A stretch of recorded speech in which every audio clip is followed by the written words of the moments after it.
O te whātara whātui le tunu o le nei tai au fau, whamalo le fo lau Manuia, Le o tātou tau nuu mai le tae au le aso whareile le lei, o le aso fitu o le masina o Aperila, lua afe lua sifunu ma le tolu. Whamana tuina ai le lalangi ma lau keu isiano le maliu o le tātou ali. Ia e lo mai o le tātou saulu ngā lotu, o le hataita ia, e le susunga i le sea. O le whawhiangainga po o le tausi mtanga luenga, o le kalesia me tutisi Samoa i kōkiuri i polirua, Reverend Fepai Kolia. Ia usi maia le whaafofonga.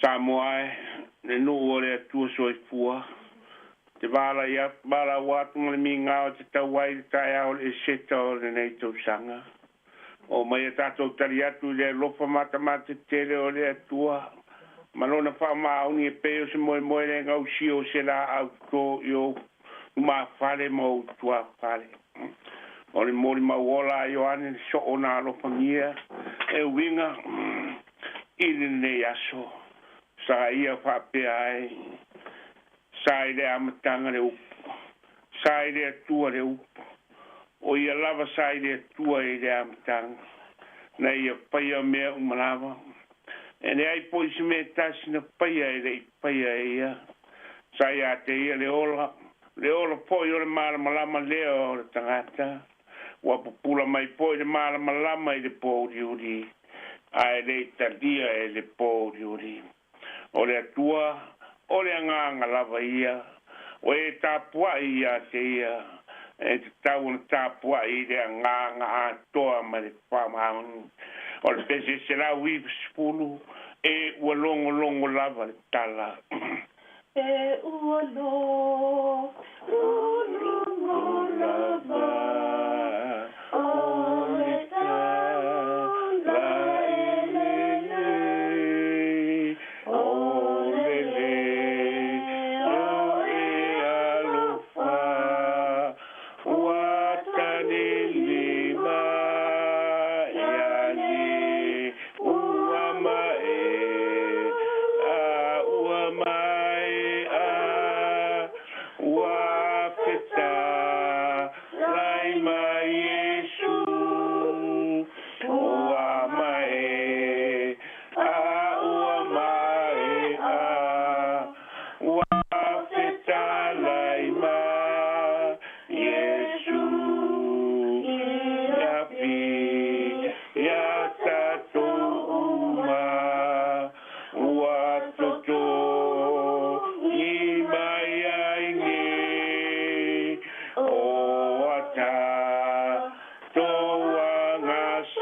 Tongi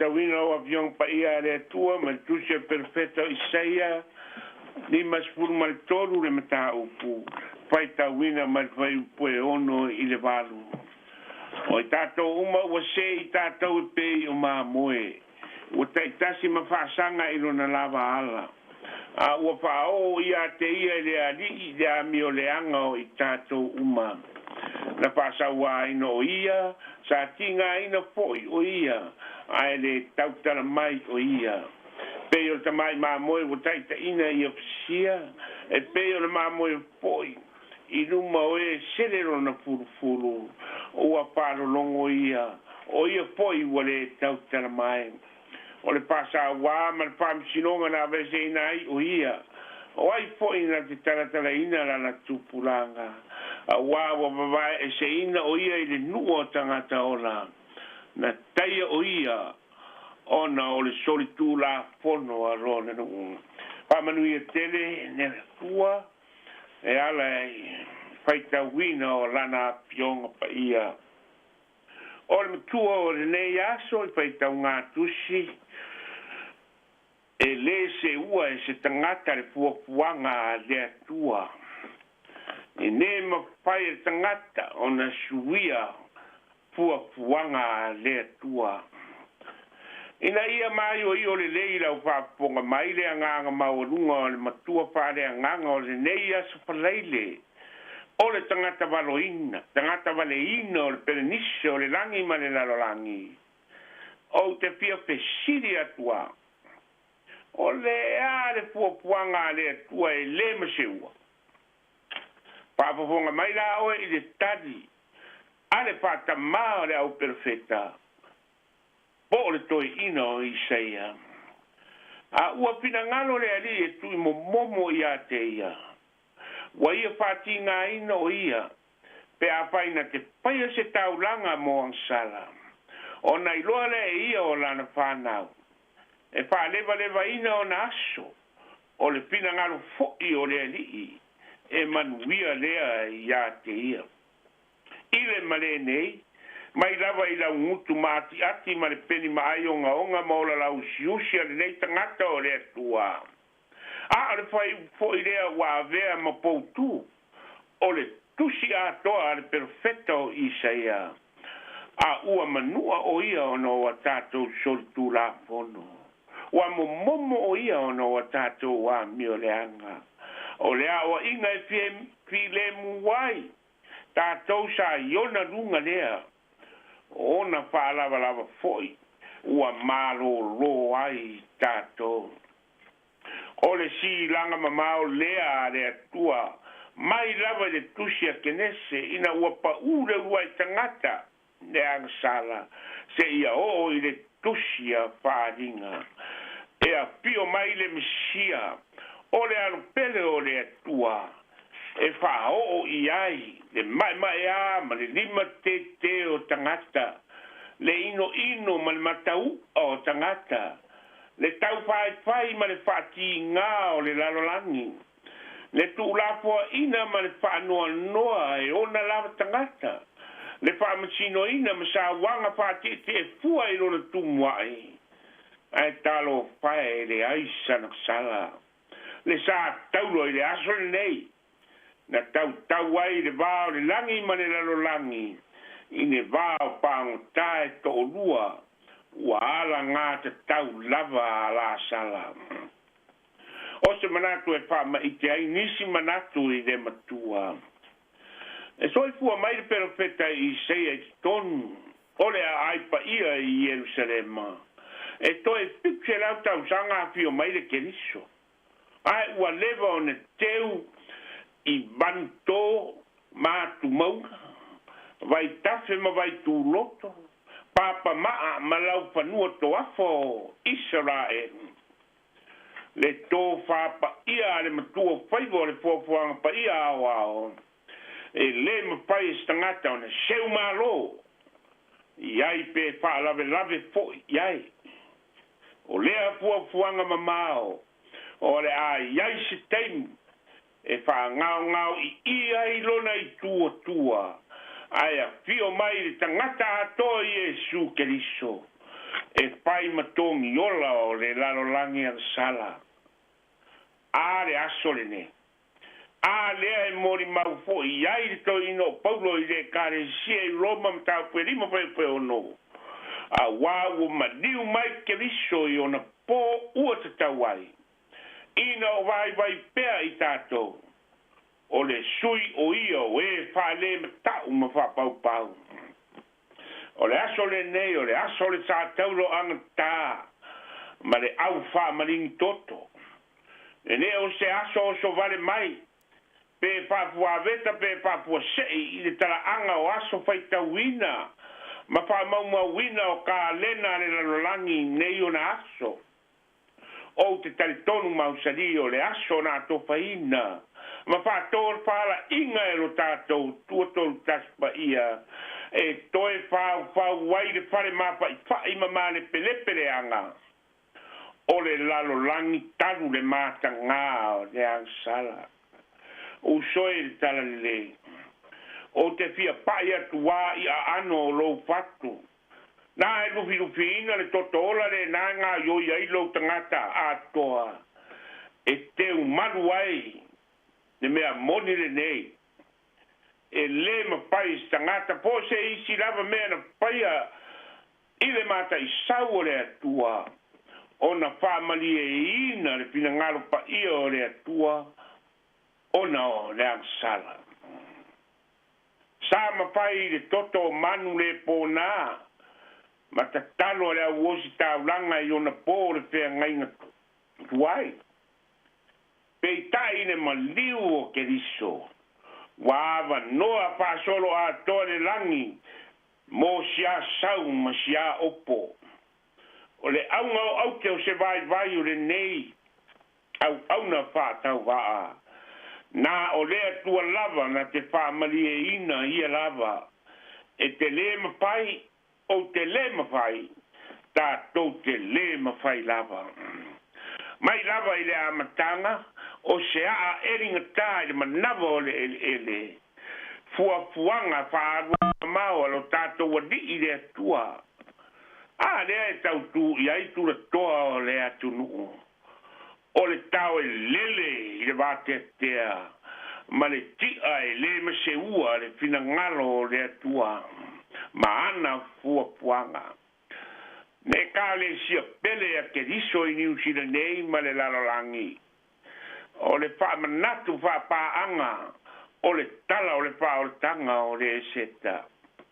Ua uma o na ai parapala ma ai mea le anga le atua li utina tangata. Ona o oe ma. Ua uma o na ai mea lele ma inu fuala au wasa ina Yesu. Mo tato. Wa uma ona poropata tō ma inu mea ona ma matui tui ke riso. I le talingo o le sa tauro. Pafu fonga fōi. I upu lava o ino Isaia. Wana tau ave o tātou tīngā. Mana tau ave o tātou whāno noa. A ua tātou manatu o ia ua teia. Ua pasia e le atua. Ma ua whātīngā ina. O e si la fia o le pare tui tui. O a tātou wangsala. O pao sa tui tui ai o na a ao. O a tātou wangsala. O le tau i lona i tū. O a tātou wangsala. O manua nua i lona tino e whapena. O lona le lava lava e whapena. O upu whatau wemu o le nā lava. O lau papa o le sātauro e whapena. O le i sopo e whapena. O le sāmala e whapena. O le toto ma le vai mai le tino pa io o lo tātou whaola. O le taunu unga lea. Ma le ato anga o le whaotanga. Pai mai se isi tasi o tamai longa o le toe puta inga o ne kāre sia.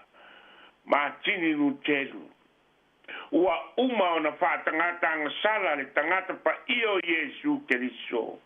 Mo anga sala tangata umalava. O le tua lalo mai le lau. Aia le toi ina ko kiri po le lua. Mo oe malo o langa sa ili i le alii.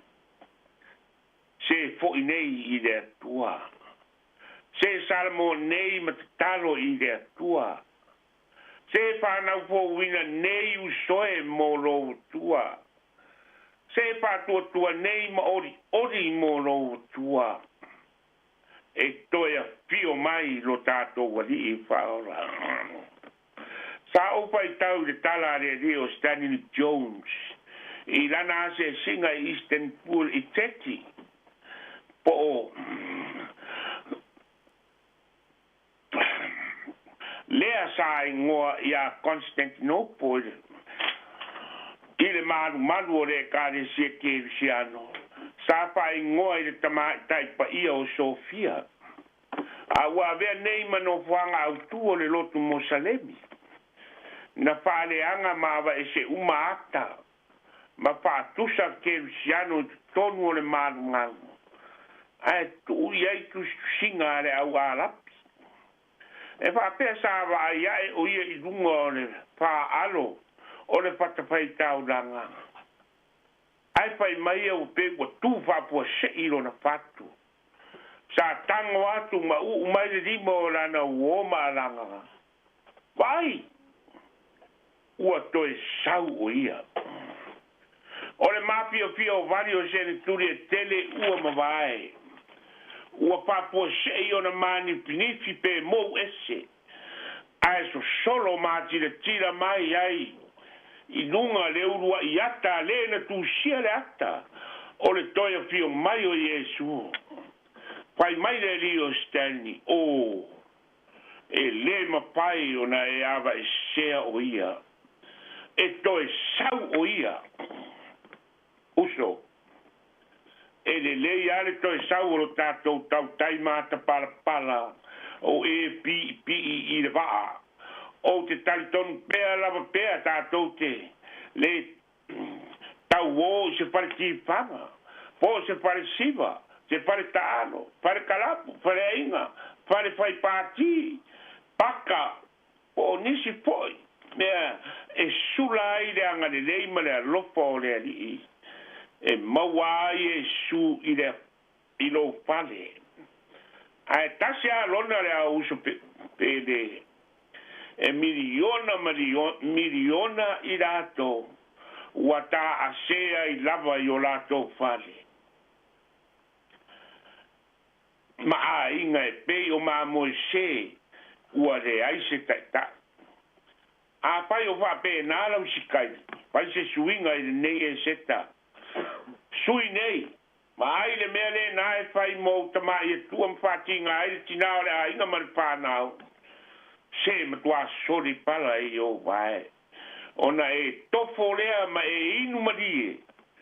I le lolo ma le sumarie o le tala le lei o le whaortanga. Na ti ngā ma maliu ai ke riso.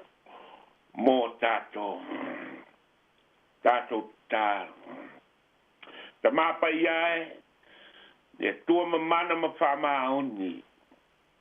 O le tua wavenga ma ngā duenga whawau umalava I vaenga uma e wha o le lalolangu. Talia mai are vi inga ma le whaafitai mai o mātou la ngutu le anga. E le whaamana tuina o le aso maliu le neitau sana. E maasia si pea la ngona ke riso. Ona o le ngāwā ma le pio pio solo. O lo mātou tau mawhai atu I lo no whāri. Whāton ton polau mai. Lo wa nganga pa ia. Ma paola ina ni usila ma le larolangi. Mai lima o e sa wā. Ma e wa wha seva loa ina. Pa manu oi sa wanga ma tau tia. Ma valea wa whano ai le to tele. Talu le mata poto o le lii. O nei larolangi man au.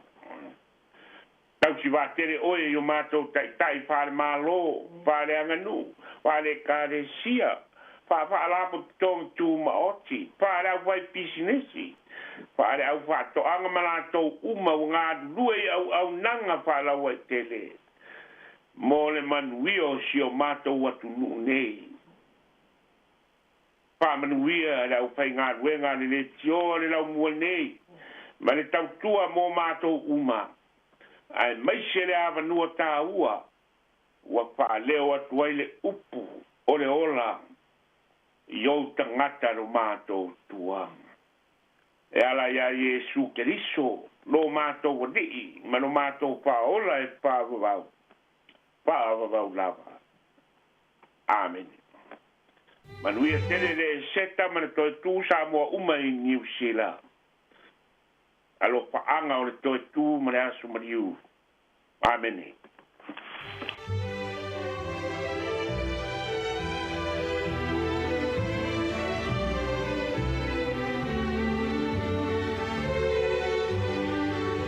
O le na ua whaafonga le tunu I le tātou sauringa lotu o le tai au nei, I le ngata le tai au, nei vai aso atoa sa whianga iai, ia ma le susunga I le sea, Reverend Whepai Kolia, ia mai le kālesia me tutisi sa mo I ko kiwi porirua. E mamoli atu ele nganga o le whaafutai tele lava, whamalo whaafutai mo tāpenanga, ia o le nei vai aso, whaafutai mo le upulafula le tua le nei tai au, tonu lava, ia wo atu ia ai o loto mawhinangalo le tunu o tāpena pena I foi, ia mo le whaamene tuina o le nei aso pa ia I le kālena whaakewi siano. Ia o le talo foi le tunu, ia whaafua no pere soifua, maua le soifua lau le lei, anga le lei maua le mau I tele, lau sunga le sea, ia le ngata I leo le whaamenia foi, le whaletua no whaalo, ngata I leo le tāpua inga le kālesia, ia manu tele ina le nei aso, tāpena pena atu I sauninga o le nei aso pa ia, ia maleanga ia tufo I le toi tū I le aso sa o mua whaafitai tele lava. O le taimi le ua luas furulima minute ua te ene le fitu, ia o le viinga o le tua mai le kāleisia me tutisi Samoa I Washington I Amerika, ia ona whanga solo tua I lea o tātou peseka whale nganga, ma viinga o le tua I le nei aso. O le aso le nei, ia o le aso whareile le lei, o le aso fitu o le masina o Aperila, lua whenua se furu ma le tolu. O le porkalame le aso atoa e sui tātou porkalame. E le aini a tātou talafou o le le aso po le tala mai Samoa e malo lo uma, na o vi inga o le tua porkalame whale nganga, pesenga whale nganga, ia uale le aso atoa. Ia, usmai al whaafonga le vi inga o le tua, ia e ta tala ato I fo I tātou whaasana launga le tai au, tā lofa lava.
o vi ingo le tua na e whafonga mai ai i le nei tai au.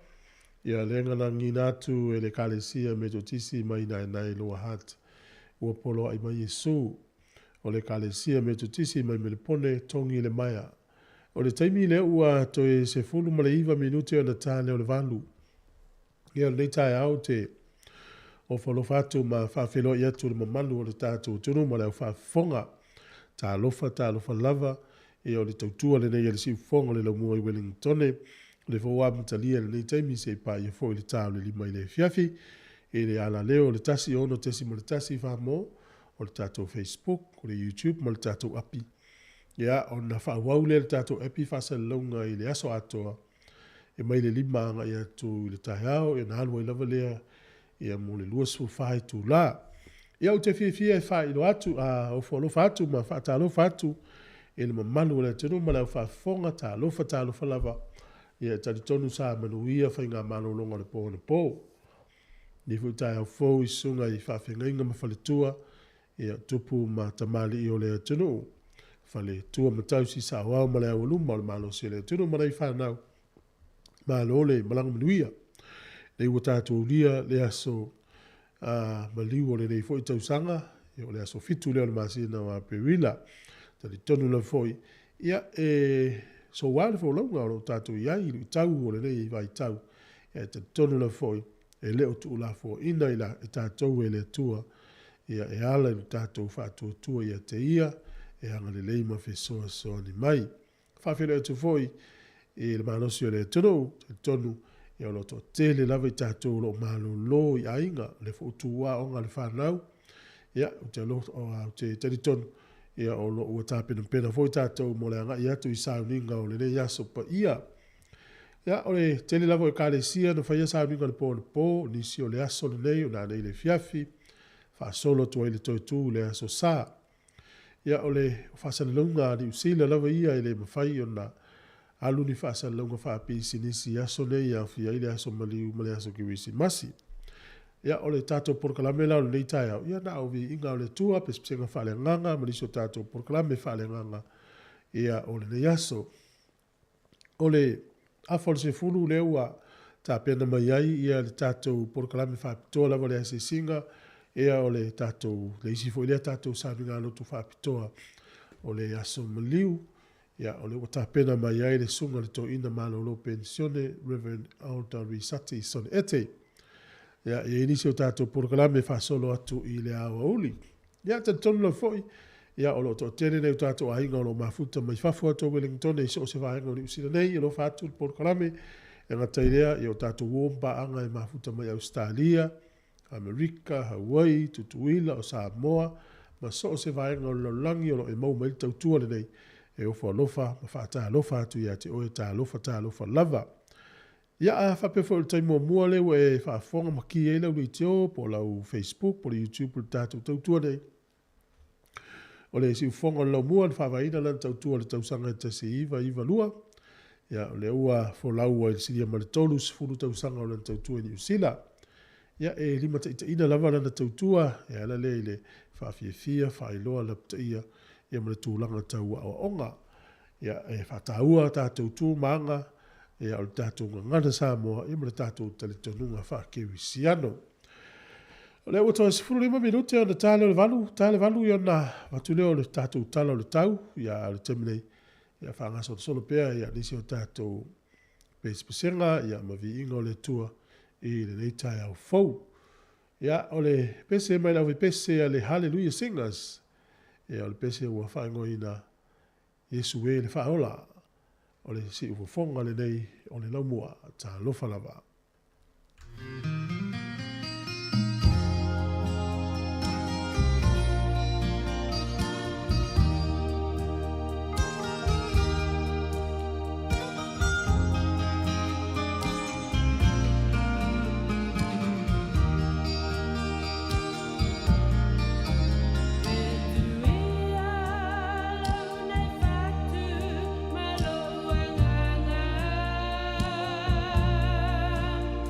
Yes.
O le veinga na o le atua sa whawhoma iai mai le kālesia i whakasa i tula ele.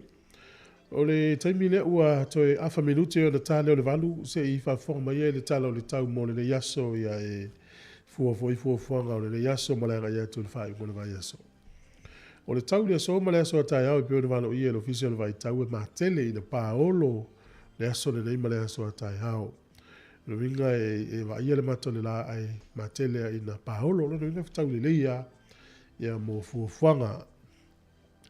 O le aso sa o lo valo ia o le aso le toi tu o lo valo ia le official vai tau ia ina i timu ai le tele fa pe foi le aso fua aso lua aso lulu o stofi ia ma le aso for radio le vai aso fo ma tele ai no fa malu malu le tau ia so umanei tu sai ma valo anga lo official le vai tau o le malu lu o le aso nei sfulu ma le lua tikiri o lo ma fa fa sfulu ma le ono ia manu tele ina ia ta penato le tunu i le fo i aso pa ia yo le saninga o te manatu e fo inisi o lo fa ia la to sua vai po fa pusa o le yaso tau tu na ma o to ia ua amatau na ale fo le tulanga o le vao ia le te ua mu se vaenga ia e le lei o na tape uma au le yo o to uma lo to umu le yaso po fu o to sua vai ia e mo fa mlianga wa soifua ia va pe o le was fa na alo fa tele atu por kalamen fa mlianga lo was fa na wi tele lo was soifua ia o tato i meli lava lea mo fa mlianga wa soifua pe afia mai aso whanau at Samoa Capital Radio.co.nz. Olo yeile tusi whaitau o le aso le nei mo o ene so i fua le nei aso. Olo maua le tusi a luka i lusi fu ma le tolu fa upe tolu si fu ma le wha. Olo whetalai atu leo Yesu, no utamae. Ia e wha amangalo ina atu ia te ila tou. A wa ua tou le i loa le mea ua tou whaia. Ua tufa e ila tou ona ofu. Ona whaia i leo le vili. Ia o le foi tauna o le nei aso. Ti ngā lava na ia ile li i o na puapuanga a sa maua lava noa na te wha ma ngalo atua i lātou sa wha sa tau ina o ia. Ia o na laisi le fia le li. Ia lātou te le o maala malama i le mea o lo lātou whaia. Ia te tau foi o tātou wha ma ngalo atu e pe o na wha ma ngalo ina i tātou. O le pesele nei e wha manuia i utou waso i fua mai le sa vale keriso. Smail wha whawa.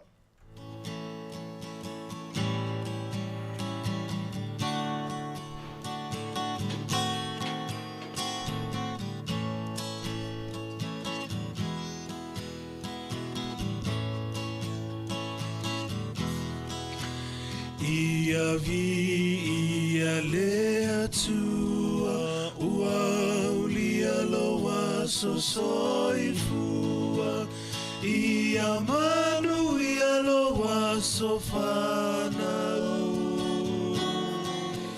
fa Manuia lea tua ia vi ia lea tua ua ulia loa so soifua ia Manuia loa so whanau fa Manuia lea tua ia veane Yesu matau tai o la umalanga ao fesoa ina lolanga o Yesu le tai tai ala ia veane Yesu matau tai o la umalanga ao fesoa ina lolanga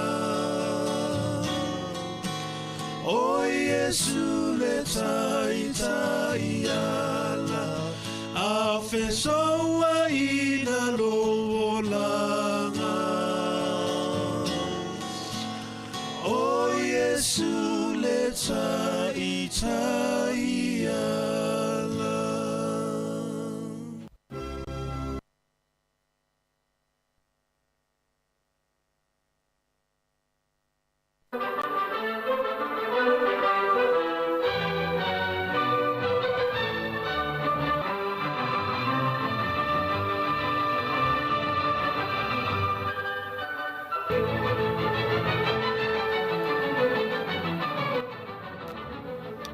Tala whātuna rei teimi wha mālola wala soifua o tala wha sona pito lo langi tala fo'i na tutupu I tausanga mawai le aso fitu le masina o Aperila. O le asol tausanga tasi fitu I valima ia na whaonga ina I le atunu leo falani le tuainga fua le ta o le metric system of measurement. Le whaonga I tesi male ia pia fua ia le umi po le mamafa fo'i ia le foi masani ona whaali liu tasi le kilomita o tusa le maafe ia mo le afe mita ia pe tasi le kilo kalama o tusa le mo le afe kalama o le fua fo'i lea e tau o le metric system o le so na whaonga ai whatoa whaonga ai le atunu leo falani tausanga tasi fitu I valima o le aso nei tausanga e tasi valuru fitu o le tangata suafa ia John Walker o se tangata Peletania o ia e ilo na tomai whaapitoa I ngā luenga whaasa nisi ia pe taua foi o le chemist ia o le sona ia whaatawina I mo le taimi mua le tua I ngā afi na e na ia fausia I le tausanga tasi valuru ono ai whatoa ia whaatawina atu I le asone nei tausanga tasi valuru fitu e o ia na ia fausia o le afi foi lea tai peise afi tusi e tutu o whao la iafi o le sol tausanga e tasi valuru iwa o le na whaavaina le karesia le aupa ia o ase ngatai o Josefa ia po Joseph Smith o le so ia na ia amata whaaliliwina I le tusi lea o le Book of Mormon ia po le tusi a mamona na fisosoni e le tangata e suafa ia Oliver Cowdery ia ila ui to lua na fisosoni whaaliliu le tusi o nei na amata whaaliliu o e tausanga tasi valuru iwa o le so I le tausanga e tasi iwa whaono ia namana ia el tuto tasi e suria mai pulenga falani. O le aso nei tausanga tasi iwa lima ia o le palemia o Peletania le nava I tau o Winston Churchill o le so na wha vaya I manontofinga palemia ona o le tūlanga o le soifua maloloina. O le aso nei tausanga tasi iwa ono tolu o le tangata suafa ia Joseph Broz Tito o avea nei o ia ma Palestine o le malo Yugoslavia mo le olanga atoa. Le olanga atoa se ilonga e maliu to asuisi Palestine le turu. O le asone nei I le talafasolpito New Zealand e le tausanga e tasi valu lima ono na fatoa whaavai ai le urua ia onga tūlanga lua ia po le onga le ta o le secondary school e le primary school o secondary school o le secondary school mua lava lea le malo New Zealand whaavaina lai la lolo nu leo ne le soni I le asofitu a Perila le tausanga tasi valu lima ono o le onga foilia ia le whanau mai ai ia le Nelson College le na whaia le lato ta alonga lakapi I tausanga tasi valu fitus fulu ma le kalapu lakapi ane le soni ia le whamawina whapea o whamaumaunga la vaio le lakapi a New Zealand o le onga mua le na ta alo ma se kalapu ma o le urua I ta alonga lakapi fo ile tono New Zealand tausanga tasi valu fitus fulu ai o le aso fitu a Perila tausanga tasi valu lima ono na whaavaya ila lea onga lea le malo I le soni lea onga mua lava lea whaingoina o le Nelson College na amata na to avalu tama na amata ai na whaatu ina I le awala leo Trafalgar Street I le soni ia mulmuriane ia walolofia 12 I taufia se lau tama ma isi nuo New Zealand ai na o le valu tama na whaavaya ile ne ia onga Ile talafasolpito Samoa le sol tausanga e tasi iwa tasi fitu temile le ua whalauloa Amerika o le asi taualo ia siamani ia na pue vai lua I loa e Amerika ia vaa te tele lua siamani na taula I ngā tai o pango Ile tausanga tasi iwa tasi fitu ile aso fitu a Perila ia o le aso fitu a Perila tausanga tasi iwa lima lua tu whaatasi e ile au whainga o le tongi e tangata whainga luenga o le malo Amerika Samoa tusa lea ma le valu se lau ma le fitu afe fitu se lau ma le whaata la ma le fitu valu sene ia ma tatu tala munmuli o le sol tausanga e tasi iwa whaavalu na whaavaya e ni whaalapu pitonga e tau o le WHO o le World Health Day ia po le World Health Organization o le sol tausanga e tasi iwa whaavalu na whaavaya ai ia le lau whaamamalu ai le aso fitu a Perila e tausanga umalava le aso le soifua maaloloina po le World Health Day ia se lau iwa tasi atunu la tau te whaamanatuina ia lo si I pe lunga le whainumera whaataua ai le soifua maloloina. Tātou tala nā te maul whapoponga te masani, whaftai lava.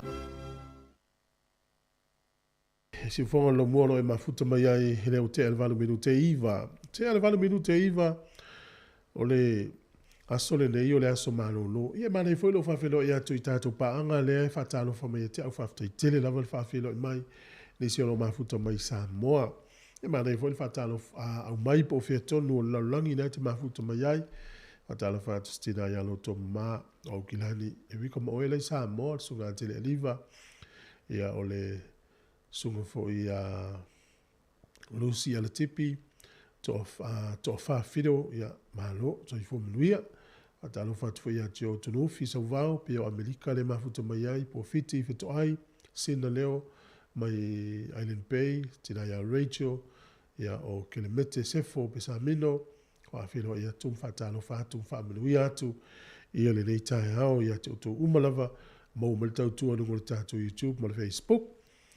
Ia ai le gatai leo le tātou ala leo, le tātou app o le appi, ia tu ununga o lau telefoni e te whaafonga i luasu whaitu la fitu aso le vai aso.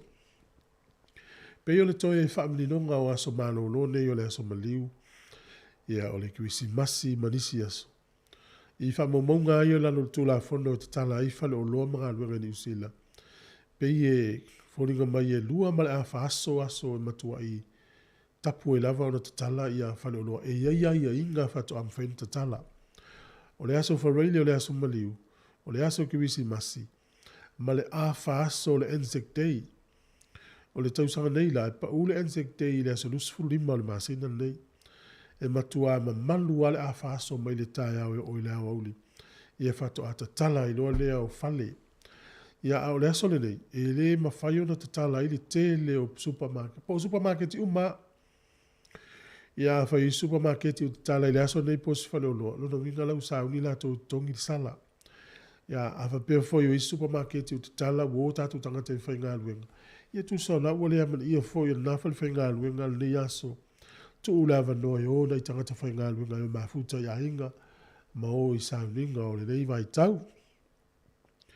Ia o whale lava i whaatanga tala i le aso le nei o le whoringa mai. E awhe tā la le sala.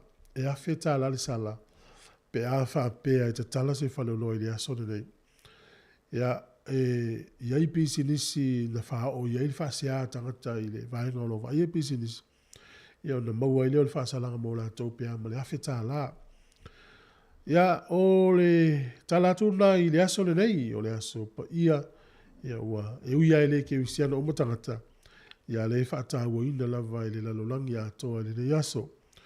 O pamu penisini, o teris, ia o fale kofe, ma fale ainga, fōringa mai e whaatanga o ta tala i le aso le ia ma le aso sā. Ia o supermarketi, e maisi fale o loa e le mawhai. Sifunu tonu me no te ua te ai nei le walu, whauovi inga o le tua, ia whatala whatu fōi le sunga ia Ellen, ia ma le ainga, ma lo lava ia te oi male ainga manuia fo le tapena atu i sauninga o le nei aso pa ia. O te fia a watu le awa noa tātou whaasoa ai matala noa le nei taio. E le tātou whea ngai e aso umalava e mai se tātou i e wawa ai le whaangalo po le social media po whaasana launga whanei o le po lea e saununga o penga o whesota inga leo maua uma e tangata Facebook, YouTube. O le asau mai tau, oe le tangata kewi siano Samoa. I sau ninga fo i mawhainga o tapo inga malaua wa ai atu i le. I isi atu nu o laulangi, le atu Afrika, le atu Amerika, le atu Europa, ia la tau fo i tapo inga malau fo i wawa ai, malau mai tau. E eise taime te tu fesili ai pe tu tusa le whainga o lotu a ia tunu o male la tofu i tale tununga whakeu si anu male tuspa ia. A wā fua iai pe i o le tusi e ta iala umai ia mea uma tātou te whaia. Vile mai le tonu wanu lima lu o whātasi, tonu wanu lima lu o whātasi. Po le o whā tonu wanu lima lu o whātasi. O le isi fo i tu, o le ase sao le lei o le social media, po le Facebook, YouTube, ma isi lava unanga whapea. I le tala ingo le tala le lei, lau mai tau le nei taini. O a fo i ni tala ingo le tala le lei ni awala u whaanga ina social media. Ua wha ilonga fesili fo i ate oe. I lau wawa ai atu, i la atu no i fafo. I le tele vavave o whaasala launga wa sau nei taimi. Ma nei fo ilo vili mai tātou tala noa, whaasoa. I le tolu walu lima lua o whaatasi. O wha tolu walu lima lua o whaatasi. Le lau tangola ui whaasoa atu stasi o vaenga sa o wawa aifo ia uia o tu ufesili ai lau. E iai le sauninga sa whai ai leise e kale si Amerika. Na sa vali mai le teine mavala au i tangata ia i le lotu. Ai ma nao i se vavenga. E te tauna tutongi lau tupe. E iai ta umama leo whai o le tupe tutongi. Na whatu leo leisi teine le iai i le sauninga. Umano tutongi lau tupe. Valu se lau umano tupu. Ai na whai ai ia le tamaitai le lea. I mo mea tutongi o se isi au tupe. Ona e se fo i leisi vavenga le fo i ma nao iai. Le pole perfetta ea le e tua o le isi potu le tua. Ia la mai no le tangata le tua sa musu taringo le teine le fa ia le pelo fetanga fo ile le teine lot. Ia le fa mai le perfetta le tua e. Ia il va venga mo mia al tupe le afe mo tupu ia. Ia o nei tangata nei o tari tonu ia. Sa va vali atu se luma fo ai tupe o fa person. Tate va ai le tusipa, io te fo o ita te ilo ai le vai o le whaatua tua o nei fo i tangata. O mea umalava e whaia i le tala ingo le tala le leia Yesu. Tate su e mawava ai pe i aise mea whapena, pe tu tusa ma vaenga lai awa au mai ele tusipa ia pe le ai. Tusa au whaupua i se whaupunga la tamai. Ua whaatau le vavenga i le tupe, a le amai le tupe o le vatua se vavenga. Ai o le fasili, e whai el au vaenga i se vavenga, o i e whai el vavenga. Tati ofo. Ia, tolu valu lima lo whatasi. Tu sai, aua tātou te whaaleanga ina se e kāle sia. Ai o lau mai tau atu i le sau o whasala launga whaale i ona po. Ia, ua e ai alta tonunga. Le ilo po ua fu ilele fe. Wale ilo ele tangata, wale mautonu, wale tangata whātua tua i titi. O le atonu tisa onga o le nei mea ua tūla i mai. Ia, tonu vanu lima lua whātasi whaina vini mai tātou tala noa. O le si ufofonga le nei o le lau mua. Tolu vanu lima lua o whātasi. Ia pole o whā, tolu vanu lima lua o whātasi. I ingo le tua.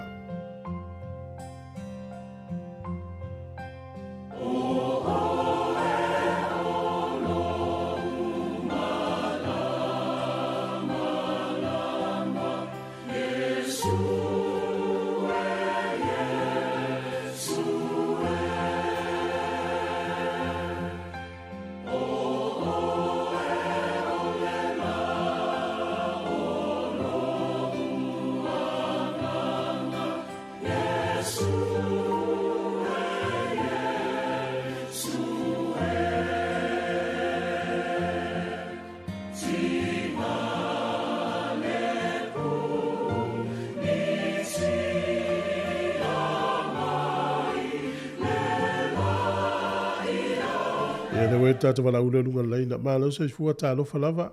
Ai. Oi, talo fua malo sa fua ma oi la stunga leli a po. Aftai lava. La stunga foi leli pule il tatso le tio. Alleluia. Mana yele la fast alta. Sa pula tatso fasto ai. Ai, ya, malo fo ya o matai au, o tina. No Manuia fastain. Nei tua le tu o lo mata wa wa. Fele te ia, te mile. O le to male te sala. Yo fele te mafuta mai no toma. O le wo foi me salia no sa le stona. Oi, yes, saola. Ja. Ja. Ai, fasta ia le stona to foi a. Ai. Stelle mata o fi sa o le sa no anga. Pe o tu festile lo talangona me lo toma fau. I me o tava ai e lungo. Fasa launga i nei taimi i nei ona pō. Mali.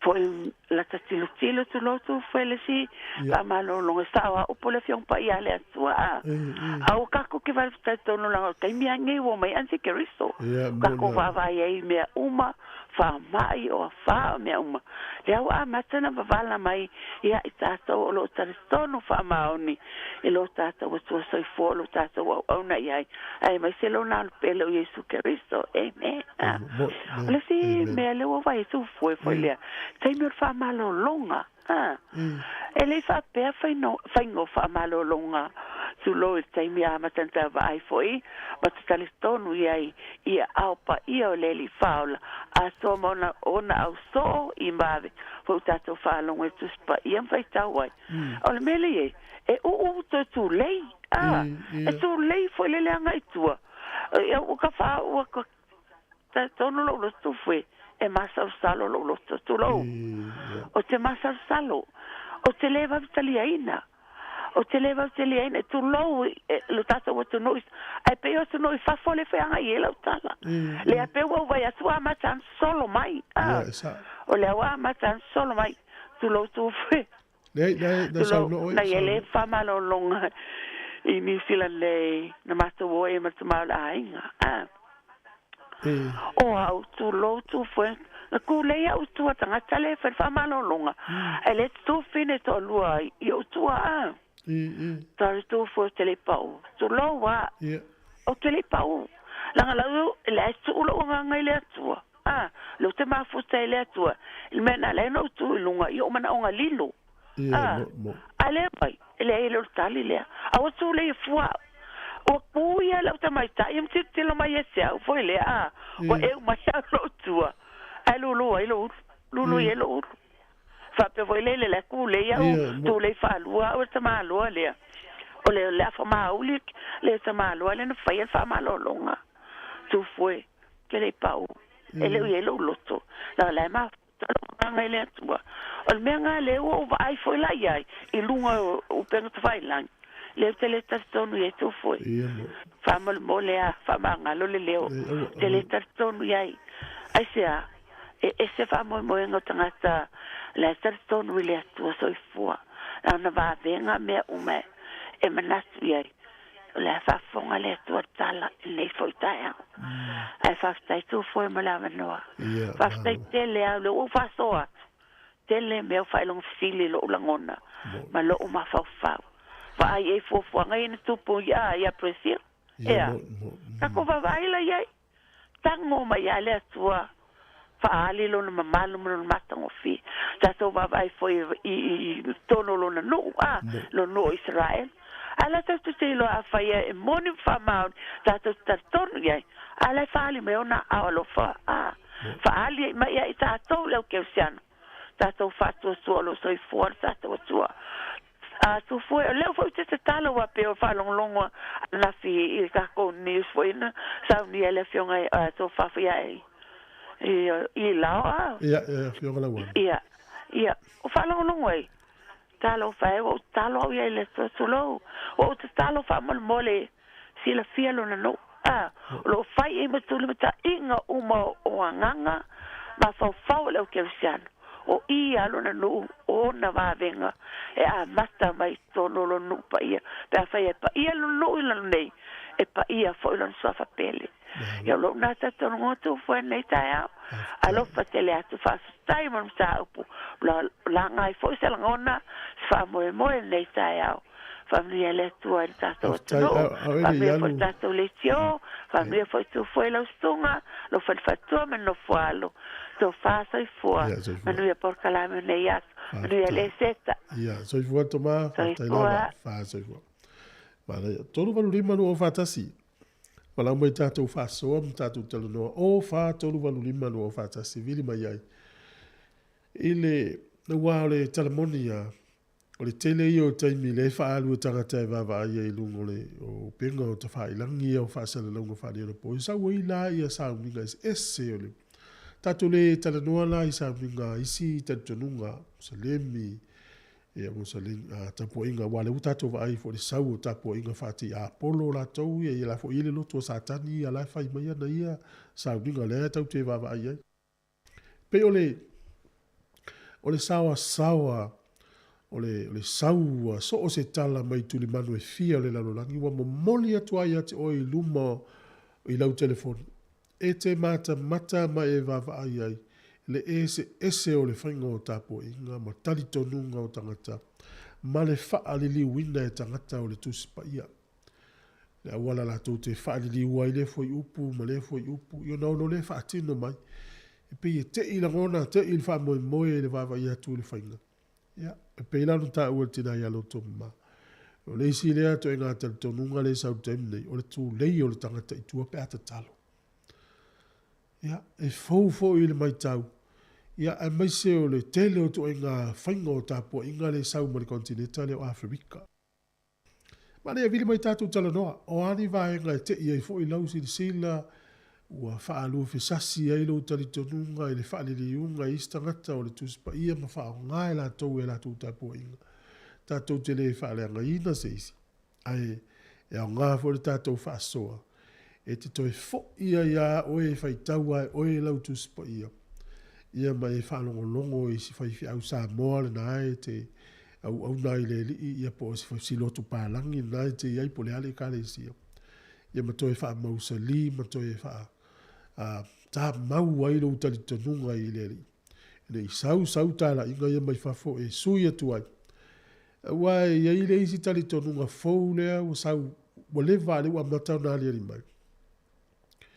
E tali tonu la tou o Yesu na fio mai i le lalolangi. O le ali. Ai le e whaatali e la tou le toi a fio mai o Yesu. O le asau o ia o le tamai tai. Ai le o se ali. Ona ia pā leni le iai le va ai le tua li i ma le tu tamai tai. Ia, o toi ngā mela wha penalo tau whai atua. Wha uawi inga o le tua. Ia, o le pese o oi o lo malama le na tātun le la i toi wha ua watu. Tai.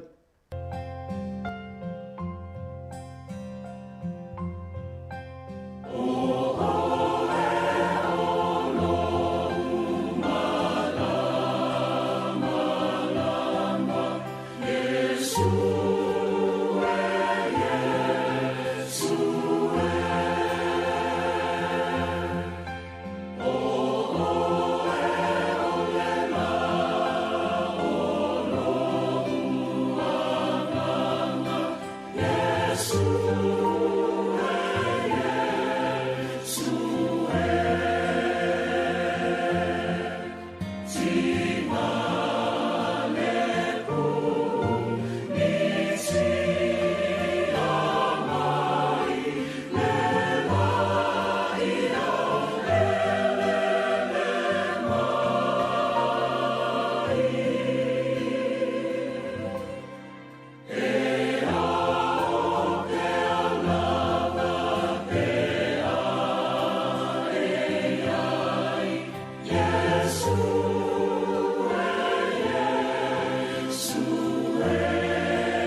Fatalo fatu ile isi tatu wala au leua i lunga o tatu leina ma lo le soifua manuia. Malo foi. Aftai.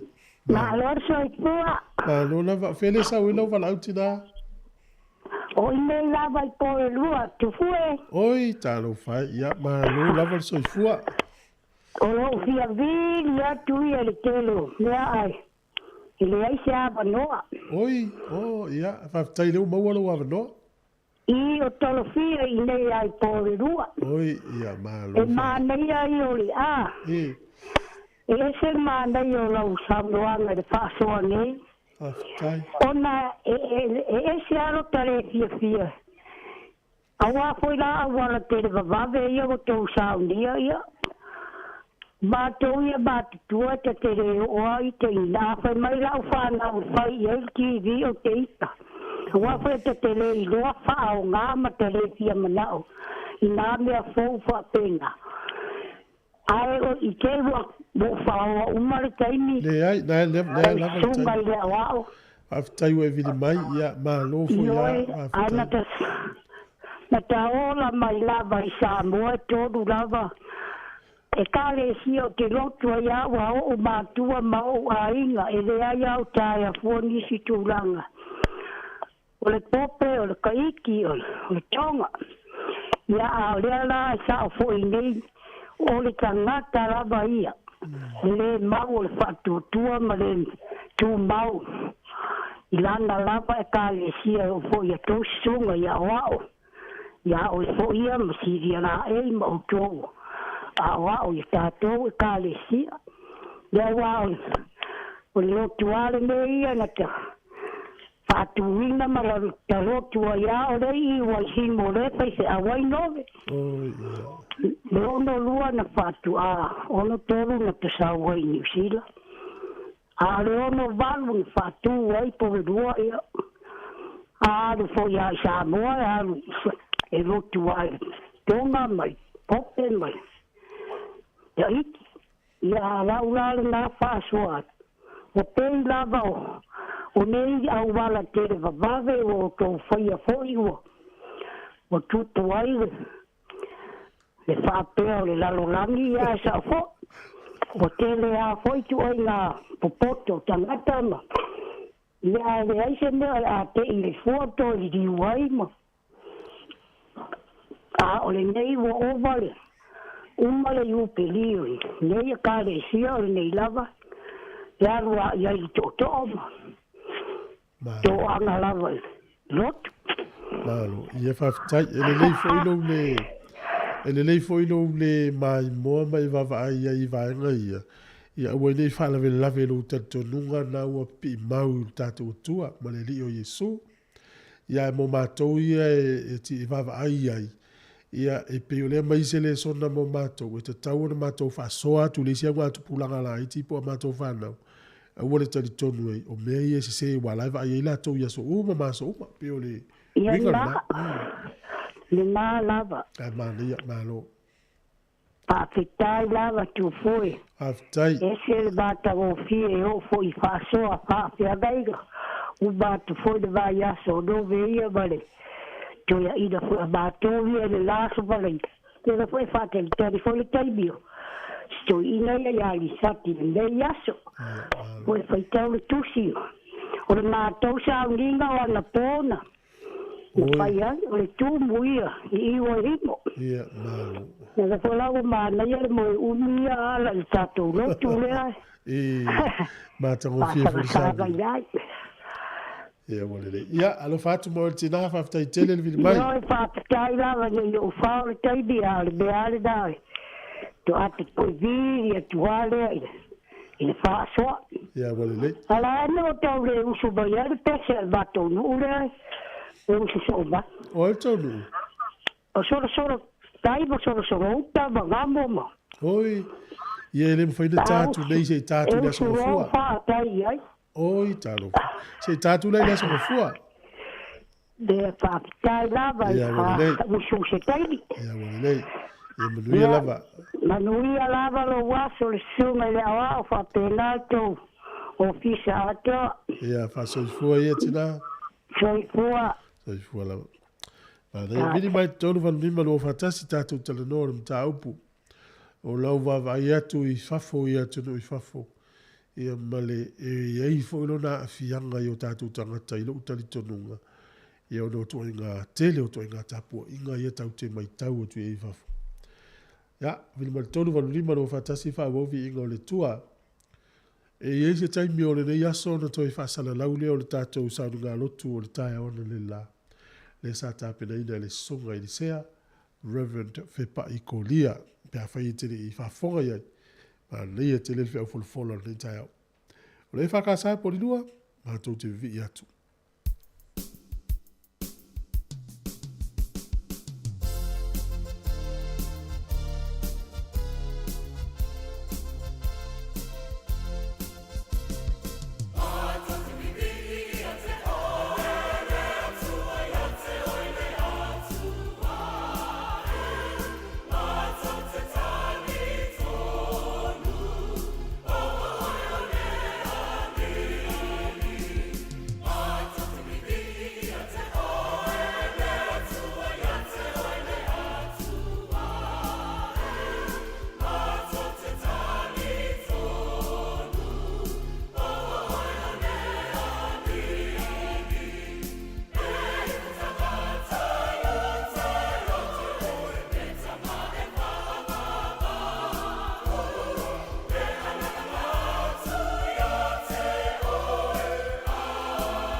E te tā wha umatu le pese lea le vingo le tua wha manu lua tua I wil tātu wala umano so I fua tālo wha.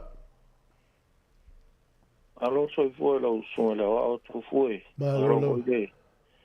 Lau tua tunu lau sunga le wao. Aftai ia o mai le tai au. E Manuia lava aftai. Ia malo lau fo I wha aftai mo ngā luenga le ia e sau mai ala sunga. I o ma ia voi lau muka upue.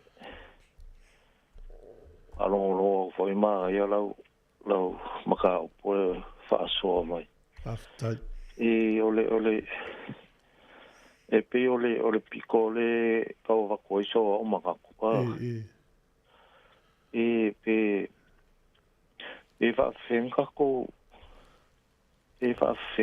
ko fua inga ia meo awai ka kauanga ko iloa kauanga ko e ka kauanga I se fua e mawhainga ko kolosi fua inga aile ia o kele o kalango ngi karikongunga ai o ke kalango aku ole e ka kauanga ia se au ala whaingo fienga ko iloa le meo le kapua inga se ia male kapua inga olae o ia la o akele o kalunga ku ngal ko nga ole ai pe ole fainga le pe nga isa ngo mai o le fainga o meo o ka po inga wa e ka o ya le kua o le fainga e pe o lai ka o ya le ngo le kua o le fainga nga e faingo fienga ko lo e se oh ia mon o la ui lo o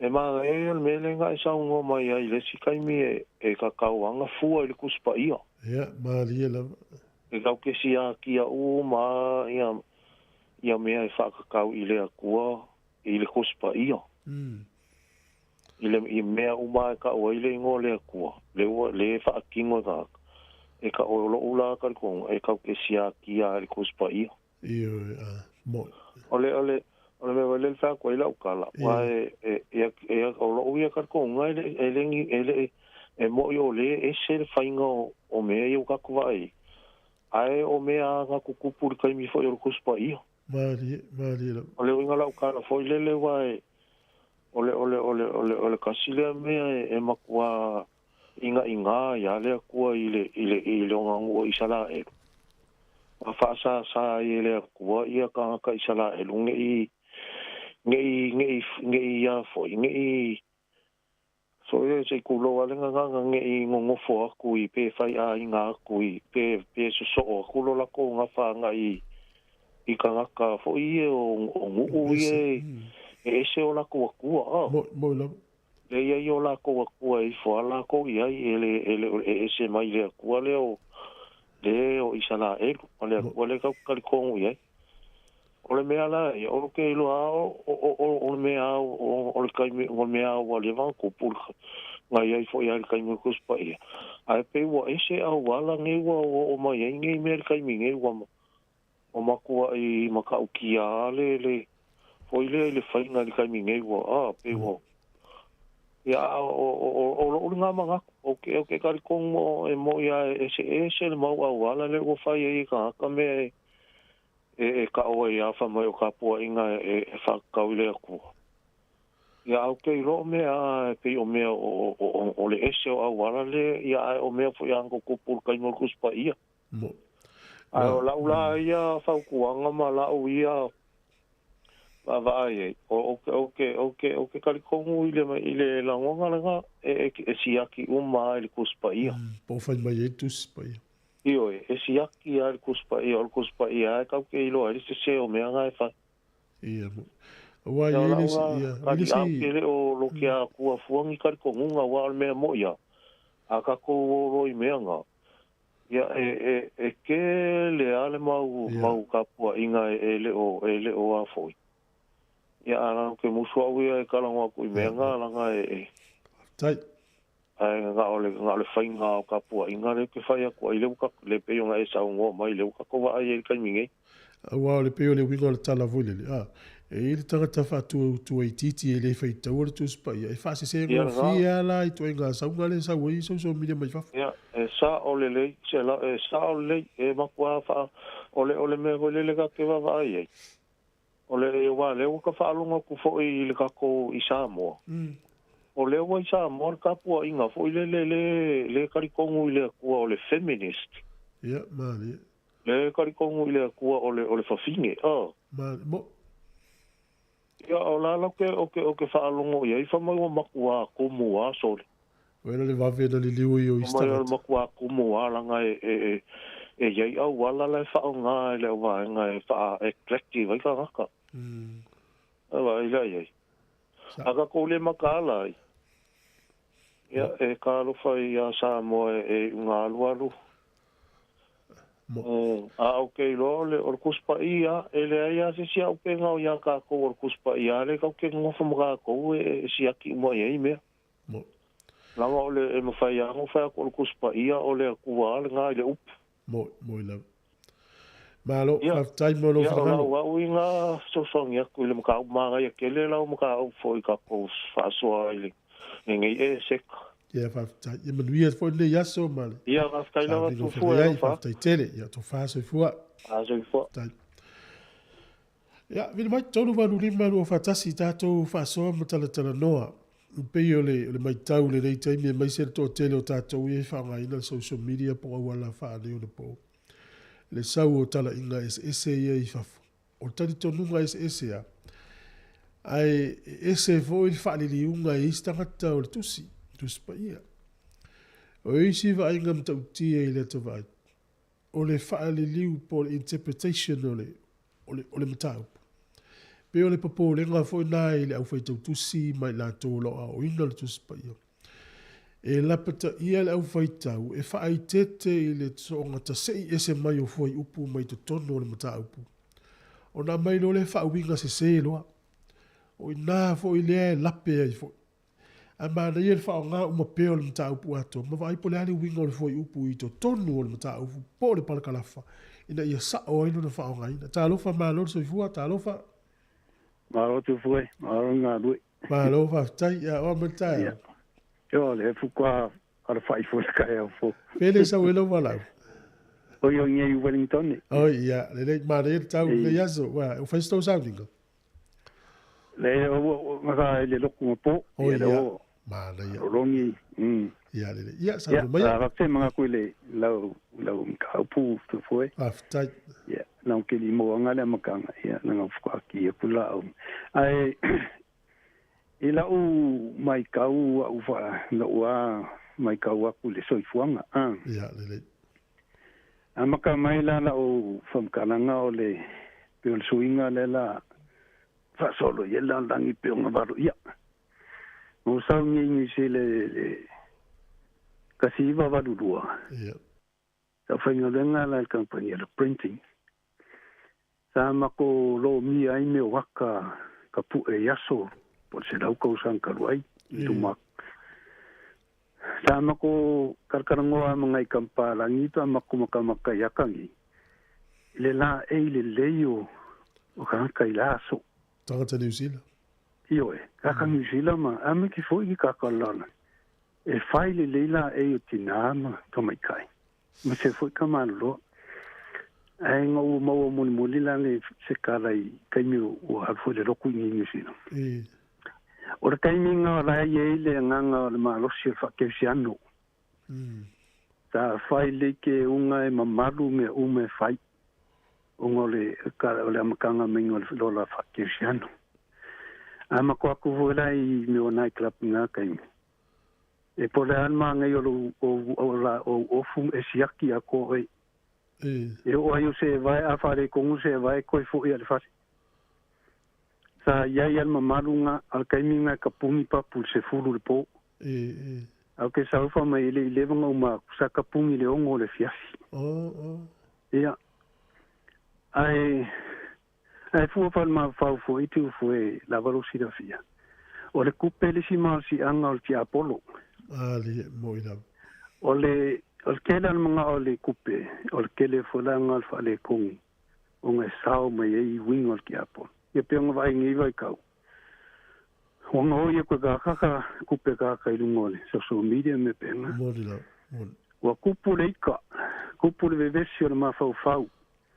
o mai kai mi o malo ia o la o mai kai mi se me ai ka kupu de vesi e mi sa ka wa como supermarket la il kai mi la de ko va ai ka kai ku le tio ze o la fa nga o masini ke ra ku ko ngi la fa ka uma ya na o mai vai ka e de ko ye se si fa longa na la kai pe pa pensin a o mai la kai se vai kai po le si se la causa ala ku e fa le ko ia mingi a koro kupe ke fi so se sa vai por al meu kupu reika vesi me va pena ila mai ka fa tanga tele ile me o valo ia kai mina o mai le vesi ole o mai le ia tu fersen ole va me vesi la langi o mar la lang le ka sanga lua fe ta pamaika ka olkai minga la le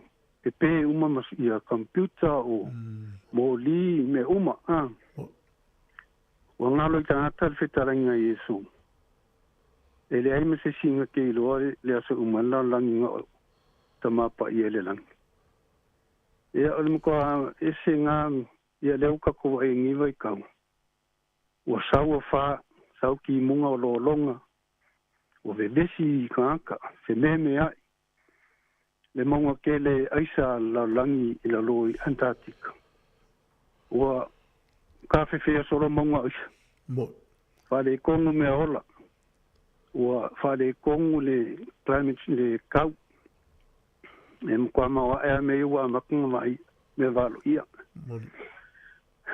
Kongu ma sose ma lo. Nga saul so miri. E mo i le poko tangata. O la fo ia wala me ele so ngi nga pa ia I me fai tangata. Mo le leo tangata. Le lei social media. E au ngā fo I sisi kūl sa social media. E I me au ngā ia ka kūl ka kusoi fuanga. Bale o langa. Ai e ia mo ngā whaale kong. E au ka kusoi fuanga i. O ro ka kō miro whakasi amalkama. O la lava ka kō me sa au whai. E ia kai me ki au sa whai leika me penga. Ongol ki a poro ngi. Whalawalawi ka kūla. E kai whapenga na la kilo ili. Kulanga no iei. Au fuwhana maa whau ni mai le tuono na nu. E le yo whaalinga, ma wawenga. Nga ma le lenga tu sao mai le langi. Ilo na nu. Alan men kupu. Ma wa e menga. Nga whai kanka. Wai foi kupua. Wa ese le no whai. Nga fio ese le tua. Malanga whekalainga, o ngā mau whai tangata. Lea lau ka kowa ai al kaimi, o kofi kai kai, al whetare ngana le tu, kofi kai kai vai anu. Lea la iei kai kai ni o pāri mia o pleskengi, o ka koa o sosea kumu, ka. E vai li ke o kanga. E saulo se kula fongo fōu, pongi fōwhanga, alon mamara malo, ia. E mai menga o mga fongo le pandemia makanka poko o le malo. A o le mai se kula fongo po se fufanga fai mo le leo kanga lumanga. E nga mai ai whaano kulis kai ka uilunga fai le fifi ke ero. Le la iei me o so ke enge uwa ku ilungo o television, TV, o nga o ke le Facebook. E pe nga ro news ale me ke maka ye mo me news foi fai ka o ilunga al staff news mo le ana fu a fa ma fo ila no ma fo ka ko soi fu e ma le o me kupu mai o no valo ia valo fa pero ko mai ka ngam so mil ka mo ka ele va ko nge ang fa ko fa na o kwancha la kikile ye fa over markausang o ko fa na ka ro fa ia ka sie o longa generation le na a dia di mai me ma ni me ka kia ale ke ka ko po le si generation ngo ko wa se lau li masu kausang ona ngana ba ye isi winga mo ka kia la langi e pe o le tapenanga na tātou o le tapena o le sia ngā tupulanga pa ma vai a tātou ala maua alo na tau whātua ia Yesu ai le anga tātou te atu ia ua sui le me o tonu ita maiti ia e whawhitai mo lau whāsoa mātanga o fie ma lau foi le mawhuta mai tātou whasalonga ia o le whawhitai Manuia la so tu foi ia so foi ia whawhitai lawa e mai tātou tala non whāsoa le taupu tā ua tele ona le sawa o whaasana launga wha teknolosi whane o na po. Ua tele alu teimi, tele loa whisile o nepo lale tele o lau teimi o le aso e wha alu social media lau telefoni. Ma e mata, ma e vava ai e. I tupu ane se langona ia o e wa e whailonga whisili pe mo i ele atua o lau tatu tapua i ai. Ona o le elu i tawina o e mai o le tino o whawhita uri o leo langa na e tu whisili lea. E vava ia tu se tala inga fauolo o sau. Ia e o kometi o na mauai tupe, ma mauai mea ai, ma mauai whaamirianga o le tino nei. Mea e mawai. Ia ona taa ina lea ma tō sina iai ma e te walafo ina i le sia ngā tupulanga le li.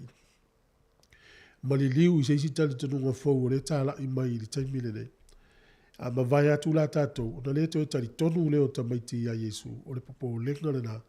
Ma e le te taua i a tātou nei, o na tātou whata mala i ai, i lea o awina o le whanau. O lo whaianga alwenga nei whaifi au.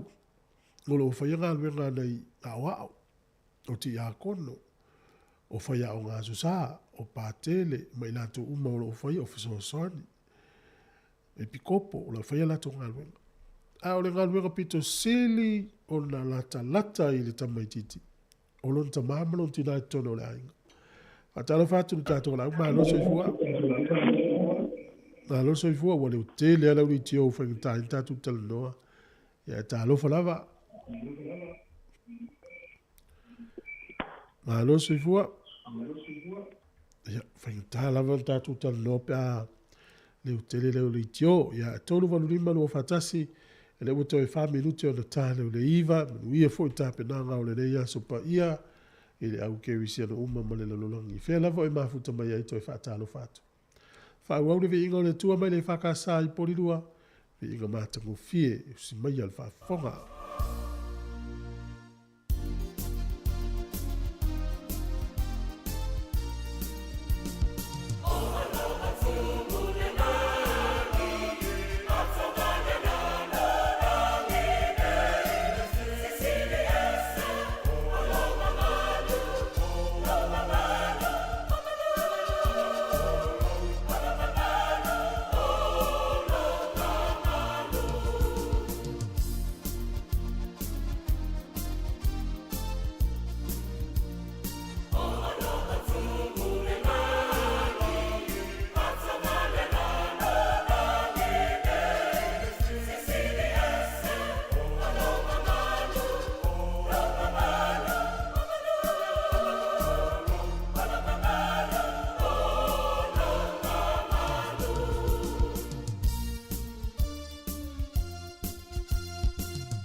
So fa wa tato pese vi ngole tua mai le Saint Anne's Ecclesia Cattolico pe mai fa la mano so jua.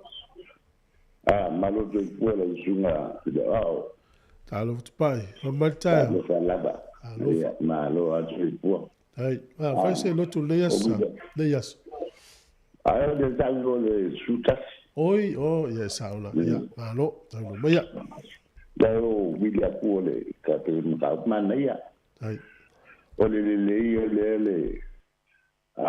le pokalamile ka ke polosi por social media. Ole manaya. Ole ngaye le fa tsupe. Ila asu. Fi va ka ni se pusi pose a le vai tai ole le ba de mo wa le ka ki pu po in. Ai le po ma le ai.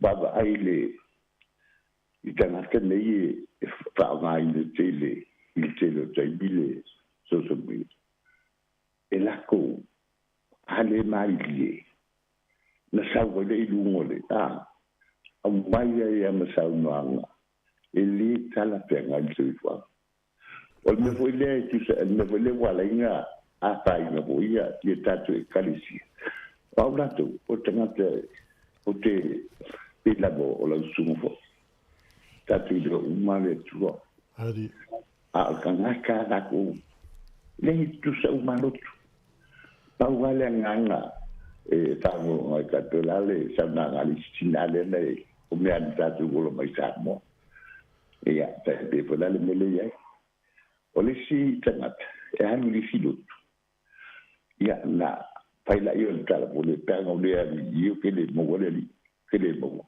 ata te na mo il pai te mo tatu sua dai o se lo vie o te li un mal au la saba le tu le mai so se kalisia o le ta la na mia la ngale o mai mixu o po tu sa ia la o mai malato ali ita fo ina o fivo ile si vanga o teleta no do alla to nganga e no motua o mala pe kalesi ata wala u pele o le ana wala mai ai o na au te via e te lia so stala inga o mai do fan o no lo ele o mai ba pe mo ya la tan po le sui la tapai almeta te pelen sa bolista o l'Italia me o tu spaia ma o tu spaia o ia uma me uma per tatu tu tu mai le tau fa tale ne tu tanga tsaka tu balana ta kwai o tanga ta mai yesu o se tu mau ya tia mo wa ye le ola fa no vole mo ma po fa tu mau le lo tatu ai apa peolo mo walu pe tie mo lo wai o se de le tele dame ele ya se no pa le chon ai pa wana mele e ba ye lo wa ta ma pa la pole lo le o trata la to le tu wa ile ile sengat tu wa ile sengat ale ai o e a na ya ta no mo le si sunga pa pe ngai na sa i di pa mai o vale tonu le kalisia o tau tua ila bolelele le pongaio le kalisia ai ele le kalisia o tanga tai o le winga name ai pia me sa o lusi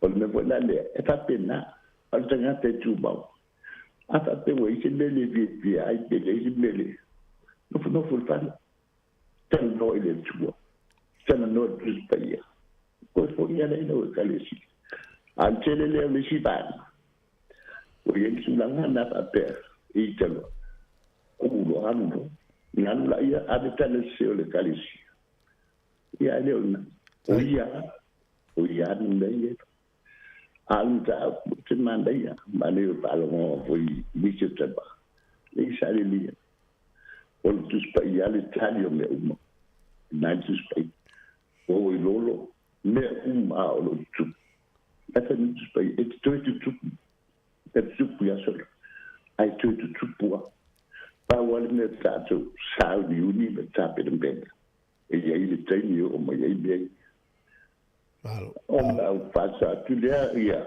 me telele asuma ni le yas o e bo la sa ni po talo no le tale ia tape nana fie le ganga ya te la so le ya so la sua ai lava ya mi foi le aso ma malolonga o le feria ya so foi ya ta aso ya a voltato vingo le tua mai le la tato ecclesia cattolico Saint Anne's i Newtown.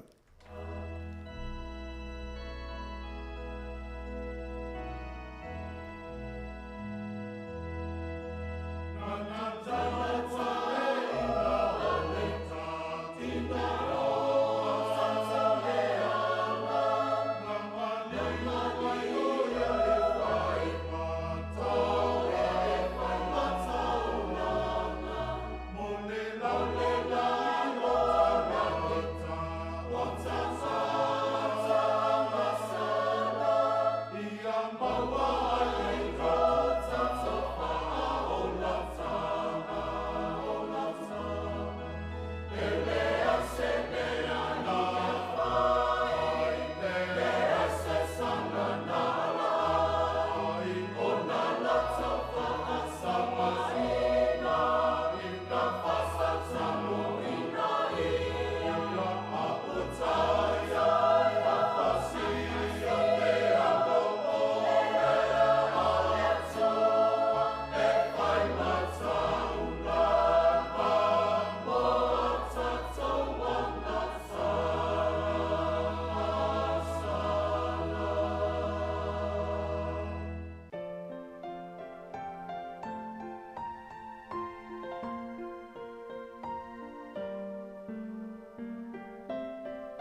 O le inga le nao le tua, mai le Kalesia PIPC Newtown. Ia peo nei whafonga mai ai, i le pese ua whaingoina. Ia wha longo atu. O le taimi lea, ua sifuru whame lute ua te ne le iwa o le whafonga mai le tautua, le si ufonga le mua. Ia i le nei fo i tae hao, ia po le nei fo i aso. O le aso lo o whātau ina i le au kewisiano. Ia le maliu mo le toitu o le tātou i o Yesu. Whatalo whātu pēr whaileto a ki meila uri tio whalongolongo, tā lofa lava, wau pēr tātou pēspesenga vivi inga o le tua, i le nei tae hao. I il whamu moia awhariva, o na toi whalongolongo whafonga leo le atunu, i le tātou sānunga lotu lea sa tatala i whaasalelonga, e le sunga di sea Reverend Fepa i Korea. Afar sifuru, o le isia tātou sāringa whapitofoi o le asi singa, i apura sāringa whapitofoi o le aso maliu, o le aso whareile le lei, o le aso whareile pa ia. Tāpina ina le sunga i le whaifi auto ina mālono pensione, Reverend Elder Risati Sone Ete. Ia, mori atu le whapitaima le whamālo i le atunu. Masi le fol tātou whasoa le tai au. I o le nganga o le whasoa, e awa pē te mai taua le lei mai. O le sau o tala inga ma le whaingo o sauringa isi atunu ese o le lalolangi. O mo moli mai lava i le social media po. Whasa launga tele vavave whane o le pō ma e mai moa i lau telefoni. So o se taimi e te wa ai mai mai tauina. O le tele o ia, o tele o tala noa lai tatununga isi e Kalesia ma isi whātua tuanga. Au te tala noa le whātua tuanga whakewisiano, ma le whaingo tapo inga. Pei e te wawa ai atu tuspa ia e ese fo le whainga e la atu nu o la atu fo i tapo inga. E te maofa fo i le pewha whiwhiana tali tonu o i stangata rowa pelea. Luminga o ni tangata e whātua tua i titi e le malamalama le tuspa ia. Whāse se atua i malato. E maise lava. E mea leo le su e o le tupi e le tangata i le hawhionga pa ia le tua. E wha longo i lo tua tama ia i whafoe. E tau sao mai a o le tupi e te lato e watu. Ia, ma le whavenga ma le whamirianga e te maua. O whatau le whavenga a Yesu. I le tupi a o se i ani stangata. Pei e o le tele fo i o o ngai e te mai tauina o sau mai whafoe ala social media. Pei e fo linga mai o le tatonunga whakewisiano, o le taritonunga e whawhiwhi le mu. Ai le ai, o le taritonunga whakewisiano, o le taritonunga e ui me o lu i tau mapuapua ngā o le o langa. O le isi fo i whaenga tō sina i tangata i tō inga wa onga la wai whakewisiano le sa mai whafu. Me o whaamanuianga, o me o tupe, ta vale o fale o manuia o me o le tino, o tō sina i o le vave i tō sina o tangata. E le asa se senga mele tau whaase se le sau nei e mai lau tupe, e watu lau tupe te le. Ia, mo tātou a ia, Samoa, ia o le whaatawa ina o le tātou tele tununga. Ia whenga tā tele na tātou awa oa li se unga tupulanga o le Kalesia monine nei. A tātou awa oa loi tamaiti o le lotu monine nei, ia pei ua le tusa ma le fina ngalo le li. A tātou ta ua i tamaiti o Yesu le upu moni. O ia o le ala o pumoni ma le ola. Ta u ia Yesu i le isi ngā tupulanga. Ia ua ta ua ia tātou lotu ia i wae. E le malosi tele le atu ai ngā whaamitalanga pe a whaitangata. O le lotu wale nei, o la u lotu wale. Ai ta ua Yesu i tangata. Le pei e malosi, ma sa o ma moni whaamaoni atu nana i lo le tala i o se lotu. Ia, whauau ia pēspisenga whale ranga mawi inga o le atua le nei tai au a whale iwa te wha whonga le tātou sānunga lotu nana. O le si ufonga lau mua sifunu whanu minute ua te ai nei le iwa. O le pese, o le pale tui ma le whai pese le puluvanga ia ma le tamaita i o Sara Lafita.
Ya, te fa wau tatou pese fale nganga mai a Sara Lafita pe mai al tatou wala ule winunga la tatou laina. Mai alo so fu e te o tama. Alfat. Ya, pero fa voi no sunga le dia o tu fu. Tai o ma tau eu kilan. Mo ka te ki ma ko le ma e ka ma e fu la sa wa pe lo la ngi yaso. Oi, oh, ya mana ya. Ya, ma le ya. Ne yo ke ma e fu la ka polo ngi fu vai ko sa wole. Vai ka wo ka lo ka ko pa malu. Ai. Ole mena ole, ole vai pisini so ngaka. Ya ole foi ku pu ya ka ko ni silam sa moa ku fu le mele. Ole ale tu langa le. O e tira ria o fia ngi ka de se wo ye. Ole alu ole a fai lang ka ku fo lang ai ka le se. Fa ku fo lang ai ka le se. O e no le kala ka malo. O sanga ko yo lo mele fa li wo ku spa ia mele nga. Intu ko mele nga e peru man nga e male nga e. O le kutu pai o se, ai a vero, ai pai a se long faldi. Ia pai do le mau pengo fit, aki apo. E oa vainge, e ma fua o ke le hoi ngeime. O le alua no, naka whaira ngai e faldi uma. Pai te wana ngai e faldi. Ia male mea le ole, pa mano lo mai le mea, ia la kure whaku. Nasa usino pia ie. O le hoi e kupu. Ene mapo e kari si o mai. Ia, mo. Ela kari si o mai. Ngai hui kupu ai ka ko ngingi sila ma sa mo ako. Ue, kei no ai lausi na sila. Ia man se au le mo mori mai. Ele mape a karonga mai le kuanga. O wele fe mai kusi. Elo la ko mai. Tau kausa mo le kuanga. Nga wene. Wa oi o pe ua pase se mai le. E ke se revian ala. Ole alo na ko lo ko me o fa ku mai lo kuai, ole mea le o se o fa. Ole foi le no fa ka kai fa di u ku spai. Wa se no fa di ku spai. Ave no ma ho nga de ma mai le yo ki apo. Vale. La auto so aku nga e nga pa le so ma le ku ole. Ni foi mai ka ko ye. Yo ole maliu ma ko ka ko di fa ona ku foi. Moila. Fa tai ya, ma lo mo fa so, lo ftela tu mo tama. Ya. Me mangia lo wasto ku foi. Ya foi, ya so foi. So foi. Fa wau vi ngole tua por pes fa le nganga, ya mai le tama ta yo Sara Lafita. Pale tui.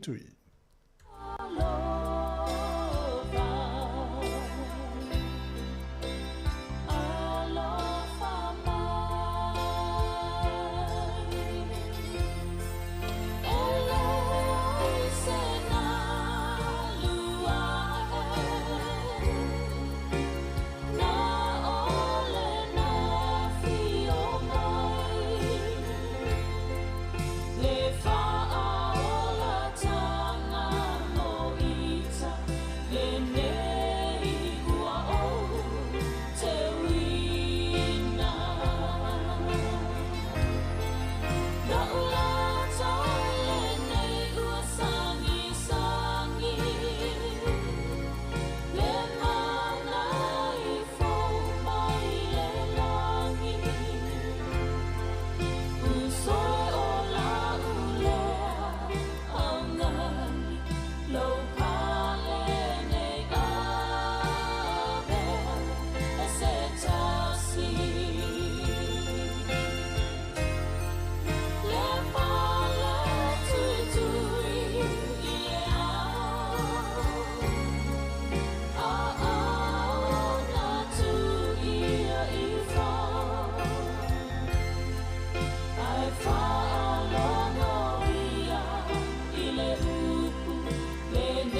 Samoa ne no ole tu so fua te bala ya bala wat mo mi nga te tawai ta o e seto ne to sanga o mai ta to taria tu le lo fa mata te le ole tua malona fa ma uni pe o mo mo le nga usi o se la auto yo ma fale mo tua fale o le mo ma wola yo an so ona lo fa mia e winga in ne aso sa ia fa pe ai sai le amatanga le upu sai le tua le upu o ia lava sai le tua i le amatanga na ia paia mea umalava e ne ai poisi me tasi na paia i le paia ia sai a te ia le ola poi o le malamalama lea o le tangata ua pupula mai poi le malamalama i le pōri uri ai le talia e le pōri uri o le atua o le nganga lava ia o e tapua ia te ia e te tau na tapua i le nganga atoa ma le whamaun o le pese se la wip spulu e ua longo lava le tala e uolo lava o le tala elele o lele o e alofa watani lima yani uamae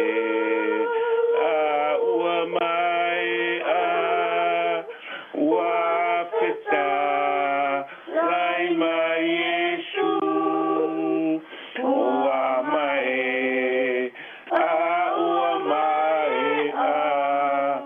wapeta laima Yesu yapi yatato uma watoto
tawina o avion pa ia le tua ma tusia perfetto Isaia ni masfur mal toru le mata upu pai tawina mal fai pue ono i le valu o tato uma o se tato pe o ma moe o taitasi ma fasanga i lona lava ala a o fa o ia te ia le ali ia mi o le anga o tato uma na pasa wa ino ia sa tinga ina foi o ia ai le tautala mai o ia pe o tamai ma moe o taita ina i ofisia e pe o le ma moe foi i luma o e selero na furufuru o a paro longo ia o ia foi o le tautala mai o le pasa wa ma le fam sinonga na vese inai o ia o ai foi na te taratala ina la tupulanga a wa wa e se ina o ia i le nuo tangata ola na taia o ia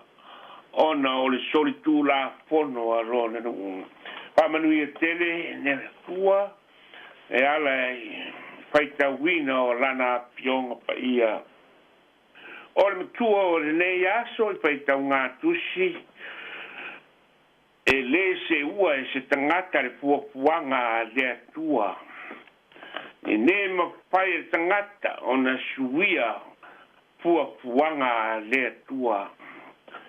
Ina ia mai o le leila o whaponga mai le anganga maurunga o le matua whare anganga o le neia supaleile. O le tangata valoina, tangata valeina o le perenise o le langi ma le lalolangi. O te pia pesiri atua. O le a le fuapuanga le atua e le maseua. Papaponga mai la oe i le tadi. Ale fata maa le au perfeta. Po le toi ino i seia. A ua pina ngalo le ali e tui momo ia te ia. Wa ia fati ngā ino ia. Pe a faina te paia se taulanga mo ansala. O na iloa le e ia o lana whanau. E wha leva ina o na aso. O le pina ngalo foi o le ali. E manuia lea ia te ia. Ile male nei. Mai lava i lau ngutu maati ati ma le peni maai o onga maola lau siusia le nei tangata o le atua. A le fai lea wa avea ma poutu. O le tusi atoa le perfecto Isaia. A ua manua o ia o no wa tatou solitu la fono. Wa momo o ia o no wa tatou wa mio leanga. O lea o inga e fi muwai. Tatou sa iona runga lea. Ona fa lava foi. Ua malo lo ai tatou. O le si langa mamao lea le atua. Mai lava le tusia kenese ina ua pa ure ua i tangata. Le angsala. Se ia o i le tusia wharinga. E a pio mai le mesia. O le alupele o le atua. E wha o i ai. Le mai a ma le lima te o tangata. Le ino ma le matau o tangata. Le tau fai ma le whati ngā o le lalolangi. Le tu lafua ina ma le whanoa e ona lava tangata. Le whamasino ina ma sa wanga whati te e fua i lona tumuai. Ai talo whae le aisa na sala. Le sa taulo i le aso le nei. Na tau ai le vāo le langi ma le lalolangi. I ne vāo pāngo tae to olua. Ua ala ngā te tau lava a la sala. O se manatu e whama i te ai nisi manatu i le matua. E soi fua mai le perofeta i seia i tonu. Ole a aipa ia i Jerusalema. E toi pikse lau tau sanga fio mai le keriso. Ai ua leva o ne teu i banto mātu maunga. Vai tafe ma vai tu loto. Papa maa malau panua to afo Israel. Le tō whapa ia le matua whaivo le fōfuanga pa ia ao. E le mapai stangata o na seu malo. Iai pe whaalave fo iai. O lea fōfuanga mamao. O le a iai se teimu. E whaangao i iai lona i tua. Ai a fio mai le tangata atoa Iesu Keriso. E pai matongi ola o le lalolangi al sala. A le aso le ne. A lea e mori mau fo i ai le to ino paulo i le kare sia i Roma mtau perima pe ono. A wawu maliu mai Keriso i ona po ua te tawai. Ina o vai pea i tato. O le sui o ia o e whale me tau ma whapau. O le aso le nei, o le aso le sa tauro angata. Ma le au wha maringi toto. E ne o se aso o so vale mai. Pe papua veta, pe papua sei, i le tala anga o aso whai tauina. Ma wha mauma wina o ka lena le lalolangi nei o na aso. O te talitonu mausari o le aso na tofaina. Ma fa tor fala inga e lo tātou tuatolu taspa ia. E toe fa wai le fare mapa i whai mama le pelepele anga. O le lalo langi taru le mata ngā o le ansala. O soe le tala le. O te fia pai atu wā i a ano o lo fatu. Nā e lufi ina le toto ola le nā ngā yoi ai lo tangata atoa. E te umaru ai. Ne mea moni le nei.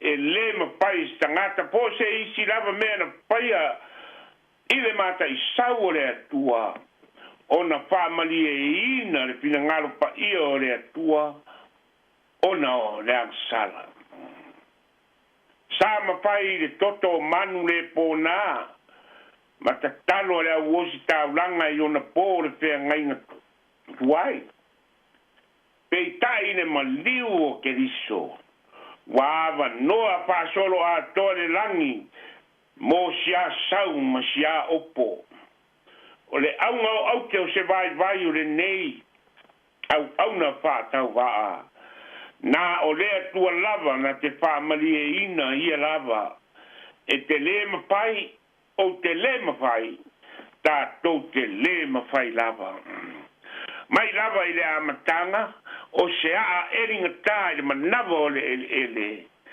fuanga fa mau lo tato wadi i le tua a le tau tu i ai tu le toa o le atu nu o le tau e lele i le vate tea ma le tia e le ma se ua le fina ngalo o le atua ma ana fuanga ne ka le sia pele a ke riso i New Zealand nei ma le lalolangi o le fa manatu fa pa anga o le tala o le pa o le tanga o le seta ua uma o na ai parapala ma ai mea le anga le tua li utina tangata ona o oe ma ua uma o na ai mea lele ma inu fuala au fasa ina Yesu mo tato ua uma o na poropata to ma inu mea ona ma matui tui ke riso i le talingo le sa tauro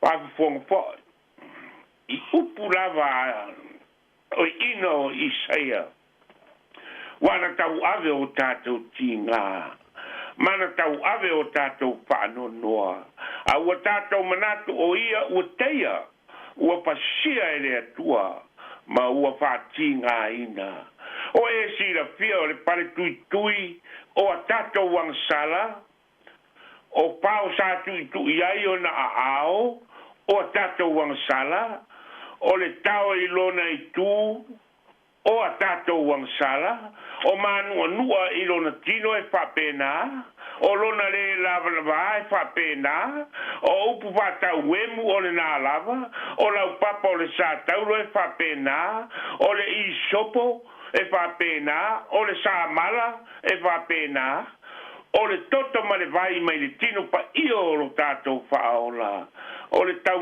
unga lea ma le ato anga o le whaotanga pai mai se isi tasi o tamai longa o le toe puta inga o le kare sia ma tini nu telu ua uma o na whaatangata anga sala le tangata pa io Yesu Keriso mo anga sala tangata umalawa o le tua lalo mai le lau ai le toi ina ko kiri po le lua mo oe malo o langa sa ili i le ali se fo nei i le tua se salmo nei matalo i le tua se fa na fo wina nei u soe mo lo tua se fa tua nei ma ori mo lo tua e toia fio mai lo tato wali i faola sa opa i tau le tala le rio Stanley Jones i lana se singa i Istanbul i teki po lea sa ingoa ia Constantinople i le malu o le kare se Kersiano sa pa ingoa i le tai pa ia o Sofia a ua vea nei mano fuanga au tuo le lotu Mosalemi na whaaleanga mawa e se uma ata ma whaatusa Kersiano tonu o le malu ngangu ai tu iai tu singa le au alapi e whapea sa wa ai ai o ia i lunga o le whaalo o le patawhai taulanga ai pai mai au pe wa tu whapua se ilo na whatu sa tango atu ma mai le lima o lana uoma alanga vai ua toe sau o ia O le mafia o vali o se turi e tele ua mawai. Ua papo se o na mani pinifi pe mo ese. Ai so solo mati le tira mai ai. I lunga le urua i ata le na tu sia le ata. O le toia fio mai o Yesu. Pai mai le Leo Stanley. O. E le mapai o na e ava e sea o ia. E toe sau o ia. Uso. E le ale toi sau o tātou tau taimata pala o e pi i le waa. O te talitonu pea lava pea tātou te le tau o se pare tifanga. Po se pare siva, se pare taano, pare kalapu, pare inga, pare fai pati, paka, o nisi poi. Mea, e sula i le anga le leima le alofa o le ali. E mawai e su i lo pale. Ai tasi a lona le a uso pede. E miliona i lato. Wata asea i lava i o lato fale. Ma a inga e pe o ma moise. Ua le aise taita. A pai o fa pe nala usikai. Pai se suinga i nei e seta. Sui nei, ma ai le mea le na e fai mo tama i tua mwhati ngā i tinao le a inga mari whanau. Se matua sori pala i o vai. Ona e tofo lea ma e inu marie. I le lolo ma le sumarie o le tala le lei o le whaoratanga. Na ti ngā ma maliu ai ke riso. Mo tato. Tato tato. Ta mapa iae, le tua mamana ma wha oni. O le tua wawenga ma ngātuenga wha wau umalava i vaenga uma e wha o le lalolangu. Tali a mai are vi inga ma le wha fitai mai o mātou la ngutu le anga. E le wha mana tuina o le aso maliu le nei tau sanga. E maasi a si pea la ngona ke riso. Ona o le ngawa ma le pio solo. O lo mātou tau mawhai atu i lo no whari. Whāton polau mai. Lo wa nganga pa ia. Ma paola ina ni usila ma le lalolangi. Mai lima o e sa wā. Ma e wa wha seva loa ina. Wha malu o e sa wanga ma tau tia. Ma valea wa whano ai le to tele. Talu le mata poto o le lii. O le nei lalolangi maan au. Tau si wātere oe yo mātou tai whare mālo, whare anganu, whare kāre sia, whalapo tōng tū maoti, whare au wai pisinesi, whare au whato anga malatou uma o ngā lue au nanga whala wai tele. Mō le manuia o si o mātou watu nuu nei. Manuia la u pai ngā ruenga le tio le lau mua nei. Ma le tau tua mō mātou uma. Ai mai se le awa nua tā ua. Ua wha leo atu ai le upu o le ola. I au tangata lo mātou tua. E ala ia Yesu Keriso. Lo mātou wadii. Ma lo mātou wha ola e wha wawau. Wha wawau lava. Amen. Manuia tele le seta mana toi tu Samoa uma i New Zealand. Alo paanga o le toi tu mana asu maliu. Amen.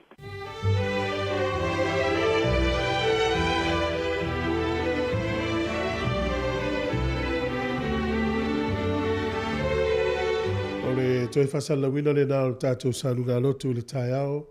Na te tala i foia tātou fasala longa. Ia ore nei fo ia sopa ia le aso maliu.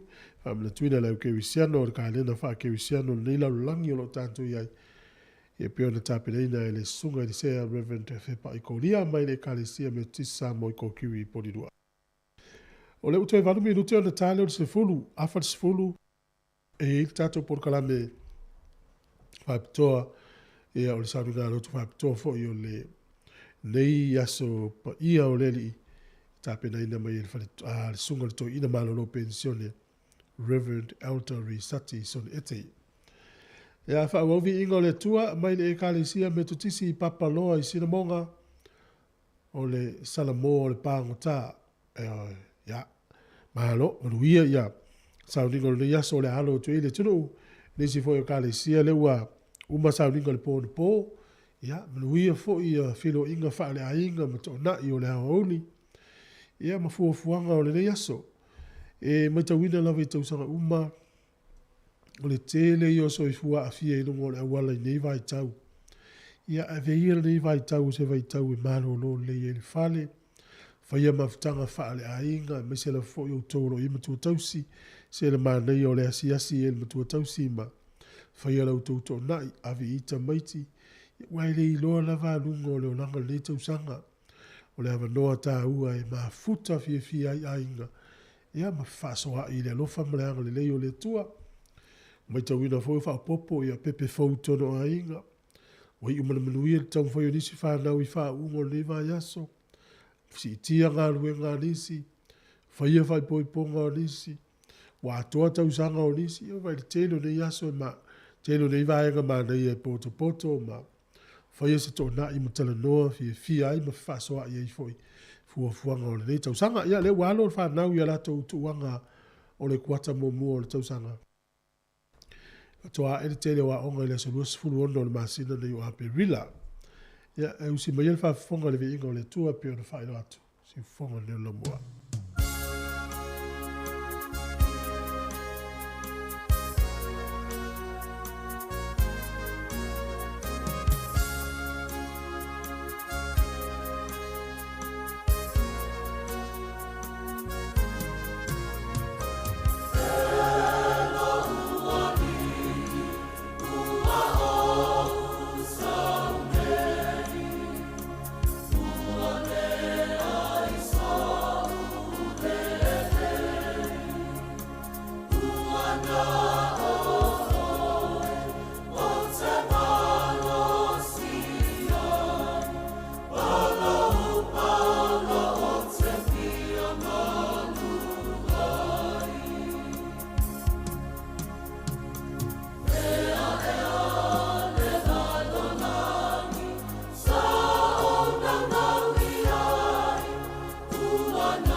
si itia tonga ai ale ai so ualofa ele aunga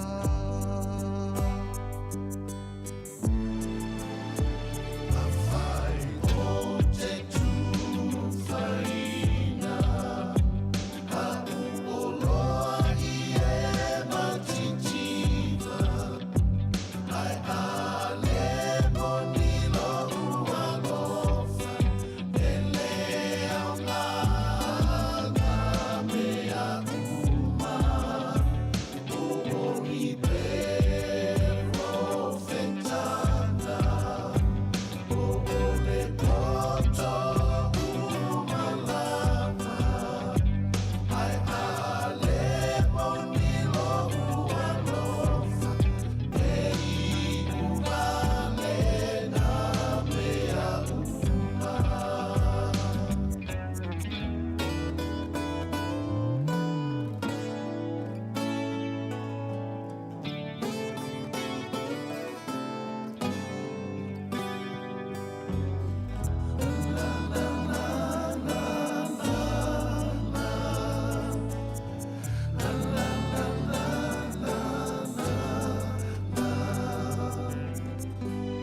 o e whawhonga mai le tautua le siufonga le mua.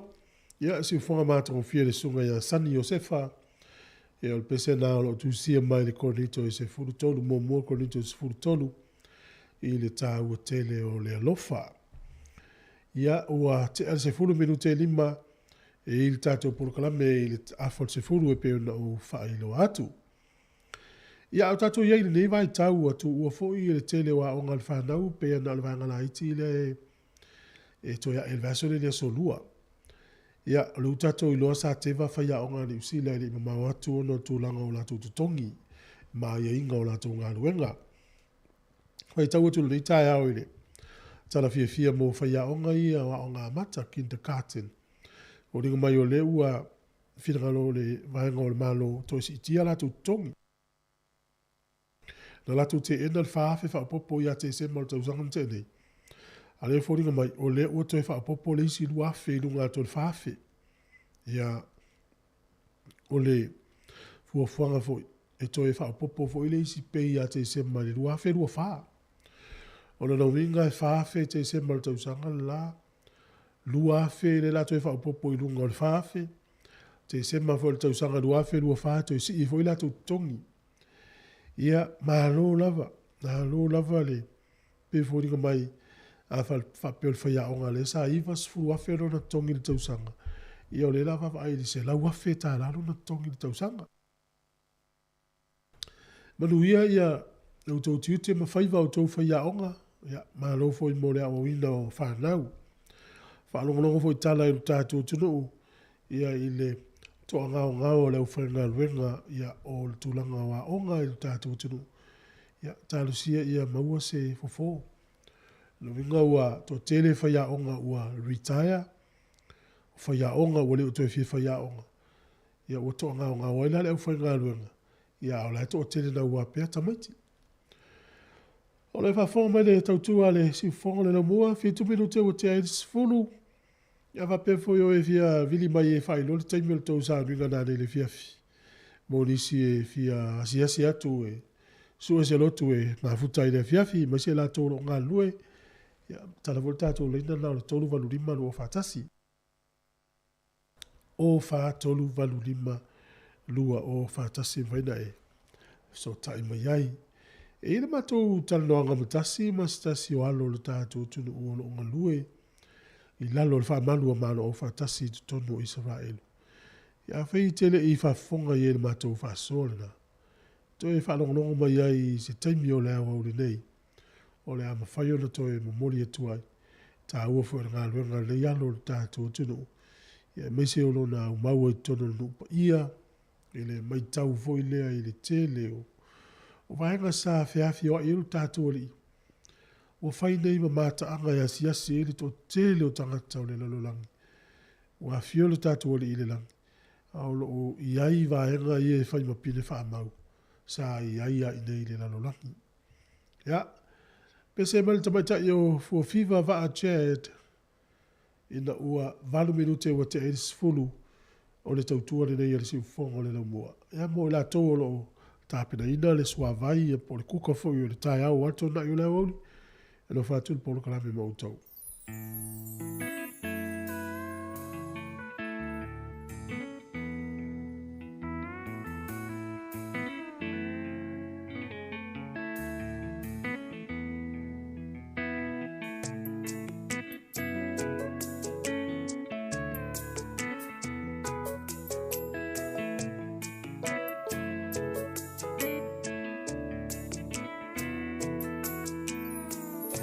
Sili, sili, ese, oh.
tu Manuia le tu longlong.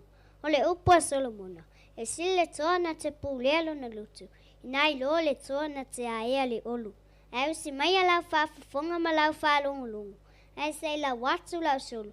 Le puapua ngā o Yesu i le sātaru. A tau tewa atu Yesu i le ala. E o tia le anganga. Ona o le mamafa. Sa ia whaalongo ina le ala langa o tangata. Sa la tau whianu, te pō, masasa, mafuti lana ava. Sa lo whae le aise upu le aise ngangana. Ai sa ia ono sa ia le mamafa tu. O ata tau angasala. Sa whautua ina pi lako e lona to alua. Pa ai oe ne Yesu se i le alo o le atua.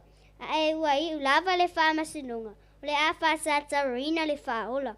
O le a so langona. E le whainga tā ia Yesu o na wha o matia o la tau ola. Ai ona o lona usita i le atua. Ma lona alofa. Ai na ono sa ia le mātu i tui ma le o ona. Se i tau nu lana misi ona. Ina ia atua toa lo tātou sa alutonga. Sa lo whai le au so mawhatia. Ua sue lava le mea e ola ai le tangata ia. Ua ngalo ia pe terulan tau tinunga. Sa whai. O le mea e te aluai. O te aluai. O le mea e te oti ai. O te oti ai. A o le mea na o iai. Na ia whawhitia lo na matai. Ua ia langona lo na whanua noa. Ina ua ia whalungu. Ua vivini moa. Ua ia mauti noa le feta lainga a Yesu. E le vivini moa. Sei longa lava e te whawhiti whatolu ia te au. A we ua mali liu toa. Ua mauma wai au penga o le taua. Ua whai ua tuai manai o mawhauwhanga. Mātua Manuia telele e seta i lau tāpua ina. O le a o foi i sia ua ainga. O lo tāpua i mai ai sia o tua ina whaurusina. Whātou whaloa whāsoifua ina. Wau ista tanisha. Pule sasi mai malifa.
mai o ia na te suia o ta o lana.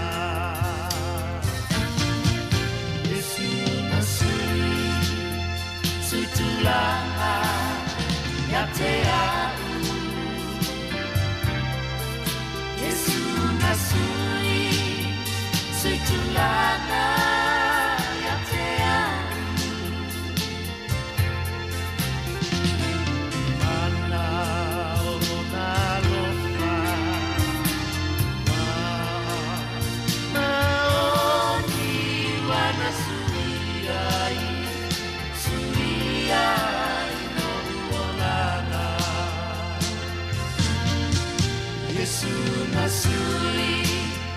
Sui tu lana ya te au. Yesu na sui tu lana ya te au. Imana luna lopa ma omi wana sui ai.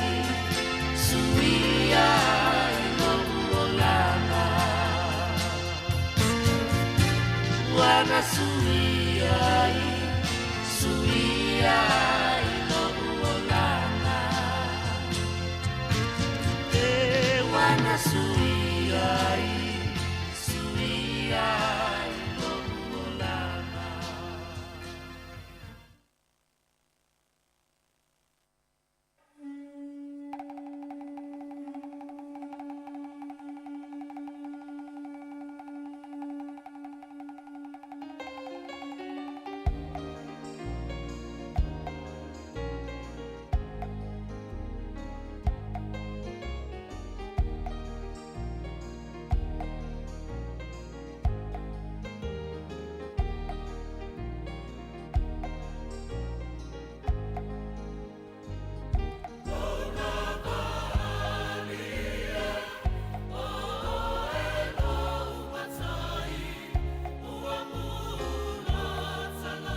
le whawhonga mai le tautua le siu whonga le no mua, nisi nao vi ingo le tua sa e whawhonga mai le iai, mai le kalesia e whakasa ke te semana I porirua.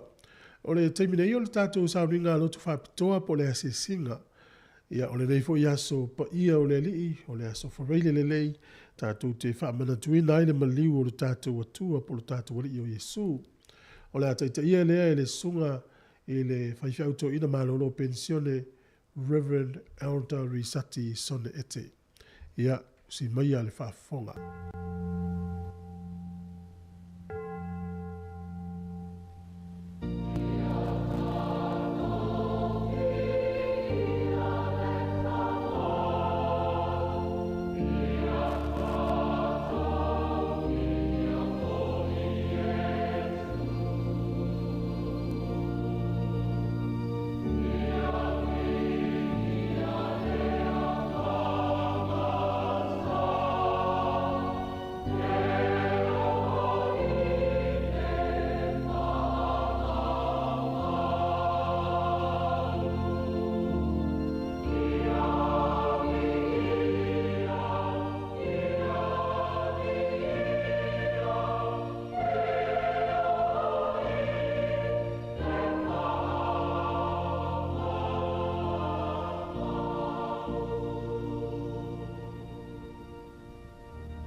O te whataalofa whaaloalo atu I le mamalu lau whaafonga e nei whoitai au paia o le aso whareile le lei po le aso maliu whamalo le soi fo manuia ma le langi matafi lau tau mamalu iau tau sā ma whaingata o le tala le lei o paia ma sā whale malo malu whale anganu malu fo inai o tātou tinam ta mā mātutua malu o whatau tolia I ngasi po le ongo tia fo I le loi whafonga malingi ia ta lofa lava fa malo lava le soi fo manuia a malo fo le folau whaftai I le tua ua tātou o lea le nei vaenga o le ala I lana tau singa malana leo leonga I loutou soi fo ma so tātou wola ia manuia tele le seta al siu fonga le nei le lau mua I Wellingtone malana polkalame o le asia singa I ngasi ai taluai o no le sforeile le leitonu le nei o leo le awhapitoa I foi la tātou sauninga I le sforeile le lei. O le tātou tāpua I le tua. A wau whape lavo na lofa mai o le tua I le lalolangi wa iau mai eilu na tali I to tasi ina I le whano se tasi e whātua tua ia te ia a ia maua ia le ola e whama vau. Si o tātou te talo. Le tua tol tasi pa ia el te male alo ma le anganga pa ia. O mātou wai oi molo au oi mai o mātou loto. Ina ia mawhai o na mātou tāpua I tuai I le anganga ma le whamaoni. O mātou si tia la mātou tāulanga o le vi inga I uluma o la mātou whawhitai I le nofo ali o le alofa tu noa. O na loutou singa anga le lei ai mātou o au lia manu ai foile nei aso whapitoa. Ai maise o le nei masina fou o mātou o lia I lo alofa. A whanga solo o le mātou malanga o le nei tau sanga. Whaftai mo le mātalasi o mea lofa mai lau fio o lo mātou maua ma whaau ngai le au noa. Mo lo mātou wola I le tino o le mawhauwhau ai maise o le anganga. Whaftai mo mea lofa o le mawhauwhau to mai fo I maanga waa e tele ma mātalasi ua whaau ngai ina le lei. Mo le atina enga o le soi fua manuia ia wala SS o le soi fua ma o mātou wola. Aftai mo le poto mo le to mai fo mai o fa au nga ina mo le sai linga o vaila au ia mo tong tinga nga o saunia mo e o lo a fia ma aftai mo au fa manuanga wa wala mai fainga malo o pu fai o nei foi tunu mo so se tunu mo le manuia lo tele o tangata uma ma to fa aftai mo lo ka le sia ke siano au I le lanolangi malana nga luenga talai o le tala ia Yesu Keriso lo walo lo mato wali faola aftai mo tuspa ia fa mo mawina ia u fionga o le sulu lava le o mato vai ma le mal malama i o mato wala whaafitai sili mo Iesu Keriso, ma le ngaluenga o le whaolitanga o saunia e lona soifua pa ia, ma ona popo ngā whaamasia, o lona maliuti ngā i le sātauro, ma lona tanumia i le tunga mau, o lona to soifua manu malo mai, o lona fioa i le langi, ma le awina mai o le mana o le angang pa ia, o lo tauto lua ina nei lo mātou whātua tua vai ma le tau teva, mātou te moli atuai le whaafitai, o le whamanu ma le whanetanga i lau fio lo mātou tua. I tu mau i lau fio le vi inga mo nei mea uma, ma le tele o mea lofa i le mwhai o le whaangafa tau li maina i sa mātou whaafitai. I tu mau i ate oe le whamanu, o le pule ao ma le mana ma le whanetanga, i nei o na po, e o atu i le whaavavaulava. Amen. Tātou pese i le vi inga o le atua.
wina o le tuspaia.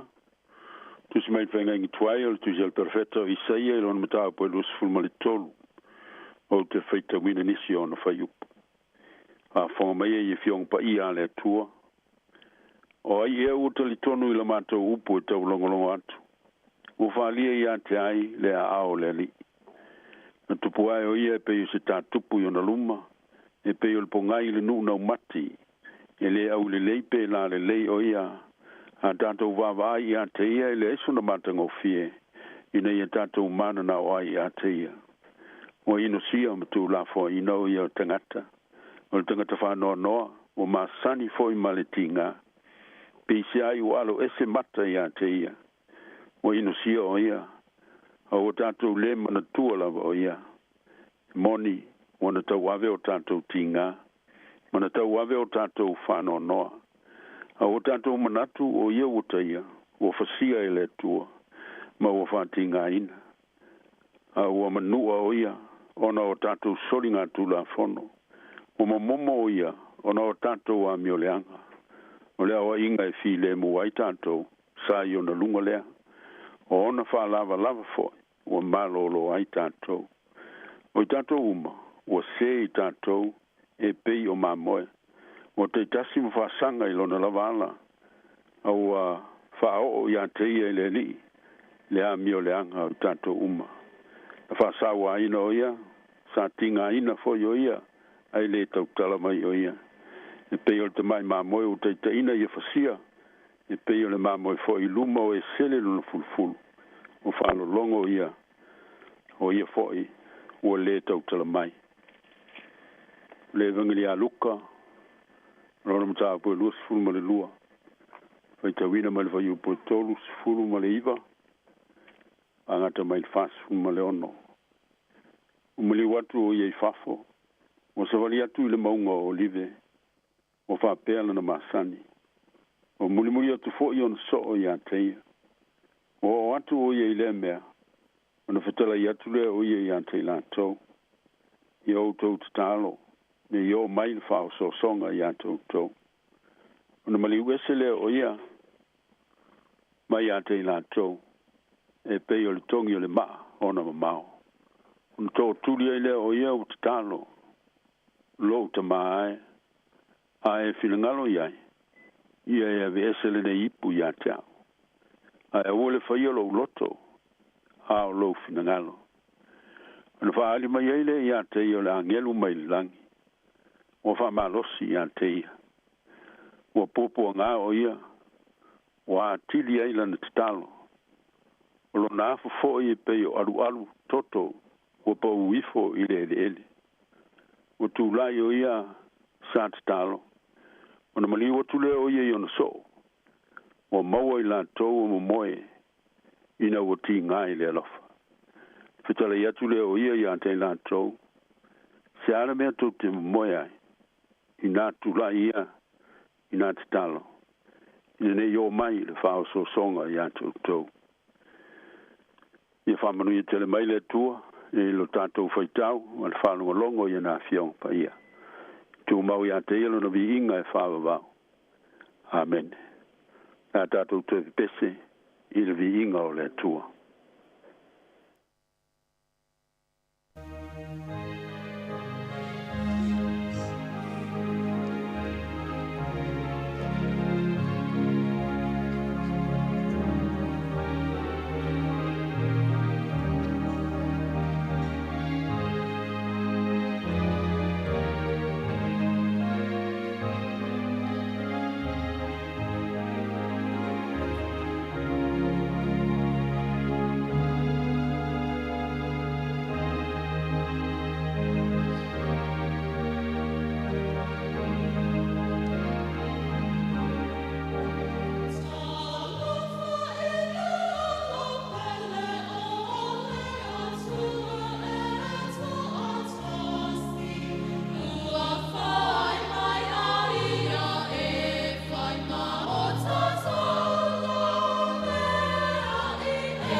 le la unga le swafa le tuol te ma le alo malengang pa ia.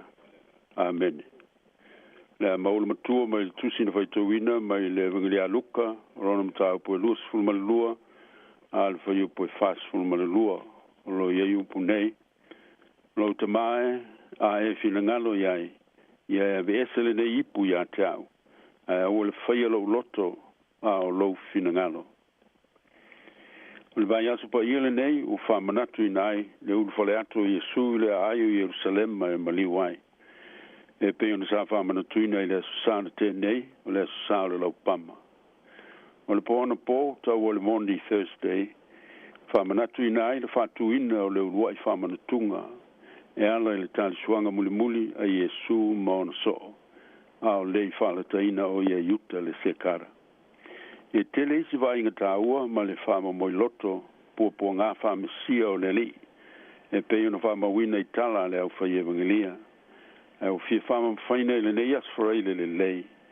le te talo Yesu i Ketsemane lo te mai a e fina ngalo iai ia e ave ese le ne ipu ia tau a e au le fai alo loto a o lo fina ngalo o te talo la wilole a Yesu a o toto le fanua i Ketsemane.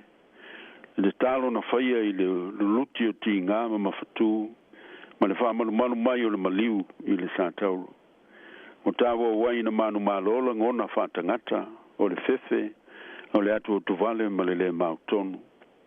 O le efu toto, o le whailonga le o le tino, o mātu tu i le suavai, o na o le fefe ma le papole vale. Wa atili ai ona watu ua to tasi na o ia o silinga se so swani mai ona so o le mfai ona matala fantasi mai ai ula vile o mfai ona tanto mata wina i upu wa vema matua o lo mau pele to vai o le fatu tua o lo mau pele to vai o le fa moi ma le fa lango Yesu i le tua lona tama o lo mafutaina matau to lua ina o ia lo tamae a e fina ngalo iai ia e ave ese le ne ipu ia tau a wole fa yelo loto a o lo fina ngalo momua o fa inu mia le ali o Yesu le ipu o ona o tanto ngansala ma o tanto tinga uma o lua iupu fa autu ia ile ata ti fanga la wiloa the passion of Christ o si tia mai le Isaia matau po limas ful tolu a lona for you po tolu. He was despised and rejected by men, a man of sorrows and acquainted with grief. O inosia matu la fo ina o ye tangata, o tangata fa no noa o masani fo I malitinga. O vala onga la loa na I popo ngā le Mesia, o fatau nui na uma I so I fuapa ia o le ali o Yesu Keriso. Ai mai se lava o na popo ngā whamesia, ma lona maliu whalawa au le sātauru. Moni lava, o whainu mia le li I le ipu o ona ma le matui o a tātou wangasala ma tātou wa mio leanga. E pei o la le perofeta, o inu sia o ia, o tū la fo ina, o le tangata whanoa noa, e pei se I wa alo ese mata I ante ia, o le mana tua lava o ia. E moni o ana tau ave o tātou tinga, o tātou whanonoanga, o tātou manatu o ia o taia, o whasia e le tua ma whātinga ina. Se ipu lava alo loto I tinga, ma le alua lua I popo ngā. O anga sala ma mio le anga uma o tātou whaia, o inu mia uma e le li. O whinanga malia le tua ilo nā lofa, wha inu mia ilo nā lo pele, mo le tangata o ang sala ina ia whaola ina. E pei o la Ioane, a wau whapea lava o nā lofa mai, o le atua I le lalolangi. O ia o mai eilo nā tali e tō tasi. Ina ia le whano se tasi e whātua tua ia te ia. A ia maua ia le ola e whāwawau. E au pele, a le a hese tātou tali atu I le atua, e tusa ma le neia lofa tele ia I tātou, tangata ang sala. Ai mai upo le pese se lau tolu le whakasa. Pe mata e talia le ali, le sa manua o na o I tātou. Pe awa ailo na popo ngā, a fitalai, o whaile nei mo oe. O le roto whaafitai, whaalia le talia, whaamaoni o Yesu Keriso, malona nganga i o tātou loto maolang, maola ai, mo le vi inga o le atua. O le ofo i nātu leo le ola, mo le alii, e ala i so se au o nanga, e tau tua i na aile manuia, o nisi uso a tangata. O le ola tāpuai, whaita au langa i le atua, e tali whaita wai i lo nā lofa mai ai tātou. Lo ta mai, a e fina ngalo iai. Ia vese le ne ipu ia te au. Ai awole whaia lo loto, a o lo fina ngalo. Lua, o mwhaion zato i lo mai le te talo Yesu i Getsemane. Le whātua tua ua mausali, ma le talitonu ato to Yesu i le atua lona tamā. E uina mawhatia Yesu, ai nā tili wha malusi ai lona talitonu, o lo mafuta whatasi mai le tamā maia. O landa te talo to tasi i le po atoa. O le lafisota inga bābala lata lea malona tamā. Sa wha malusi ai o ia i le taua wha le anganga. Ma le o ona matui tui o angasala le tangata. E le mwhai lava ona punitia, pe au o ale wa ai manino Yesu, i fofonga alofa o lona tamā, i teimi uma ona puapuanga. I pongi sa o le po i Getsemane. Sa suru ai lava le malama o le sota inga mawhanawhana a Yesu malona tamā le te talo ma le whātuatua. Le ona matui tui o le tauidinga, mo le matau tia o le angasala al tangata sa tuu i ona lunga. Sa i loa manino ai, le manu malo pea, ma le toa fi le mu pea, e maua le tatalo, le visota inga babala lata, ma le atua le tama. Ona whaali mai ai lea i a teia o le angelu mai le langi, o a whamalosi i a teia. O le whailonga le nā, o le a wai whatasi mai o le atua, e whatupu malosi, ma whatupu whamoe moe, mo Yesu i tu waso whaingata. A ua le whaia lo loto, a o lo fina ngalo. E leo se upo se tangata o to i lalo, pe whaia ina i si tau vinga. Po ua wha tangatanga oti fo i le loto vai e le ai. E leo se tu au lafo fo i se pule sa wā, ma le ma se ua, e le ai. A le tau tinonga lava o le loto, ua maua i le whātua tua, i le alofa whamaoni, ma le fina ngalo pa ia o le tamā. O se whamawhana whananga lea mo i tātou foi, i tu aso whaingata, o tātou mawhatianga ma o tātou pōpōngā. I lo tātou iloa mau tinoa i le whātua tua, o lo loto iai whātasi ma le atua, ma lo nā nganga whamawhana whana, e whamalo si au iai tātou. I oe, e whaiona ese o tātou loto, ma le fina ngalo o le atua. Ma o le tele o teimi o le o langa. A tau te mana tuna tuai, i o tātou loto i le mea ma le mea. Mo le so i fuanga i so uma peitai. E iai lava i tu aso whaingata. E iai tu aso onga o le o langa. E manao i ai le fili whatasi ma le atua. Ina ia whaia le fina ngalo o le atua. Ai au le whaia o tātou loto. Pe ona malia i le tatalo o le alii. Ia whaia lo fina ngalo i le lalolangi. E pe ona whaia le langi. O le whamanatu mo i tātou le au whātuatua. Ina ia tātou sa ili pea i le finangalo le atua. Mo filifilinga tā ua uma o le olanga. Ina ia mautinoa ai le manuia o ia lava singa. O le aso maliu ma le eseta. O i tu e lua o le tu petasi. E tā ua le aso maliu ona o le eseta. E whapena foi le eseta ona o le aso maliu. O le atoanga lea. O le ngā luenga o le whaalatanga. O saunia e le tua, e ala ino nā alo pele, na liu tino tangatai. Molo tātou tongi o laina. Ia tu mauli suafa o le tua tolu tasi pa ia le tamā le alo, ma le anganga pa ia. Le vi inga e whaavavau. Ia manuia tele le seta, i le mafuta mai o le tua. Amen. Teo tātou titalo. Le tua lo fai. O mātou te tālo whāto ese i lau whio. Mātou tino atu i a te oelo mātou te mā. O i mātou o le whānau o ngasala. Na mafu aio na pua ngā tia. O maliu whaala wā au lo mātou o li whaola lo walo pele o Yesu Kiriso. So ni mai lo ngang pa ia. Ina ia mātou mawale salamo wha maone. Ma wha fōu ina i mātou. Ina wa mātou talia Kiriso. E toi tū manu malo. I o mātou loto mangang.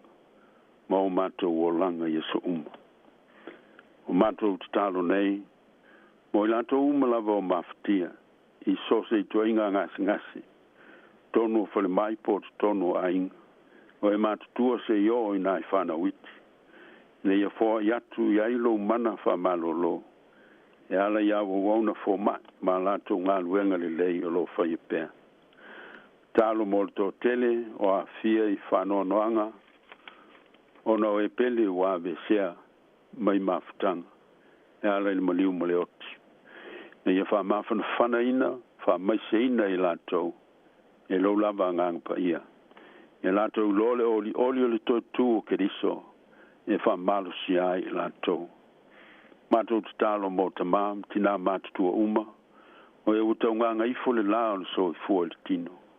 Se i e ta awhi mawina lo lato so i fua e au awanga le lei.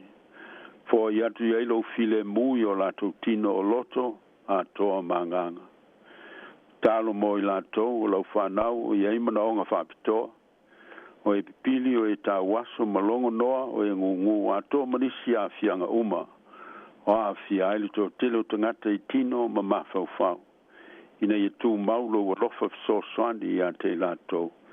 Ai meise o nanga o whaia mo i lato. Talo mo le lalolangi, mawhatia, ona o tau o nisi tū o le lalolangi. Ia iai lo so swandi to tele o tangata o lo mali liu ma manu nu ai. Ma fia ai loto ma o langa o tangata. O e o a fia i whalawe lawe o le nātūra, ma whalawe lawe tupu whawhose. Ma le tō tele o i lato o a fia ma whaina i o langa. E meise fo i nisi tū o le nei e tunu o i New Zealand nei. Ia iai lo so sandi e o tauta atia e o lato o langa ma o lato aing. Sao ni e lau fia o wala e o tua i au whamanuianga mo i lato. Whamanuia ngā luenga lawe ai. Ma au nanga fsosani o lo fantino ina mo e o manao mia le fsosani. O fisa mtanga luenga ese umo le malo whalampa tonga. Lotu mai kale siam tanga taito tasi. Ia iai lau whamanuianga. Talo mo whainga malo i New Zealand nei. Samoa ma le vasa Pasifika. Ai meise mo i lato ua vea ma tai tai. Ia e whata mao ai nga ina la lato to whai upu whai. Mo le manuia lau tele o tangata uma i sose atunu. Stalo mo lau i kalesia Kirisiano ao i le lalolangi. Ma lana ngā luenga mo li mau i lau fio. Ma lau whao le tanga e ala i a Yesu Kiriso. Ai meise le nei vai tau pa ia. I le whamana tuina o le maliu ma le toi tū manu malo. O le mātou wali i lo walo o Yesu Kiriso. Ina ia ngoto ifo i o mātou loto manga. I tā ua lo mātou wola whātu o tua. Whamanuia o mātou wā inga i le mawhatai o mātua ma whanau. Ia tia e le lofa ma le whamaoni mo le manuia o ainga. Whamanuia lau whafonga o le nei aso. Meise le whenga iai maso malolo ma tu uanga mātou whanau. Whapaolo o ao ma tausi pui pui ma leo leo ma whamamanu. Whamanuia si u fonga o le lau mua. Ma ana wheau le lei uma o lana komiti whafoe.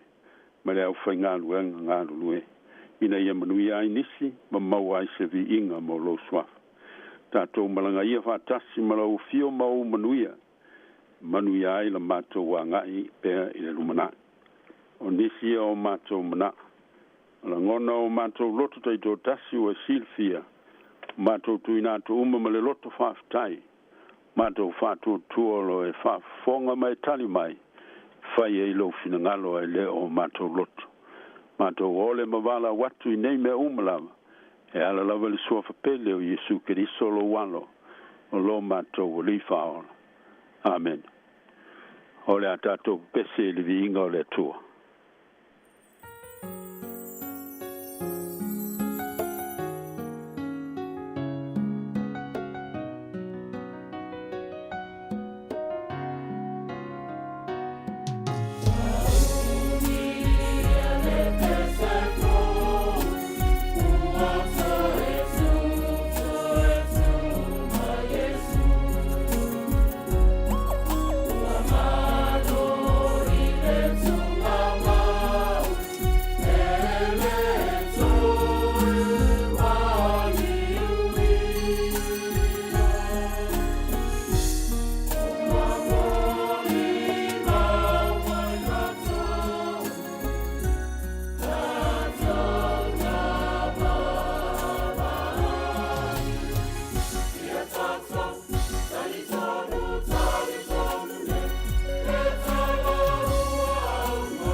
moli atu le whaftai lau sunga tu fue o le tātou aluenga le ne aso.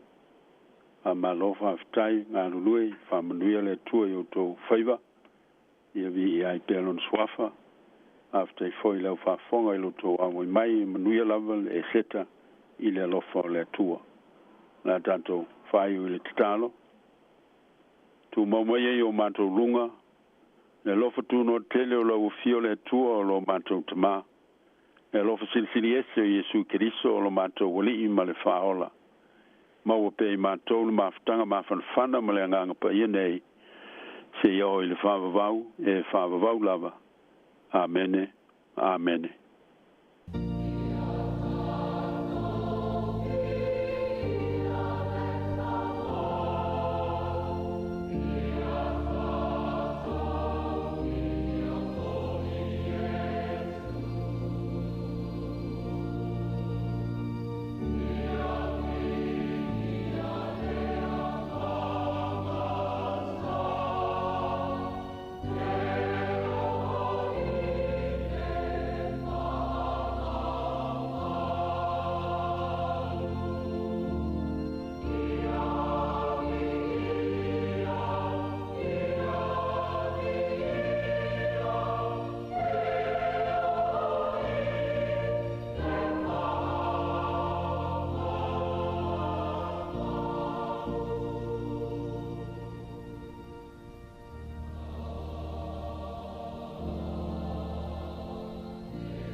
O le naua whaafonga le tunu i le tātou porokalame o le asisinga ia po ua whaapitoa fōi o le tātou sauri ngā lotu o le nei aso pa ia, o le aso whareile le lei o le aso maliu o tātou whaamina tuina le tau sanga i lua hawhi lua sifuru tolu.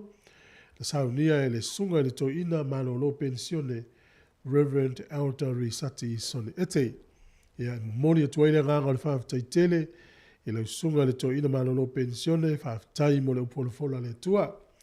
Ia o le manatu la foi o le awuna nei ia talia ma le nganga whaaftai e le atunu i e whaatupu e pele o la whaatuatua i lo tātou alii.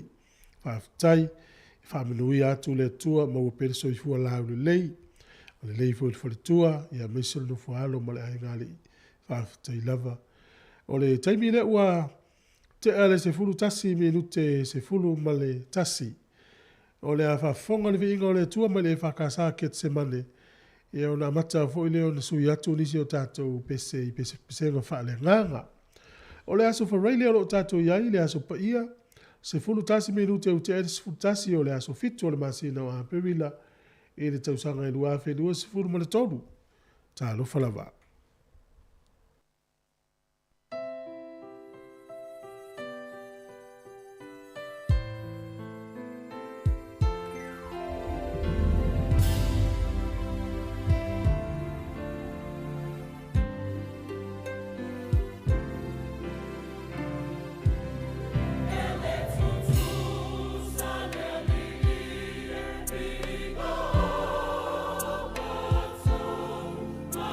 Be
whamaluru atu.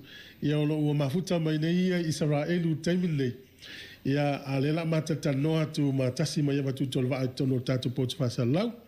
Ia fia failo atu lau sunga fatalo fatu Vincent Malor so ifua nei tu lau leso.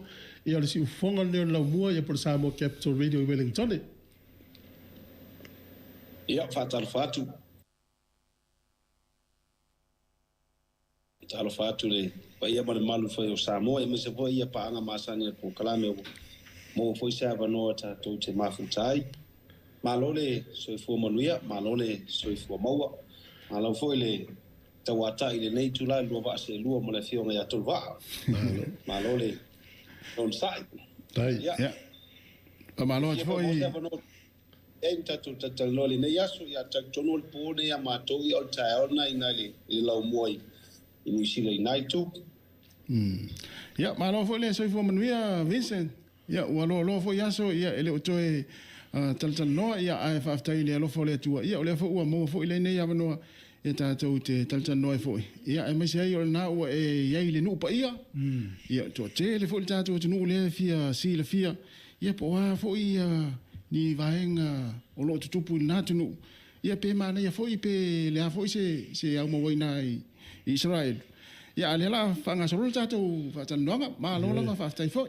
Tai foi lo tele ina le fa tala ulato tātou po kalame. Ai Vincent, ma le foi le pe aso fi ngalo tatu amata mai Samoa lo.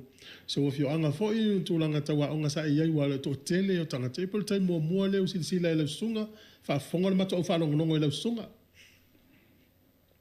Ia fa tai mo le fa sil. Ia o lo ingo atua ia pe na foi na sila fie to tele la to lo fa penan mo multa ila po kala mo le fa so Manuia ia o Vincent Junior Schmidt. Ia o lo tinai sa mo sala idua ia o lo tamai sa mai sa foto ia o sa fa na usili sa vai o tamito moto ia pole o ina sala idua le mate tua o e masunga ia to va ia vata ia o vai moso ia pia ia po ina lava o pa mautu ia ia sa no foi lava ia ma fa pena na ina fa ta se to ia o sa wa o i fa balu primary school you know mala wa o ia fa solo tu le ila o ma o lunga kolisi sanga to Joseph. En mai le Santa Josefo ia na pelalena au e tuaile le ofiso le leo ma ve ia uma se tasi fo ia o malon na vai temi ia pe inale e langa tutu po ai sta tu no ia ele tu olna e monisi foi fa monianga polisi foi vala wing no wa pena foi on fa monina lo ni tanga tasi o meneteni o mau i tonu ai pa ia o Jerusalem fo ma fa fela na o Israel la se ma fu anga na o Israel mo te momo e ole pe tu langa sa fa pena amata mai la o nanga mo wala no tu mo Israel o te misa ve ya mo le sa mo e fu lu ta sanga ve ya mo le sa mo ya sa pena fa mo ni ina mo se va no ma tu sa o wa ye le ti mo sa a vele ma va en fu le pu file mo tu no isti mo e ta sanga le ia to was fuli mai matu sa pa pena ona ma ola va no e represent ai samo e tono malo ofata se bele mele le pu ia sa le muto no istibo pe ina la vale amatanga mai la vola uia fu ia au nanga tono malo ofata ia fa solo mai la vala ia le lu ta sango istibo e to fo ila le sa mo fa wa nanga o au sa lunga na fanua ia lunga na esa apenali tuna sa yela o nanga ton tanga lunga le no tau sanga sa we na fanua e to foi tu le sa mo o ye men ia i ma fo sa mo fa wa o nanga yo ni sila uso le sa mo ba no sa pena nga lu e Europa pela o ina tau sanga dua pe maleon o ma wele va no titu o lo sa mo ia fa ta se tu malo fa ta si o aula sa mata baila tu na mata mai sti mo te foi sa mo ia na o lo sa mo tau sanga dua fe maleon lo fa mo fitu e mo o wa tu lo i Europa pole no pole o Netherlands o ta o Holland yo ina la lenga a mata mai la bala una tono malo fa ta si e fa solo mai la bala ile isia tu Europa e fa solo tu ai lunga o ba ngoleo ma tu sa el Middle East e se yo o mai lava ile no paia e po fa ina fo ia le no le tua e pole ai fo Jerusalem yo le o mo Paulo nei vai taimi au pa solo ta e se a fuanga le i ta e tupu el tangata la we ya fuanga le i le tangata mo le tangata tau tele o atu la lo ye le upa ia o la lau mafuta tu isi fita ma lo fata si o Samoa ia mana to ilo Samoa fa lo ngia foi o Samoa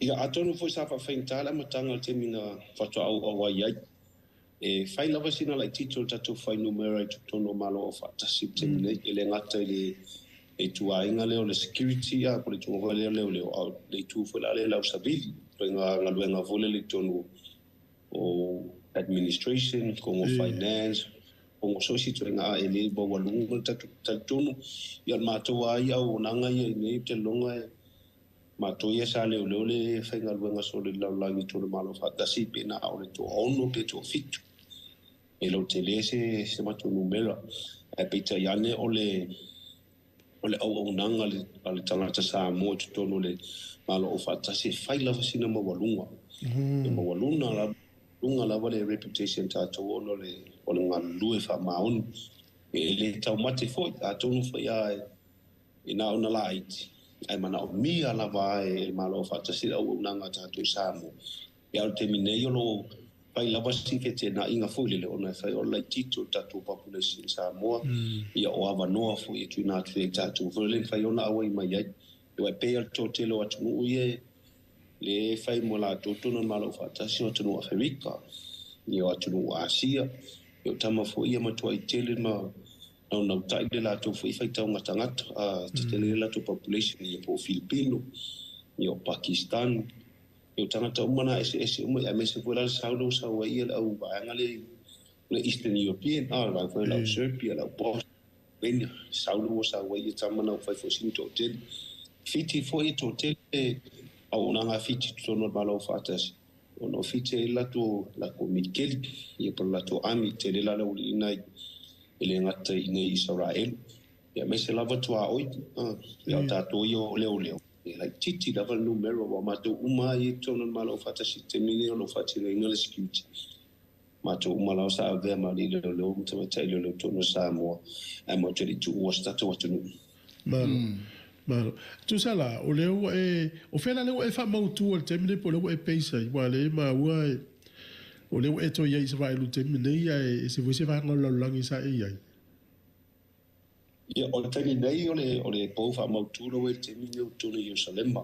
O le to fo imane Israel o sa une mo sa une le tau sanga lua fe su tol su fa so di maspono su fitu.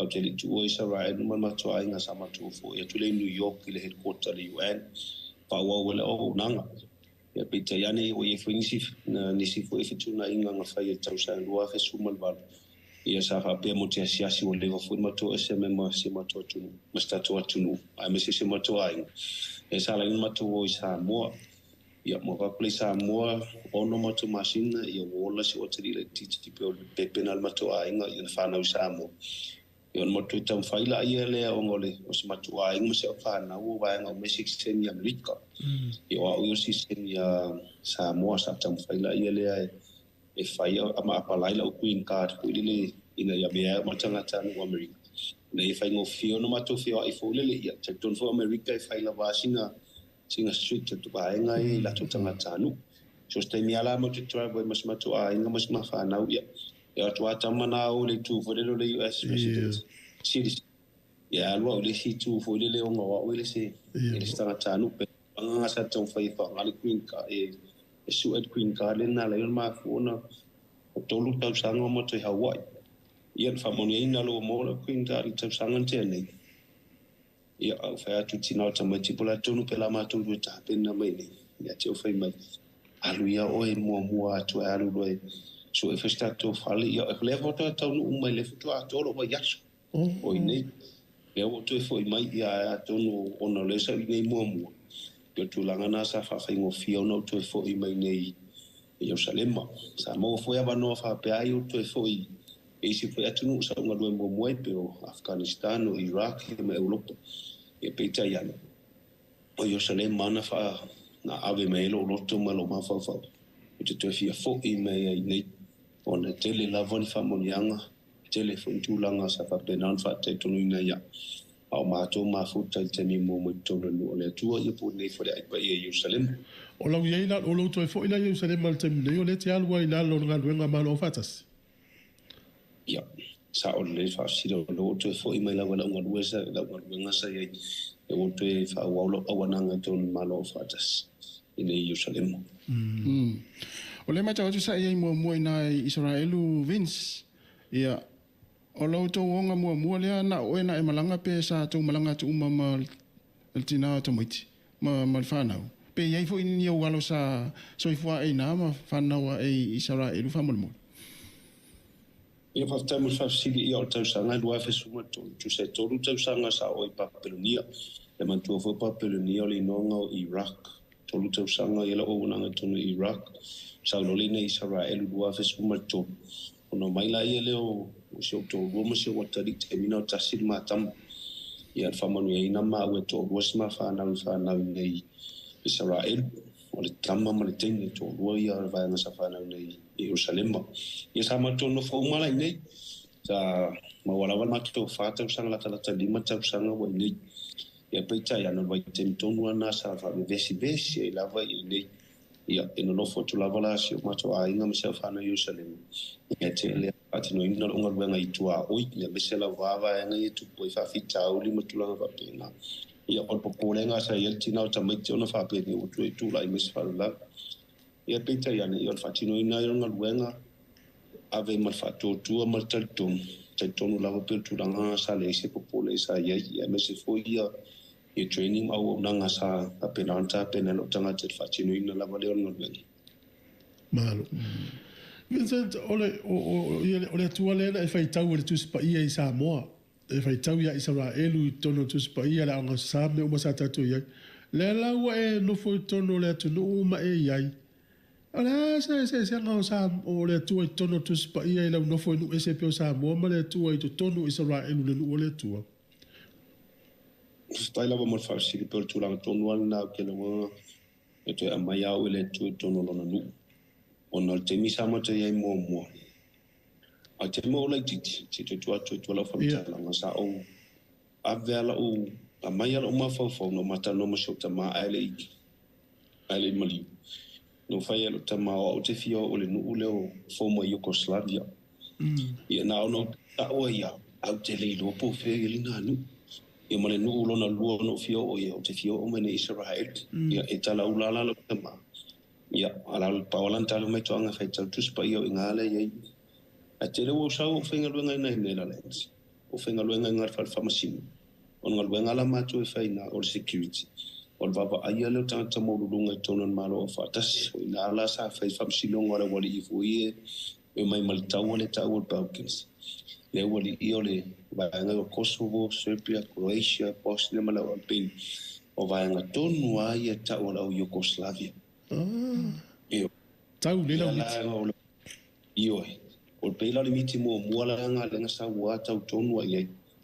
Ia ma whaasol solo mai lola ele o tūlanga pito sidila ona ma ofa ma pe e o fole loto I fofanga le tua. O mea umai na tutupu I tua na. O sa o tu e tu to tilo na ia. O ngango I loanga ila ia le o mea ma fofanga uma no whaile li pe whapeta te loto ai ai. Ia por tūlanga. Ia ole o mai lai nei Israel pelo tau e tele lavan familianga a umano ainga na o mau I tole no le tu ele ngata I whaalinga o Iloaina ele ngata ele tosi tia o le nganga whatuatua ma te tonu le tua ono o ngalua ilo na nu ia mese fo inga luenga whaatinu ele ngata fo ilea o nisi fo I vaenga le aipa ia tatone to tele na hatu ele yo oia au Manuia ina lo tangata ona ngaruanga o mawhai ono wasia mo o iei ma ua mawalunga I lava lo taitono lo whatuatua I le tua lava leo Samoa le tua Israel luma le tua lalangi ato. A matova ai atu nei whafo le lalangi e pei o se le vanga leo sa tu tonu na taua ala asa u iai tonu le atu e te languna taua ia pe te languna sfile mu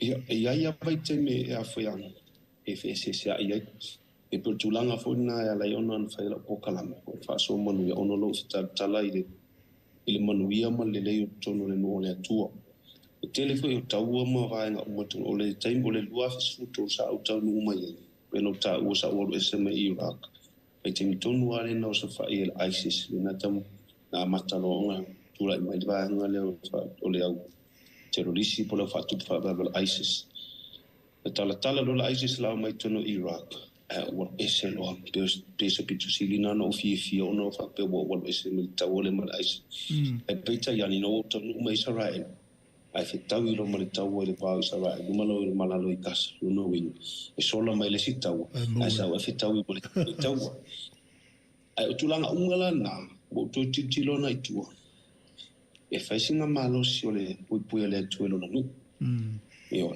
o ai fula tanga ta fafao e o mai nei Israel o fai se tau o tala mone e mal fama no si le foi po fa fo le ngang pa ia lauta e to fo i fenga mana o te le lo i se tau ai nei banga na o tu o fenga po se meo ngai i Hong Kong po Singapore ko Chelsea City ko kilo le TV fa to ai loinga o ile o le tau o le le fa o ale mo se o tatu o ilo ai li lo tu langa ai me i o pe tu langa ngai lo ai pe tu puva venga tono no ore atua le ma fai ona ilo ona la ngor e pe tu langa ngai fa tau ona ia ko le ninga ma training o mai ma tama ona fu ngai termina mo lu ngai la lo ia fai nga ma lo no ne ia lo pe na tonu la vale tele no va ai ma awa ye fo temi e tau ia tu ese situ al auso la wole ia o sa como estamos isa mai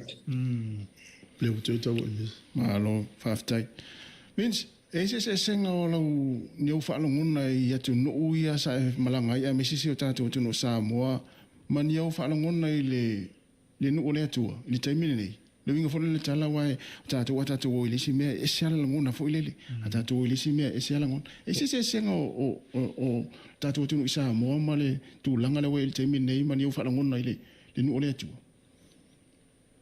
e mo ko le situ langa na le no to fa tala la pokalang ole no fole fatu sa mo ya Israel pole no le tu no fola ba ye mo tau tino mo fa sa o tanta samo o samo o tanga ta filia e tu sa fo mal mau tanta Israel wala to tanta filia ai fo ala no o tanga ta samo po e mana o e ave mo tanta filia ona la tu langa ni e tu sa ma pe ta tu sa ta tu manganu ta tu te si matua po Israel o lanu to te whangaina o moana mat pai ia male muna ia moana fu pai le whangaina ia o isi tulanga i pe afu le ai anu fasa o tu fa fose vai ia pe tla ia matulanga la le to le loto to ia tilo foi vai no tatu no sa mo tatu tu malo i tu o tani o sa lenga hasu so me ona ma ia foi vai na nei sala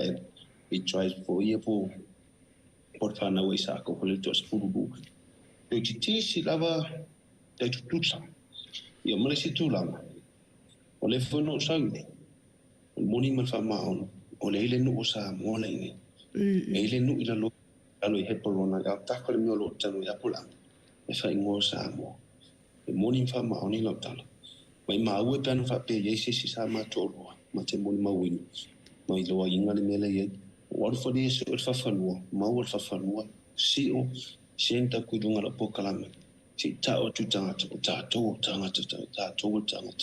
fit filia ai o e la valaia yo wal fa tu tanga Israel fa i lava sina ma walu e tu sa fo ma fa tu la wali yo la va ngale sa mai ko va ngalo ta o fa muslim o Israel e fa tolu na talo yaso o muslim e fa lima na talo yaso ia ar cristiano o le tele au lau ai o le tele vona au te talo i lau ilo ai e o tau e tu te talo e fai e la ngona e maua lunga i o le spiritual le fale anganga i tono nua le tua mala uia whaasua i ai lato lavo lo fufu e malanga mai i Israel ai sau e te mata ma e sau te te whaona e o mai e tu sa molo walu ana i Australia molo walu i atunu ai sau ne te sa ili Manuia mai le tuono lona nu a mai a tolo roto mai sau mo lo fa na unga wa sau te sa i malo mai sai Manuia mo i lau tala te fo i malo mo tino e te watu e se lau fa no e se lau wa ai wa sui o lau tala no o lau fo watu nelu le nei le no o le atua Malo, o le tata o le nula leo Samoa le weta ua i te tonu o le nupai. Na fai sau sa ili linga o le alma fu anga wai ngoai le nu ule ia Samoa. Sa o le lei, sa o tu fesili, tau la kuma ko tau i ona, wantua fo eo Israelu, e tu tusa le ne ie vevese Israelu Palestina, ma mela vevese Samoa. O fanua ma suafa, tu tusa le lei a mena e vole le vevese ine. Pita yani no mato watu la lo o la ko tau le no Samoa no tang fali te fisik e pele o mato tau malawi ina le wala pilo sale mi fai mai o le ngole o Samoa e fo le ngo o saune o le ngo nga ye mo saka o esmoa na o esmoa se me fa pena e pita yani o sawa o sui mele ngo Samoa no tang fai la ia le su e pole ale wing o le upule o le esmoa ia no ia le tuatu runga la pokala me fa mon mole o ia si Samoa si fa matala mai pole ale wing a tonu o le no ule te mitai a tonu fa au fa fo tatu pokala o ia si shono o na ilole wing a sa o le tatu atu Samoa o le alu no wing i wasa o felwa i mo pisa si ena ona o tau le nuria o ko fisiria o te leilo fo masalo ai fasitali na ya o makoi o leilo ia ele tali me foi la sesi ia pa o tang kana tali me mo ko kala mo si o si ai nga mai tutu la fe mai ole o tu manu ia sola sa fa lana pa mo e sala nga ai mo la pa mo ngai mo ho lo la ngo sa mo ia e mo ia ele fa mo ia no ai peta o le winga o kusa mo le ile nga mawinga o ese moa na fa ele o le liu mat fa APR le liu mat fa English e maua tu o le usta o le winga sa mo le o le usta o no fo fela wi avati o sa mo mo la fa fonga ngale ni vete o le winga nga o le sa mo le usta o le wala pu ngal fa tu io o apole am io fa male o poltus e tu por pa tu tau long ale ai me se tau long apole am fa nas e pa wal met apole na tu lai mai na ona sta ia e a ve o ia o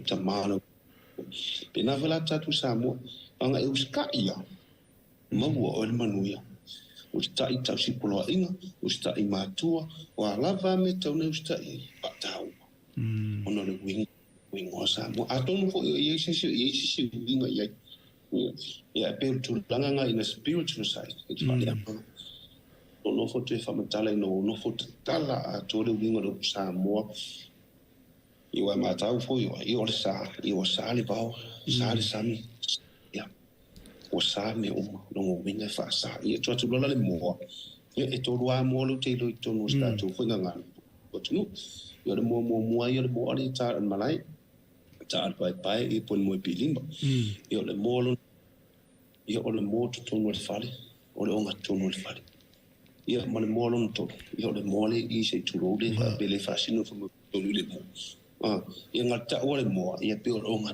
to lo no winga la pe mai e sa le mo o le fale sino mai tu fo mai o le onga to no oi e sa o oi a tu fa le ya o le man le tu mai e sa le man le tu ono ia fio ile tu ia silsila ile tu ona tu atu le tu ta tu fa vai ia ma ko manino tu mai fa vai le tu sa male elo ingali tu fa ya mama e te lo yo Samoa o ta lata filia e ia ile winga e ia lo ta tu pitanga ne Israel ta tu tanga ta filia ai o la vala male wa ila onga de Wellington e tau Sacred Heart era no winga wa u fa pa ia ina le va en o tangata mo le le Pio le o vinga na tato tu le pena tai o le sta ma na tele Vincent o no tu ringa la volo tai o le ala le vao o e tu tono Israel lu mani tangata Israel le sa ai winga o tangata o le o le tua yo la to winga yo langa yas faiso o temo fasiti o le aso sale tene o le wa o le aso fu so wali o le malmat ni le mama o te minelo uno fo le vao yo sale mam petele emma e che lo pensa se fulu minuto c'è lo c'è petele emma e appena se fulu 5 minuti c'è lo c'è yo sale se se un ali sa mai mai me pone Australia e sa bala o mai sai ngala po kala min bala mai fami mo te fie ma fant e no walu la ire ya mo to tale no ola o fuile na ye fifiang o ia se sa le pa ia po ani polupu o a funi tanga te se mai o te fiang lo ve mo to tale no se o fam tale le o le tu mo ba na tu le ye e il fesili ne fai mai pe fala me le fasili mai po la se no tanga ta alapi no tanga ta yutai po la se no o tanga ta ia Israel o tanga ta Muslim e whaingata i ona e tau matera wale ine, ona e tai tutusa la whakori. Na oi la tau lava i lau te loa lato e se senga, i o malesi tūlang, e ma whai on whai utai la alapi, ma whai fun wha alapi le utai, e mala manamon.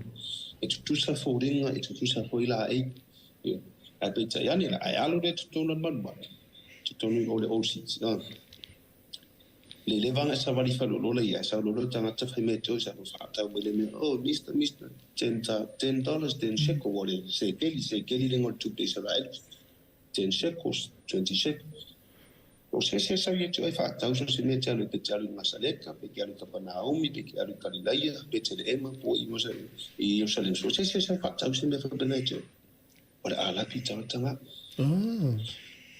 mi tata le Israel le ma fa ina sa ele ai ele sa ye te e no fo e lo fa lo fa tali o te fa lang fa ta ali ai se fa kaudes fo anga ia yo ala wori ngale ngale fa ta mai ia bela o le pawanga se o ke lo ya uia au se upura fo ngale to wa i wingo kanga ko o pula o fa fe ta ina fo e mate ona se longa umina no fo nei ya le fa wa mata no ko malama o ye fo ya le de malama fo ngana fo le ngata fa e pelu fa ala pi fo le i tala no ngata ma fo ita te loa ona laula ngorwenga o le malo o fatas sila le tuolo o lo fo no no si le tuolo fa au Israel e pita ya ona lo te sautinga lue mo file mo una helu ola una au una la tu pele tu e felan fa masino e fa ta nu pela utit au ona i pitu tasi ai tam faila wa ta sit file mo o tu ne lu ta mo sa mai li mai sa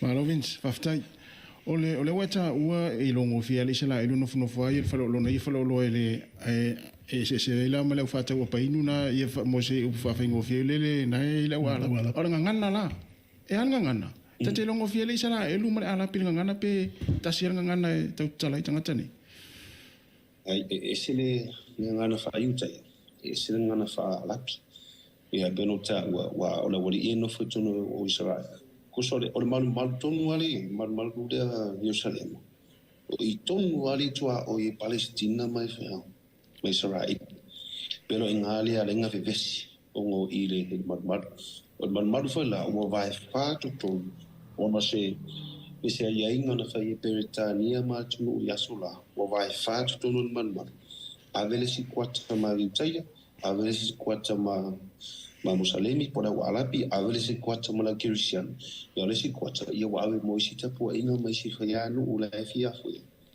la fia so tawa me fia away to no Israel a mai la tanta sias y te va to la Christian y yo tatu kwata la le ro ya ile tunga maure di faula ya o ye kale ba rio le fa peran fa sa to ina Yesu ai alura ko il kwata la Musalem yo ngale ile tempo mount fu ngale te ba ile le fale fo le pe fa o le pe au ne la tu malu aska mosque yo le malu na ka un tempo mount o tu ne ile ma to ngale na fo ya e no se fianga inga o le no ka o se taulanga a mo mai se ako yo ona la le fa mai la mo se le o la tuta malia ale fa mai le sala o i ko le ngai lo tama pe tama nga ya ko am ya o kwata era mo se le al kwata la ya ile il va ngale la yuta na le le pa po talo ko le masino wa avengo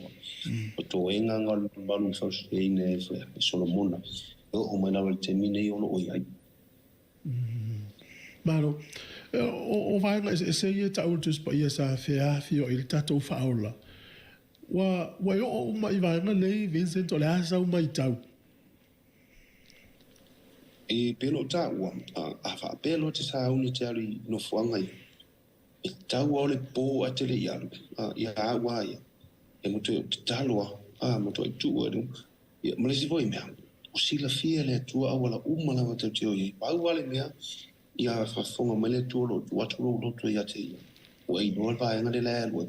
Ia fe so mai ia fa matala ia fa pupulo ma te tulanga umana. Pelo si fa mon yanga nga ia te ula ngwa e fai ono wali tulia wa oisi mata anga mai si vai nga sa fia e fa e lo tutono Israel e ai tutono Palestina e por vai nga ta ula West Bank pe la vai nga le pe te emma io me le sei la ma koi io le tuna la Palestina io o lunga le si tu vai o kalila e fa so me la lo vai o ritana le me le sa baptiso le fa io le tu fa nga le tu ai fa la Palestina ai so se vai nga o te asia se funga le puti alu e tamo fai ia a wo te na una fu de le pe ke watu roa como fai ala ia le ke rush fu de le vai tu mutangat quanto e tau tu spaia no e me se tu tono mal me se tono mal le wa fai tau tu spaia le wa mata le ata ne ia uma i vai nga tu le na mo tu le kolushe le fa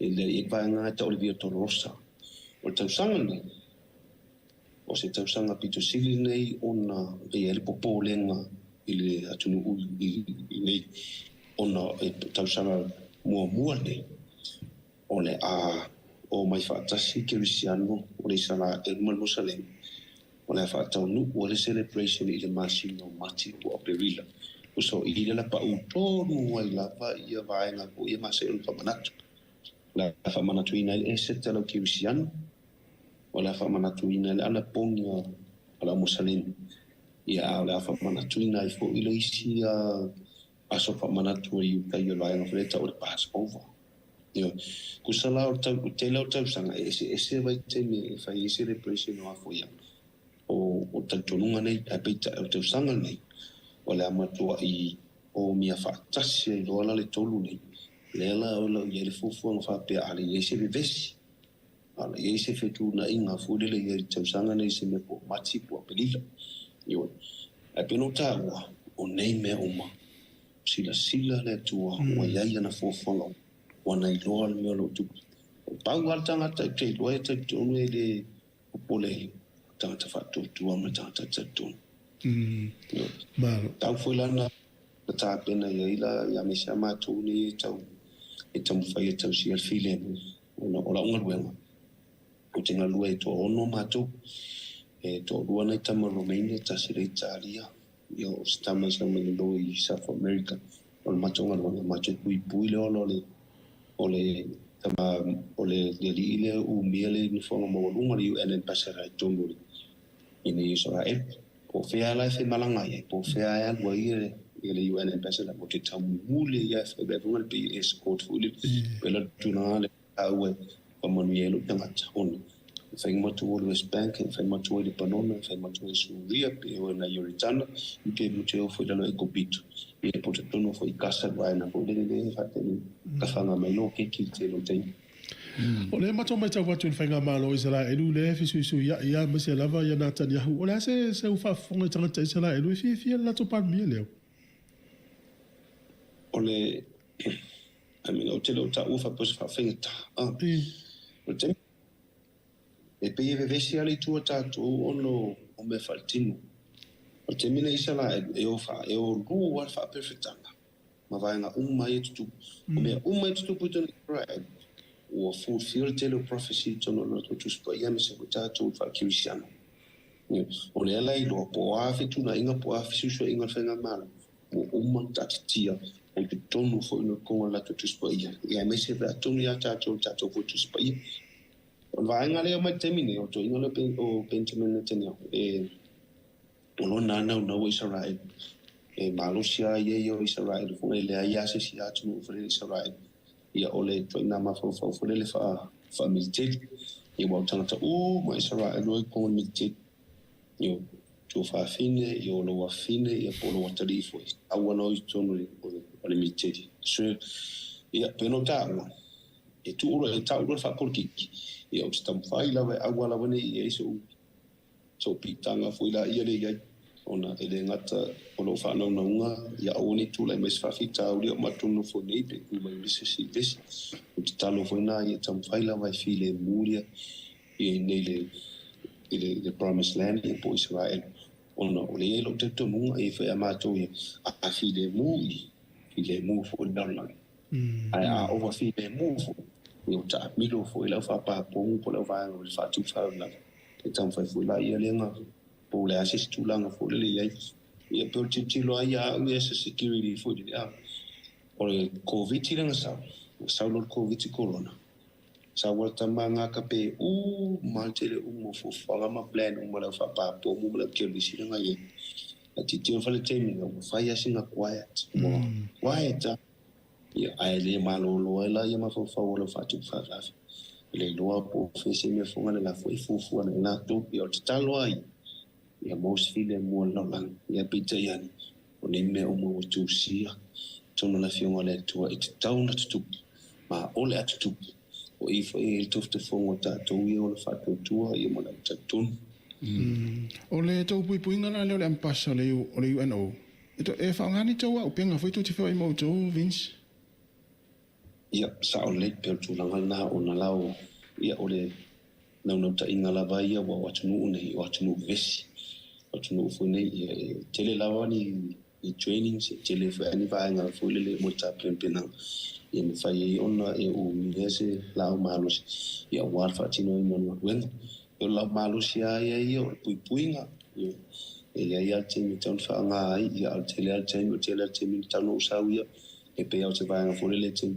we ta bu ya le ya bala le ba ai me o no ri fa tu fa la bla o le le foi mo ta penato o lo yese ma fo ngale pose pa pe fa nga ina pa wa me yo paro le training fo le ta wa nga carry se open ona tu langa na wai ese ma fo ta to lo tan fa to sis file mo ese fo ma fo ila to lo tan fa e mo to fa vesi a to la lang tu langa na le ala yan fa ma si ma to le tanga pa wa nga carry se open ma rosi Vince, amato fa atatu fai tamna tu spa ia I tangata mau mea I ona po I lato lafu manu ma moe po vi oti o asini.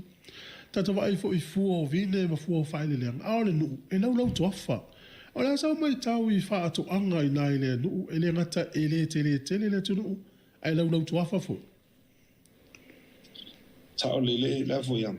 Tau le fafsi pel tu langa funa sau titile o tele sa. Pelo ta ua mo alfanta o le nuleni. O le nuko va venga mo nuko fa dingo o le president mo Israel e le fa ngo mala vale lo ben kuri le yelo na mauna lo pipi iso le ne pe sa we no fo iso balanta ai le tatonu I va venga fa dinga le tu e le tona no fo Israel no ai alu nei la lo fa so ti o Jerusalem mo golungo e mo golunga I me Israel mo me fena le nga malu e si lo le va ngo fa so ti lo le la e o follow lot ono il coafa ale algo con ana aule con ani o con afa so sto eu ila au mo fola au en folele e mola la jus eu folele la eu folele la fuman ele leva ngai pese como eu se lembra pego limos por minuto vou com ela com ele po vai a la lorsa mi mate po Jericho e que rua qual la se le ma mo e vou po se le o tira rua kwa mo mulia kwa e vai com ele ai mangi va o rungo ma mena no ao le pepe ki ma ka ke se tu Nga ngo fora ile ma kilo. Ia o masane ia la to. Na o masane ia la to yo e kamela. Ia o kama fone ngi. I kaule ai sia lai sa ngi. Ile ai lai sa kama ngi. Kama ngi awa ia mal kama mal falao de ka or manai kama fali fa fete. Yo pe la kuanga ia me ai fone i kaule la po fala tinu tama i nei. Ya wa inga le ya usai taya. Ia pe e sili mea fonga le lunga fole ia au tatou ai pe mga or mea ango fole le su mea ango na ai mea ia waka sa fole ia waka ai falawa to mata ite ia fa tata ia o tulanga na ia sa mo se e ma wala le sa ia pe ia to tele ai o fole tule ala pi na fi ala to la to falawa le fa fete ina na tia so le tu wala tau le so ifuanga ina tau o fie e fa sino tamta e fai sin tau tau le afo ia o se whanga nei tasi tala Amerika to titi lava tolu se keli te si mare lima ia te lono sa mola wul wata la lima to Amerika o nei tolu se keli te si mare lima e fai sin tau tau a te tono la iuta ia la iuta tau na te alo le tupe tono te vela pala to tunu e lo tau tau fa pe ai alo i fa fo tupe la alo i lalo on femine o le alu le mo settlements mo fale foi le faute mine el mal o le mato so solo o le ala tau tau le tu o la fa e man motino e alu fonga le fengo a wala mtulanga mo fa pena pe le mafa fa no tanga te yu te e mama o e do mo me no ma fa fa ko e pe ta to ko le pe a mo tau tai o mai ai si kanga kai mo so fa ya ta mai e tau ta pe a e tutonia o ngala le te no e alua ia mantua foi o le woto e solo me tangata iutai o le woto e iutai tele la wali ifo le tribe fo le sulu wala tapi le wa matantu mala wa felika le tangata ila to pito iutai o mai fala wa asia mala Europa ia e pa wana tala Israel le ye e pa wana fo nga pito si on se fe mo la to e va ngai tau iutai na o nei la wa Israel ta wana sa fa sili fala le tulem pe fa fenga ilo tangata I wale vango esi o la tau tangata iutai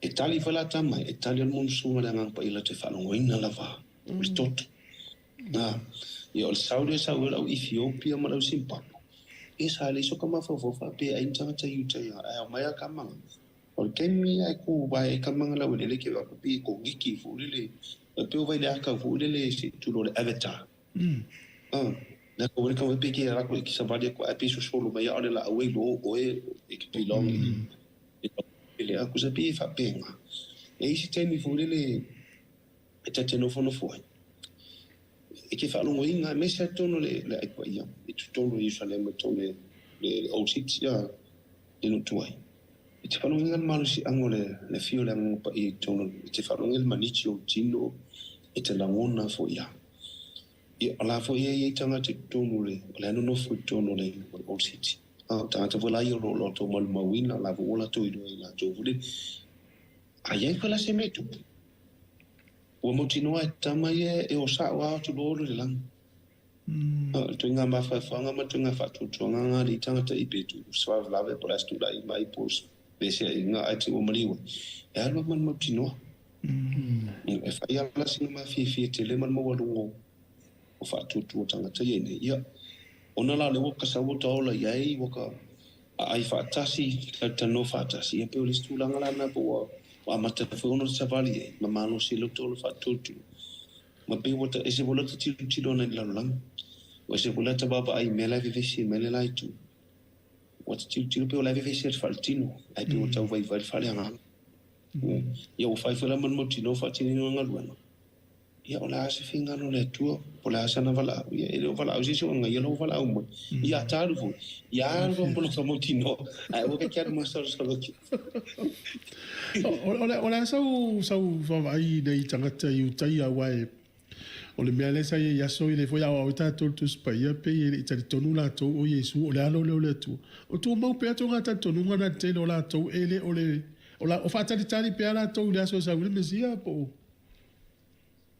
ia e sa o le fa sili to tulanga na le tele na fa sili tanga te no la pokala o la mo tele no ko le ta ta se ro a lu ta to misio Yesu ke biso E te mi le te tono le ono supa seno Israel le te tono ya Yesu. E o mal te mine. E o mal te mine. O tatou mala Muslimi. Tatou e tangata lo nga tonu pe ta o mediator ta o Yesu Kiristo tatou fa o Muslimi o Muhammad. Israel la li masisina la to mo le tu. Tasi e foi nga linga malo se la fa to tu mo fa mala to tamo fo yele o le tu ta o tamo o apa fara ta o tama. Mela tu ta o tama. Te lata ya le tu tino papel la tala lo tama fo fa ta fo le fa tama ai fa dina.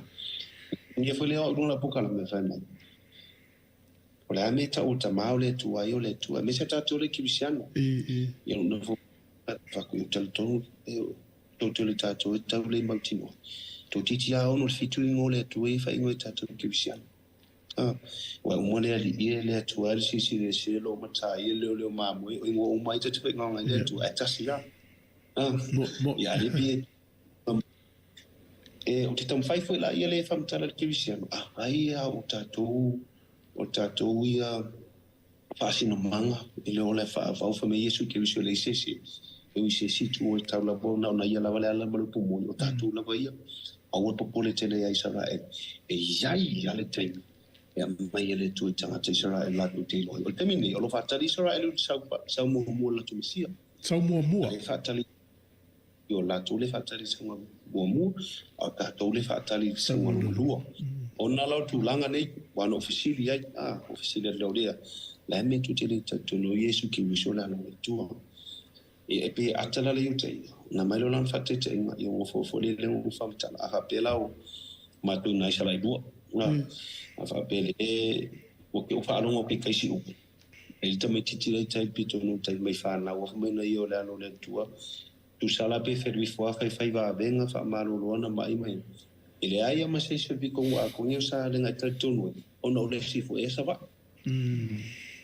o le ko sa mo o le fa ngai le nga fa fenta on te tu no tante o no Yesu fo i tai ai pa ala le o tangata mai an tamu muri a Yesu a mai runga ngasaleka fa solo mai kapana o mi karilai o kana se o petele o tangata i utai a fo o so o mo Yesu tangata o mantu si tu spa ia fanta o tangata i utai a uma o lona wi na mai ele tu tangata ia e amata mai tatu fa kirisiano wa ana leita mai ile sa tatu fa kirisiano lona wi ia ia le e fa ele tu e loa i tangata lonu e whaotanga o Yesu Kirisu lo nalo tu tasi ia po ia fo ale tu tole ta o tolo feeling form tu langa mo pena e ia ia time e pa wa tu langa ta fai ta tu Kristiano e ta tu talo mo ona o le foi mal tu spa ia tele mauna i ta tu talo mo filia mo le tu po Jerusalem on ta tu mo oni o simulu e te no se le tau te ia te uta puni le tu no misi no tatu ava no ta e se polenga o le tunu u le aso ma le aso wa le mai tau o tunu u le si o mia Israel e tu ti ala isa so le tu le pom le tu e mo mo le tangata le tunu i le aso ma le aso pero stu langa na tunu ine ona ole o ngatu tunu atu Israel no fiti o te tonu fo ia o se o nei mea uma peno ta o fo fonga mo le tu po plan mo me le tu ai kopito yo ritana o lunga le panona masuria io tamai ai titilo le fafano o Israel e fazinga pai e se tu lore o fafano e le a toa se lua se furu se kone pe toris fu se kon em fai ona lele mervale le mayoritana e sa fa pa u se pomo do Jerusalem ia po la loi tele vivili tu fo le ole ia Israel fa pena fu sa wa kopito ma le panona alo ta sa oia e loa o Israel me mala me tu po yo na tua oi pe le si tu langa na fa Manuia le tu yo tanga ton mala e monitor ra e luva le alu kwa le sa ia tu tua oi mai man tu po len fa tala Iran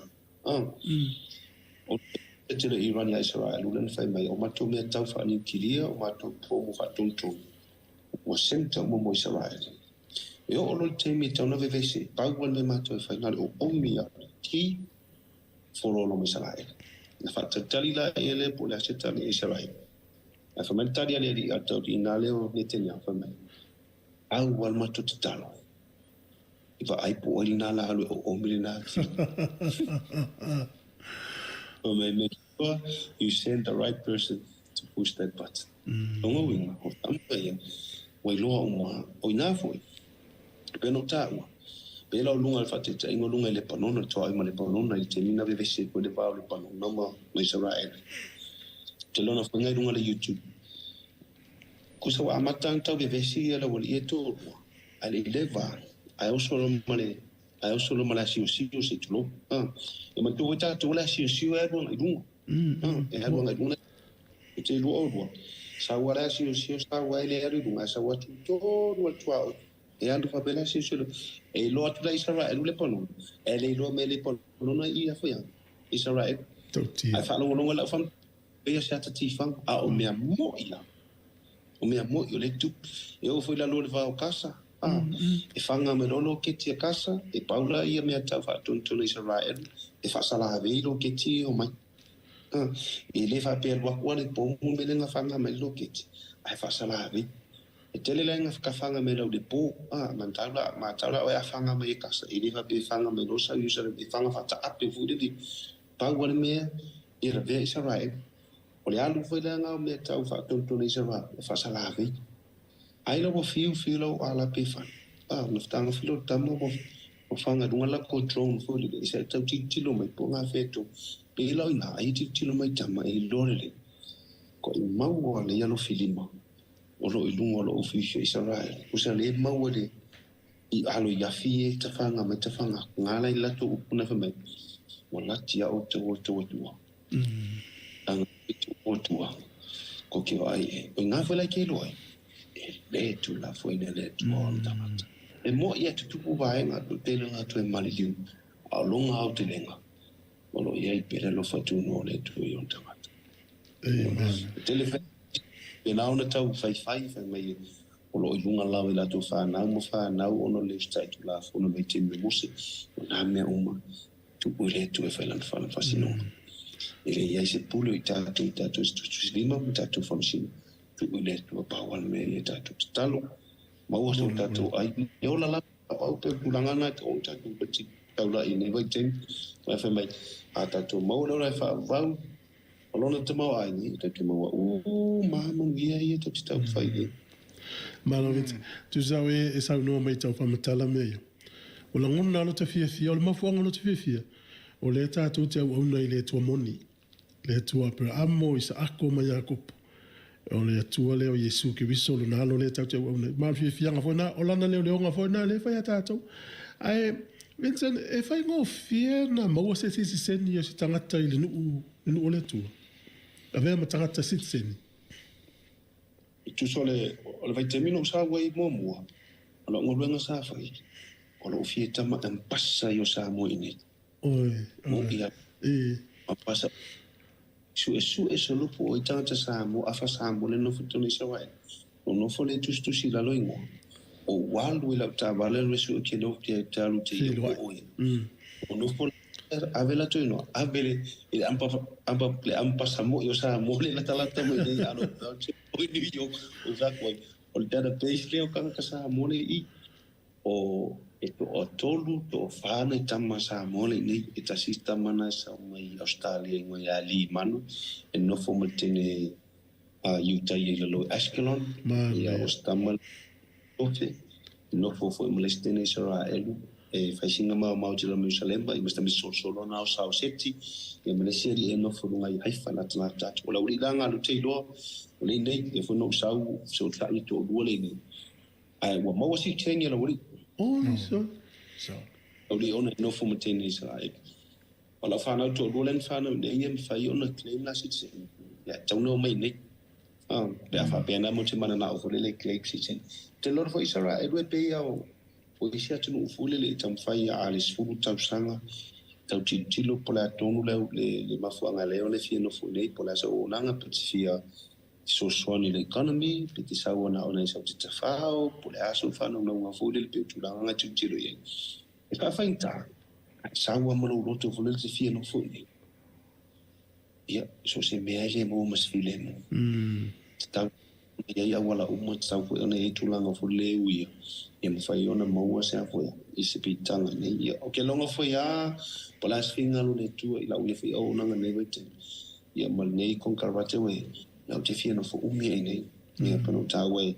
e te le la va se so swani mo tatu tangata ia me se la vale tu del fale anga in spiritual side e fai ona o moli e fai ona o fasua e fai ona o ma losi e tatu fo longa me se tatu tangata tata sa mo le a pe mo sin tasi pe luoni anga fa sa ine mo me fa so ia ole aina ave no so fo le no si sila le ria so mo te mi no ia na fa no ole to luana ia walo ia na so fo e mai nai Israel le ale lungo so fo anga ma le olanga e ma tu se fa na ma na ole a le a fo Israel pe amoni la sit sin man no fo ma wai te tadia va nga pe a finga no se fa na Vince ole tulanga na ye tatu no fo wai lo tina ta mai tole lo fa na nga to na ye ola singa no le tua ai Manuia ne me uma lo tuma fo pa uni to no mele sto lua to no mele sto lua nei pe fa pena e le ya to o tin ni fo ta silo va yasu e no ta sa ini se ma to fa le fo le mo te fa mo tu es fa la po mo es mo ko lua po tu mo pe to ola ye fo fa nga to no mai ai o mitanga pitu sili na ta wa le fo te mana o e mo lo fa na no ye feo la ne la fa na tonu no le tua au auna la fa na tonu ya Israel ye mo feo la fa la ye le ye ma ave ala ye le ni Samoa a tonu fo Samoa no na luon Samoa mo fo ya po ya ni si a mo feo la ya mo ine no pa ya la u nga ya fa na no la fo si le lo to ato te mana o me na fa na ye ma tonu no fo mo feo Vincent, o lo taimi wa lo fat fo yo nol po. E nei o tatu tangata le o la lo to faftaia la utala no mai fo. O ane se va e nga o atangi a ile atua e tono lo na nu. E pe o le va ngale na ta ua o na aola o fiu fielo na nu mai mea tau nu ese. O i mani se va e nga e te fia whamatala ni se va venga o e va aie ina. E iai ia mo meo i ngā pū e iai leo te whanonga ina tono Jerusalem. Ai li la longa o matangata. E le la ngona mo foi tangata Israel. Ale fai mai le maua fai au po vai fai la ura pai tonu Israel. Le fai ma se la ngai nei kongo suna. Ona o ina to te tonu ma le loto ato. La to te la. To le la. O le Israel la. Ale la ngona le Israel le leo lea po se vainga fu le wo. Ale la ngona le situ o lua. O lona winga. E la talata to o lua re ai mamao ngai. Le ino le Israel tutu kanola amol mole te lo lana amol mole te ona le fala ai ka foi la ngonga mo le kama ko se ko se la ka mo nga la wa diste no e wele la ngonga tu pu vole ya o le lua fe spo la lutte mai te winda tau sanga na ele masina o ke topa ya novema no mana va mele fiafi te talna la tavali o te whaalongo o te mo i rautala. Whaalongo tulunga le langi. O le matua i whe eia o i ngā pūwhai pini 4-4. Whaisinga mau. No whola i le o au le tolo muti no. Tam tuale lau te whonu no whupue. Ka ngā le a tuale minuti o pue. Au matua i whe eia nei tu. E se alau whaalonga i pua tā wale kone. E se alau whaalonga le a whaalonga. No whupue whamtala ni mona puparani. O te le yango ala iai. Nga ulatu volea la e sau whale mai e se ui.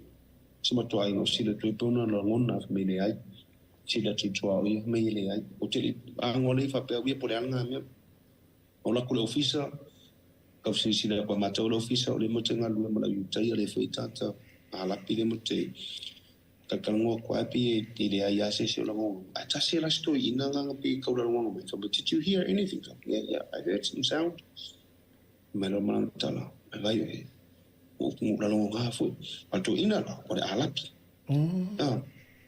tai o la foi o le alapi por mosren fa mengo la longa foi te loi e ta ua o tanga tela ngona ina ia leo ia kusala ngo ele malosi foi le a pela pe fa mai se ke mai alu ro le YouTube alu su wala e o ma temine na le lua video fa pe ngale le YouTube na pu e mele tanga to lo te tua tu I de Jerusalem le situ ai pu e mele tanga te le situ e kau maki ki au fit tu ai pe tu pu va ngale lungo fa malo vo le tai le ka ko ngai makafe ai pu e mele e Paris o kiki a fa pe nga la le lungo le YouTube ma kwa I lo le le fa ka di o lungo Jerusalem ma leo I nga pu ya ai foi le pu nga ta pu me olai pu ai fisiria tu tanga le YouTube wa ia o me ngai pu e o le foi tu tanga ia na te le longana o mawanga lola ia le mga o whalu no kunga whai ulango na ina ai le langona e lo to rua manei tamata lono ing o leo te la tarata mama tanga maletu a le mama a lo whanau nonga ia matou iai uma ia tasi matou de matou I la talata ia peita ia e pule alta tu nauna e tua oena o ila so famsino o kan fai le leo ke ala ku o le ala uloanga o le sa tu pu vanga le o ke la ku lola ia le ofisa o ko fisidi e ia se menga tu pu le asolia o la so tonu wa le vanga vo le le au vanga ia o tu ta eli fa woki ma sa la archaeologist le pu ia kama la so tonu wa le ngalanga le wori itunga ma o fa ola o pa ko la ngale mai la matanga tinga kusala o la to susu en o tunga ma nga o nga pa la matunga ma ulalo ai pa lo malilangi e I matama o mea mo I putono no o va ai o fa longo o tanto o le sisimia o lo va nga ia o para ai o fefe o mata o va la talo lo savali o me fai o fai malo fai te ona o lo e morning fa ma ni le tu le te poi tu langa folna o le wo o mai nei le fu tino fa malo si tato tinu o ia se fisa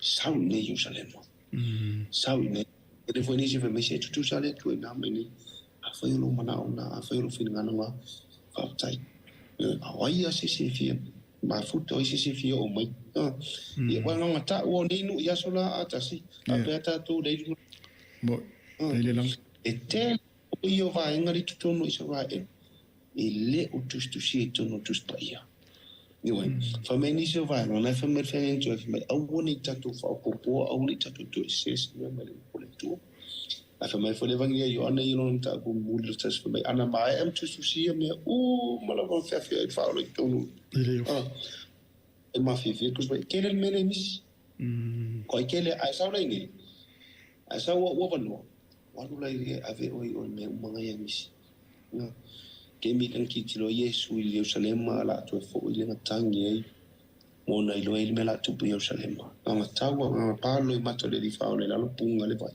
o me temi la punga le vai e lo sa tu spaia yo e lua tu nga mau I ne le fa ole e lua vai papatiso le nei o lo ia tu langa va fa ole nei ali abe o ia dunga na o lo ia ile ana tau susu lo nei na avele li fa ola te mio pepe mari ma me umai te mana o fi o se fi sa le ti lo ia ta tu mata ia io ai sa mo lo to a to tu ia lo fi fa Manuia mai le o ta lo ta o spiritual pai ta tu o fa nganga io na fa me le fi ngole tu ta la von tai mo fa nganga ta te ta tu fa nganga ono le tu le nganga ta funta tu bit fa nganga malo Vincent o le linga pule na ta ua o eli la uli el tunga maule li mata mo fa tal na to e tupu se tai mi pe na tupu I luma tu fo ile linga pule no le sa e la ngunda le kusa pa ua ngal va na tupu no va na tupu tono le il kemi ngau I lua fe skulion ya ua ia mala u no fo tono no le tu ele fo isi va venga tupu me se ate no tau ma tu fo ele tau le tau 6 day war na tupu ta si Iva no fitu elena ia surprise ia Israel lo so fa ino to a on ko sale fa malo longa Israel ai so fa ilo tamai ele mas Israel ni ta fa o le alimento umala sona tulia Israel ai ko pita tulia titia o kai rola to o mo fa luanga tulia yo ritana tulia mo wal vai papatiso ko kiki mo ko mo fa luo mo sela le merita no ai mo io tu li lunga le pono na mawa ma fanua io Israel na tasina va vengan fa yele tu nyo te le va nga isala e lo so fa I fu le la mo e ta puni o mele tu tautia ese lo ma sha nga wala fo ya mo o la to fatu anga mana tu me fai tu langa umana te ola la usius ya fisila tu erva man tu fu ni tau le se tim a o vona nga tim e Maria e telefono fa te vetu no pe wo fa auli mai lunga le lang nga ba e kwali pi sa le au fu le pi sa fa ta fa mele le au sa wa misi sa le ma ro ko pe lo ko kim wai o le si tu fa la tal tal o no wing e malo se ku tatalo va ngala ai vai tatu I tau foi para si polo tamai talo fa mul I fa so ma tim ele le va vetu ya mata polo tim mai fo fa so lo mai ya no tu langa na ye ya peno ta utatu e pena un tatu titilo me un tatu masani ai autamani o le masina o le la o le fetu o le o le fungana au o la au me umana e ave fatau o no la teilo o me alo fo mai le tu tia sa tasi e ia sili o toe e umana ia la tfa longo le tano mai le service Vincent o wale me foi le tamo mo mai mo pen fa pe o tango fiel passe se Lady Samuel se fa tango fiel passe se Richard ia le loto pe o tau Vincent e maua a se fe tu pe ia la fo isi tu no ia o te no ai Vincent o le a sau fau tu anga ma sau fa manatu mo o nei le ke usiano fa tamana o langa nei taimi ai au mau ai no na ro eva ai ale mamalo le tu mo no va venga le suia mas eu sou só de mulher o que eu sei. Você faz mal se aí a você não for tá o fit faz mal se aí fit mas você tá tu para meu aí se faz com a mãe. A one ingalo tá tu moftanga malangang paia. The Holy Spirit. The tu ina mai ele Yesu ali afio ele langi avia mta tu fio so insili. He's right there. Antu foi tá tu Samoa. Tunu tatu tala fa so pito tala ngafa tala fa fa ngong fa tu lo musunga dengan pa ya lita tunu e atilia yala na mamau oi menang pa yo dengan pa yele or taimi la vai ma fa na lu mostanga menang pa fa fil ma fa ona tatu wole tatu tu me ano fa dengan pa or file mu o le to mo la lo fa manga lo lo to lo fo dengan le or taimi te tatu si tamai o lo msa o ya o le dengan pa e le tu fa mamulu o nga pa yo wala wilo nga pa yo o oe o tangata e lo famonia te ya e yel te me fa tu tala tangata I te ya o e le longa o te puni nga pa yo e yel te me o se volta vale funga le ko titela de la ka vale ke so ku ka ya o a va to nga pa yo fo sa o lo to on sa ye to e le ya a fa yo la fo la ngo te me le fa se fitu na inga fa ye te me alu ma alu tu a te me te tu no pa ya ona ia te oe o e musu fai nei me o ono la ia o lo fefe mo lo matanga o la matanga o nal pot e mata la tala e foi la isi famonianga o lo mai ate o le temi la i lu mostanga ma le me o a mea o ma te mana o lo la ngai fai e fata no o le ma pai ai manga o ke fi sa Israel a mata le lu mostanga ma pai po ia se fa fu mai no e te temi te fai pleno vet o he o tanta fitfilia e le angalan ta o tanta fitfilia a te tau mui e tu silima te famasino e ai e te tauna e sau e te tala noa mai o lau tūmana wanga o tanta fitfilia o oe o le uo moni e la ngampai e mawhai ana alua o te risiano ta whaalkalapa pai a mai nuini o lau tasi pēlua a lai te iloa o le ele ngang pa ye toi na on te fa malo se lo tu ai te le alu ko le matwa e alu te la tu e pau e ni se tata fa me te au nga ba ai Hawaii o lo ke alu ka fa nga fo e me le ka mo sale ka nga sa yo nga ke fo la nga ke tala i le fe ngale tu le tama sa wo o fa ko Yesu le fe o e mala wan sala le yang sala Yesu o ke lo fa kula fa pe o Yesu yo e matua e pui a o ele ngang pai ai alu farkala vai ai la kula ke lo le ya le mo le se ki me fo ma le fakari o nga fa ko ngang pai please Holy Spirit she needs your help he needs your help lu a se kongi Ia la kong ko isu ia ko mai. Wa me o mai ke mau ai fai. Pau wan me ia ave a koro karikong.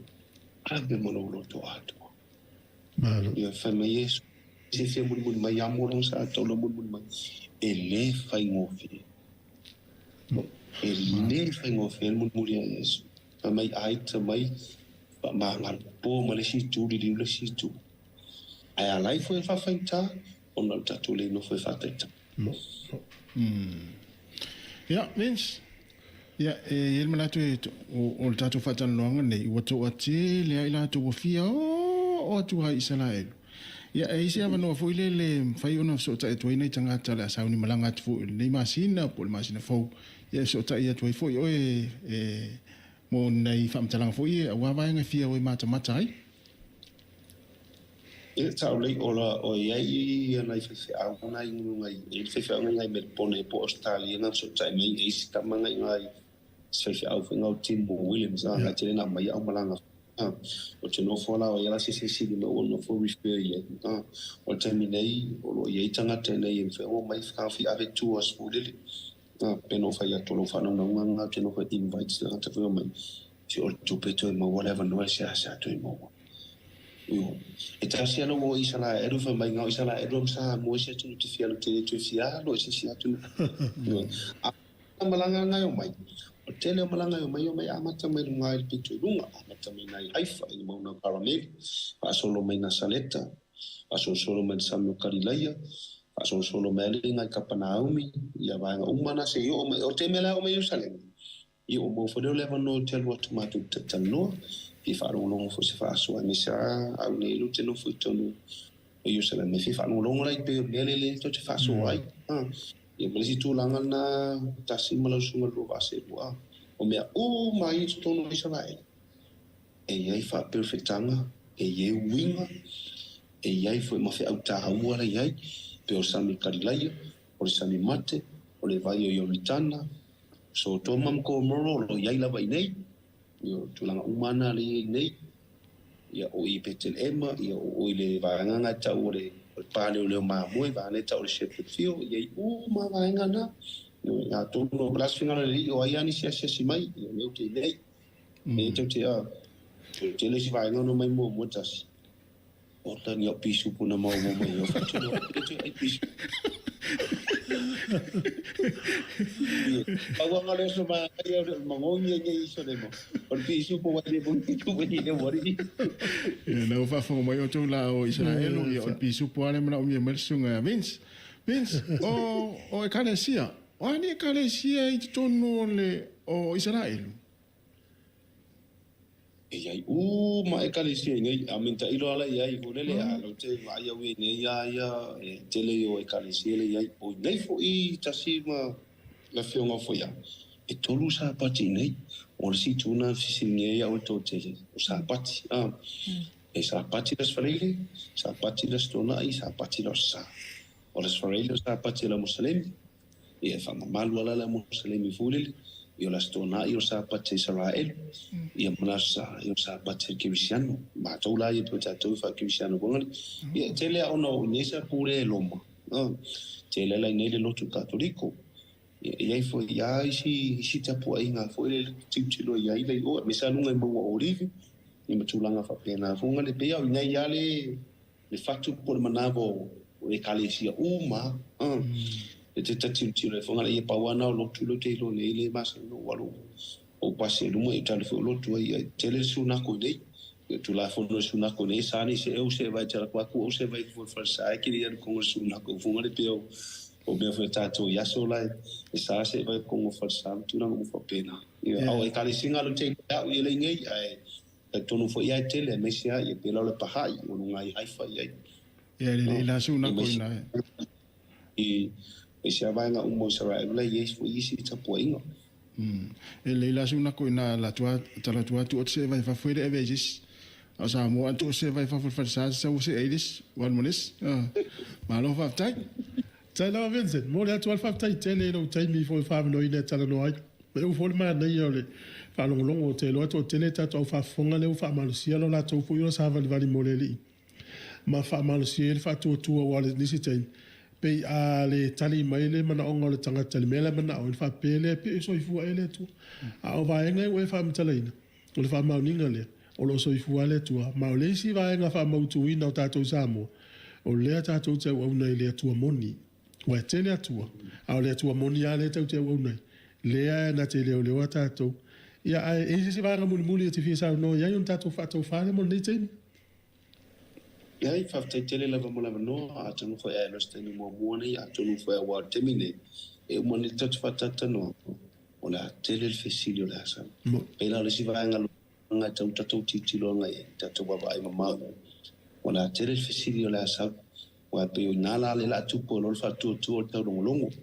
O le a tele ni se e whawhele tūlanga ma me umu pena, a tatou whai tau tuspaia, ia, pero ta ua ave ia ili ni loto atu fa mamla manga la ngang pai ni fai ai ona mata tala me malaba e o tus pai ai ne Israel e pe o se paso fo ile o la fata atia mai e se ona vai ona mai ne to e si mai e fa e tu fa ta si fo la ile e o fai tau tus pai ai le fai tau yeso fo ile ai ala wo lo ai au ia mau te tawa ona tau si ai ia matulanga na ia tau sisi lava le maftanga menanga upa ia awale tam fai le vai ngaita me sil pele uma wala bano o te fitala no fa mun mole Samoa lava le negative lunga social media ai nga malo fa por kiki o video sa tupu le lua tau sanga talwai o toi au maifo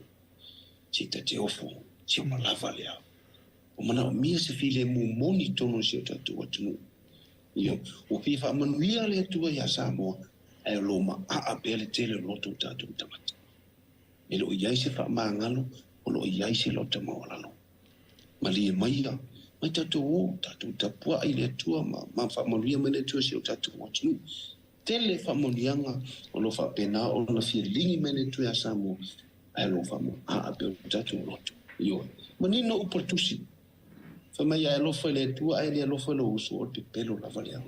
A sa foi me lo tau danga o le au le angal bo va lo uso tati ai lo fa de. Te lo tatu fe va ba eu tatu ai o me masan o no winga la vo fainga malo fa por kiki. Ni ai. Tati na tu langa o mai tatu tatu na le ngo Samoa. Le o foi atu o le winga lo ngo Samoa o le usta. Usta o lo inga. Usta ia faile me tonu faile me sa yo ele tu mau nei la langi tatu e tau tele do foi pula le tu pe tatu feut a lo no ta inga fa fonga no su ti mo so ta va no le lang e fe so ta fi o tu mo langi to te atu su mo ni sa mo yo pe mo so yo ala te mo mai luma ala te mo mai luma okay let's go ever out but oil to option we are just in ya volta kana ni malo tai ya le yo fa manuia le to lo te puina Samoa la to fa mai ai fa ani sen fa si lo fa pena na lungo lo programa fa so mun tu si mai o lo te alu la sa fo to ave si tatu ngoi ave o tatu papatalo o papatalo e alo no wale ave o ia tele tanto fa manuia tanto la o manuia tal to enga le o malmalu so mona pelo papa maanga ke la tu mai ngoi o la tu te sudu vai maanga mo ilo tala o lo ko kiki miliona ko kiki le se pu o fi ele tele o ngoli ye yo tu bo ile o maka katulis so se me sa la ku te talo au la kula tu ai duai ngoi nga atas umono ukakal o sa wa ka kongo ra la kuliki al wa kul sanga kakalo al wa kul meudi kakalo al wa kul kakalo o ala ni o mana o ani fa monia ni fa malolo ya mantu fe ma fe tante ya so mantu ho le sala e tata lo ang le foto kamama aso dai mi tu la mi no se kone et talo no ina la atu ala lo ngoi pa guarda nga tato e fa ire fa pe me lingo o ka lo re ka ke kan kami fu la ia le en fa na avel en sisi la mele if be so swani mai ono le tate lo treva o era e fu anga ia ma malo fa tai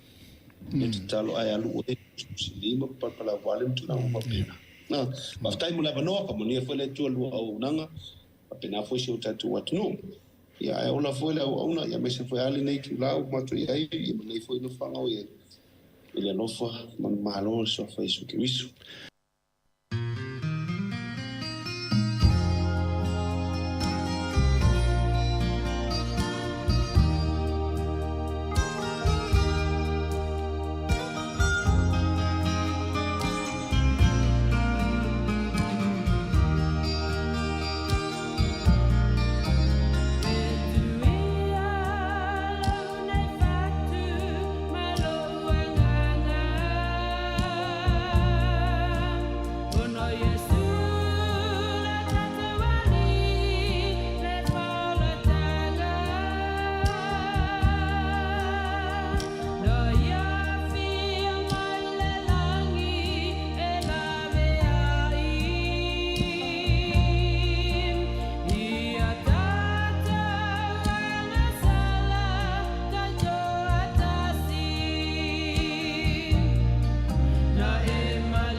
fa sa tauro ai le ali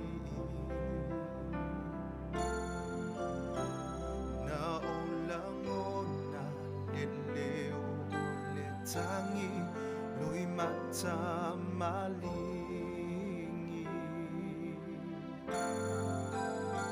tama fafine a Jerusalema ua tau whaitangi tui le ipu ua si itia le areto le a ua tofito ofi e ui o atu o se fita fita roma na sasaya te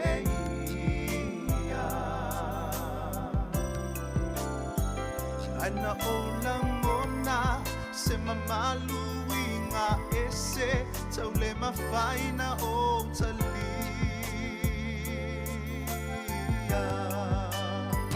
na pongisa lelangi inawa alanga lo utama talia mai lo wanganga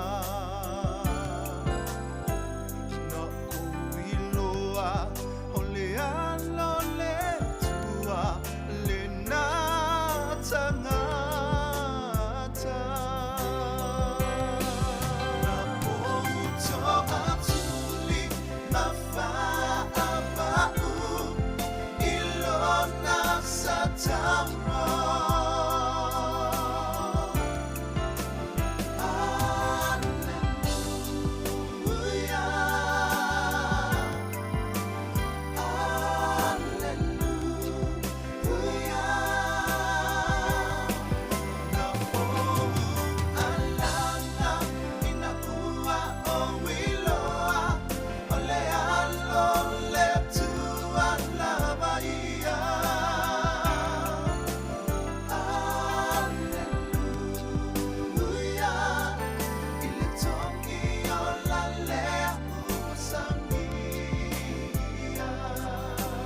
Ina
Talo fatu i le pa ia man mamalo le au whaafonga i le nei tūla, tā lofa lava. Whafta i le alofa ma le anga le leo le atua, wa au mailo tau soifua ma lo tātou bola, o le nei foi wa tātou toi wheiloa i le file e mua ma le manuia mai a teia, i le nei vai aso o le vai aso pa ia, o lo whaamana tuina ai e le lalolangi, le maliu ma le toi tū manu malo, o le alo pele o le atua lo tātou wali i whaaola. Ia o lea wha amalo lava le soifua maua mai a te ia. O na o le nei wa tātou ia i nei le vai aso pa ia. O le vai aso na wha amanatuina ai ma o loo wha amanatuina ai pēhe le lalolangi kerisiano. Le maliu wha alama au o le tātou wali i wha aola. O na o lona alofa ia i tātou le whanau wangasala. E peila wala o na masani ai. O tātou talatala noanga i le nei aso e wha au tū lava i le maliu ma le toi tū manu mā lolo tātou wali. Ewi lava i le aise ato o toa o tātou tangata e mawhai ai o na tātou pai i le roto ti ngā mawhatianga o le tātou wali i whaaola pe a mawhau i ai. Ai mai se foi o le oli o le lalolangi i le taimi o lona toi tū manu mā lo mai. Ai tauia ina ia pai i ai ma se i ai so tātou sao whaatina i le whaamanatuina o le aso na whaali ai le moni ma le sili ese o le alofa alo tātou a tua ia i tātou e ala ia Yesu. O le whaaso longa lava i pe o na masani ai o le tala a mata mo le aso maliu na i tala e fia longo i nātu ia tina o le tala le lei e o i lātou na whea ngai ma Yesu i taimi aele i a fio le ali i le langi. O le tātou tala a mata o le uru tala, ala i lunga, wo o mai le tae au fōua le atua. O le tala le nei sa whaamatala ina e se ali i lawi loa ma le tūlanga maua lunga, i to tonu o se tasi, no i to tonu o Afrika. O le nei ali i wana o le pau le nei o le ali i pae, o lo teu i to tonu o tuunga mau, wa saunia whaapitoa mo tangatauli le malo Georgia i Afrika. O lana tala le nei na ia whaamatala i lona o langa. Na maliu si ona tina a o pepe le nei ali.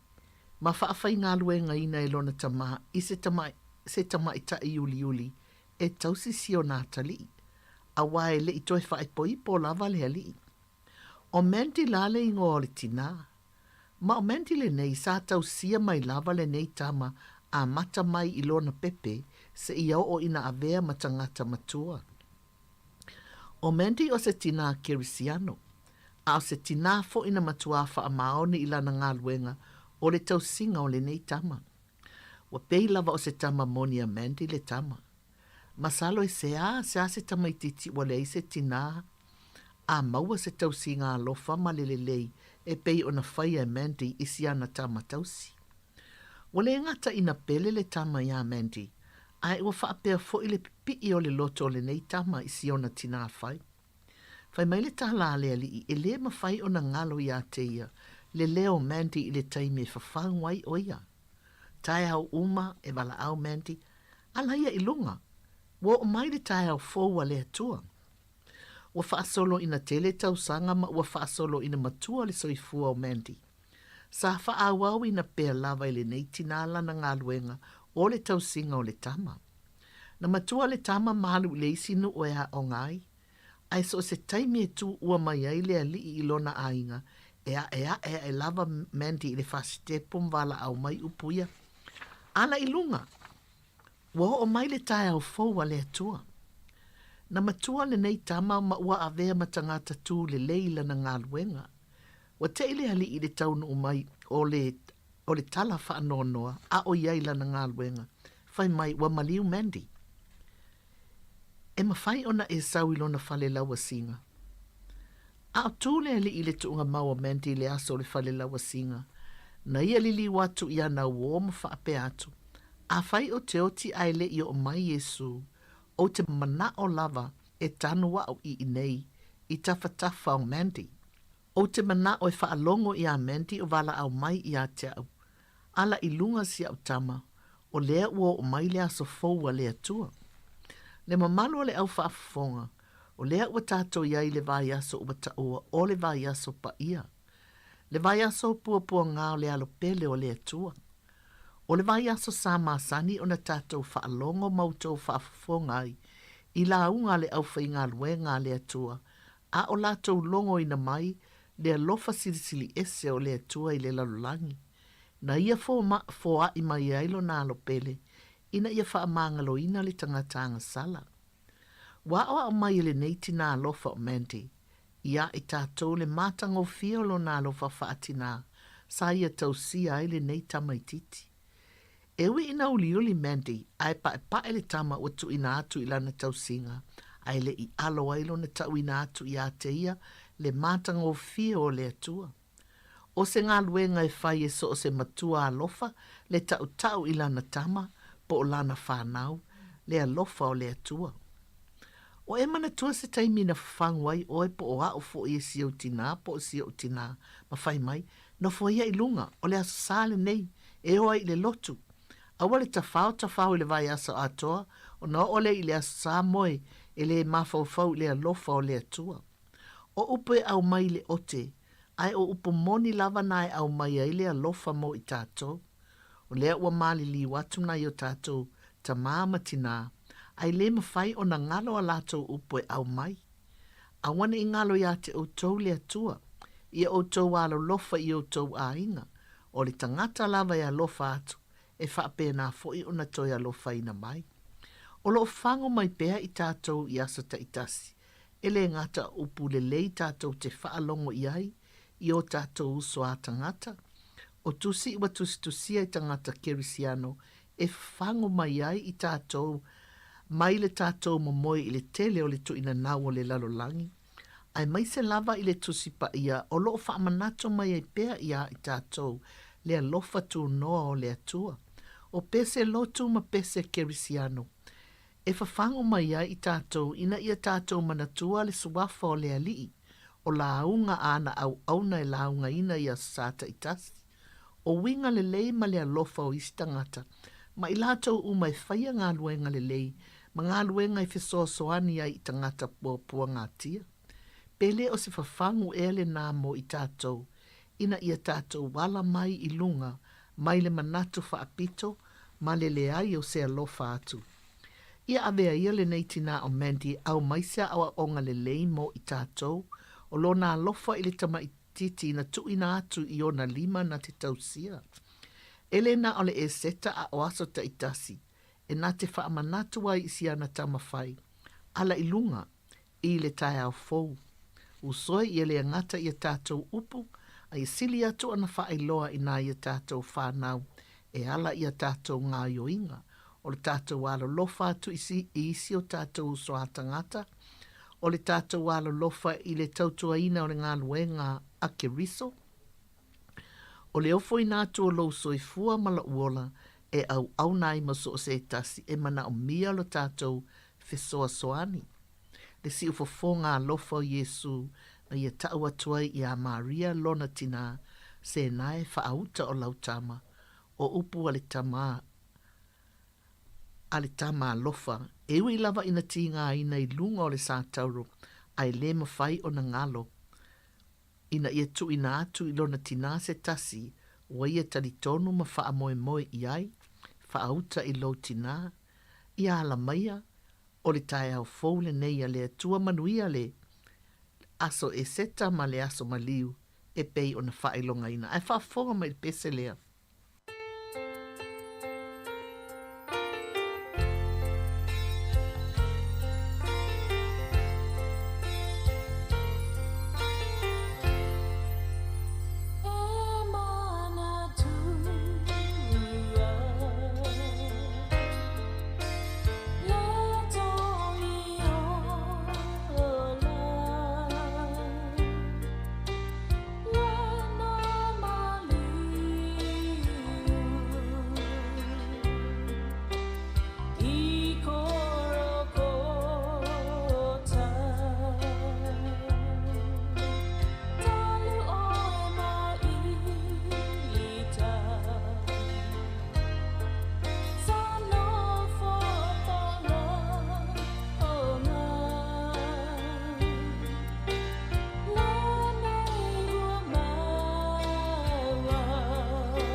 Nai tala e fia longo i nātu.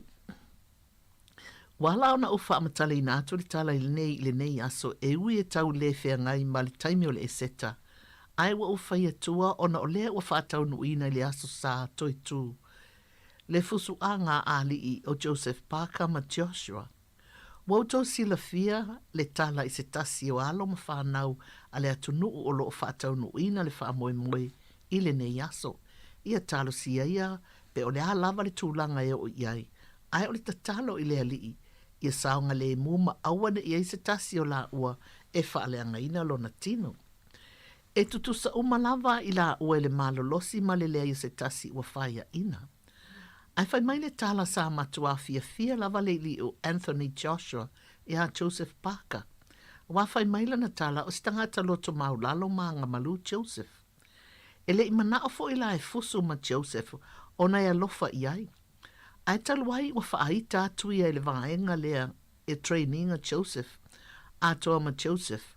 Wa te ia ia upu o whaalongo i ai e le imanatu o ni upu ia e te tau ona whai ai Joseph maia ina ia le leile va ai mai a le tupulanga le o la i lea foi ta alonga o le fusu.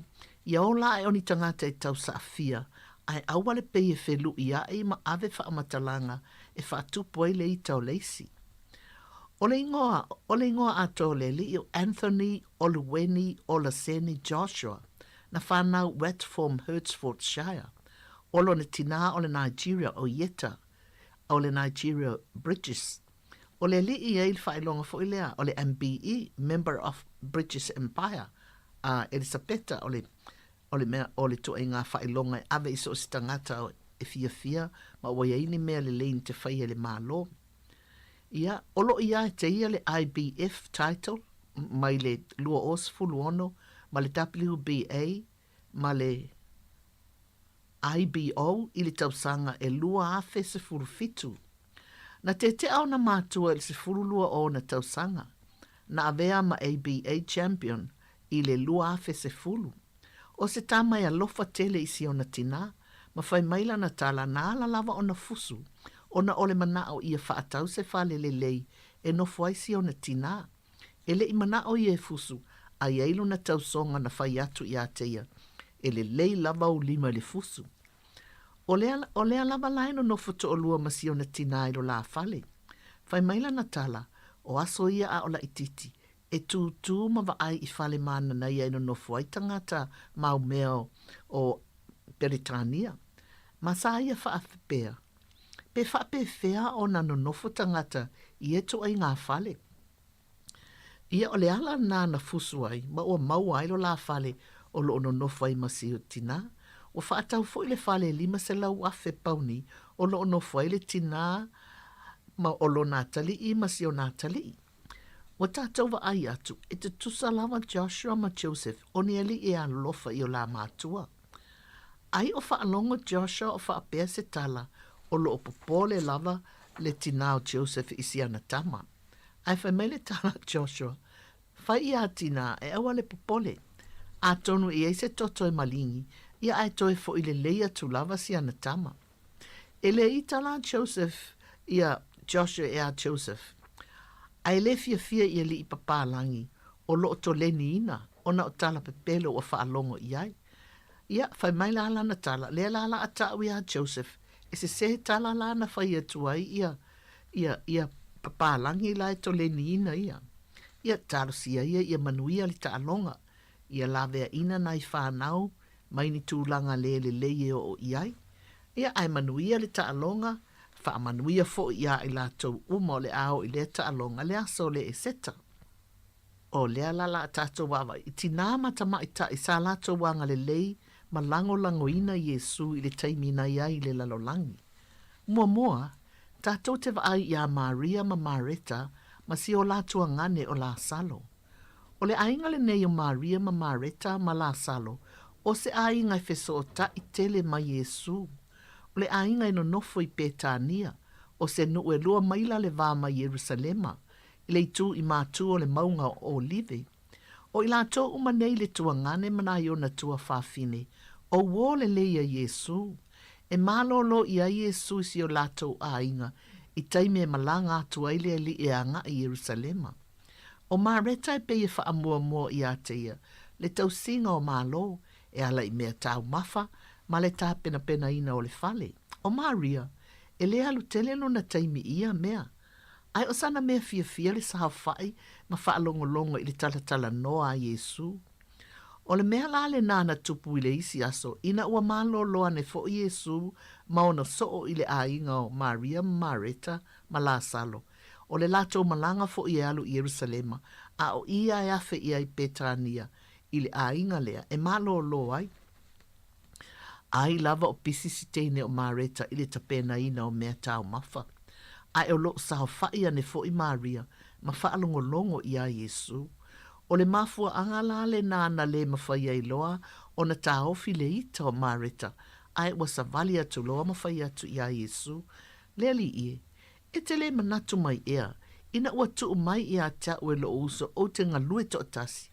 Ia e fetala iane i a teia, ia fe soa ani mai.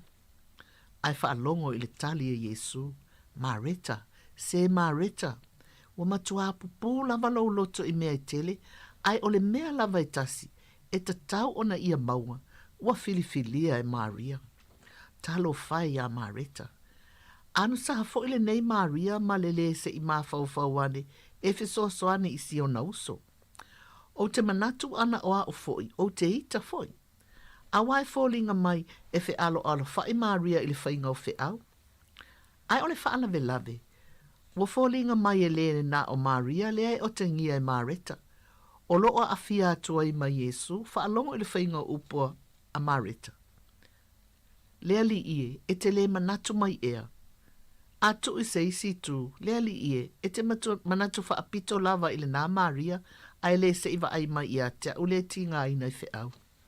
O langona ia a Mareta, o langona uma lava na e ai tātou pe a whai tātou te wa ai atu, o sao whai while mō mai nisi, ai o lea tātou te tinga ina ane i fe au.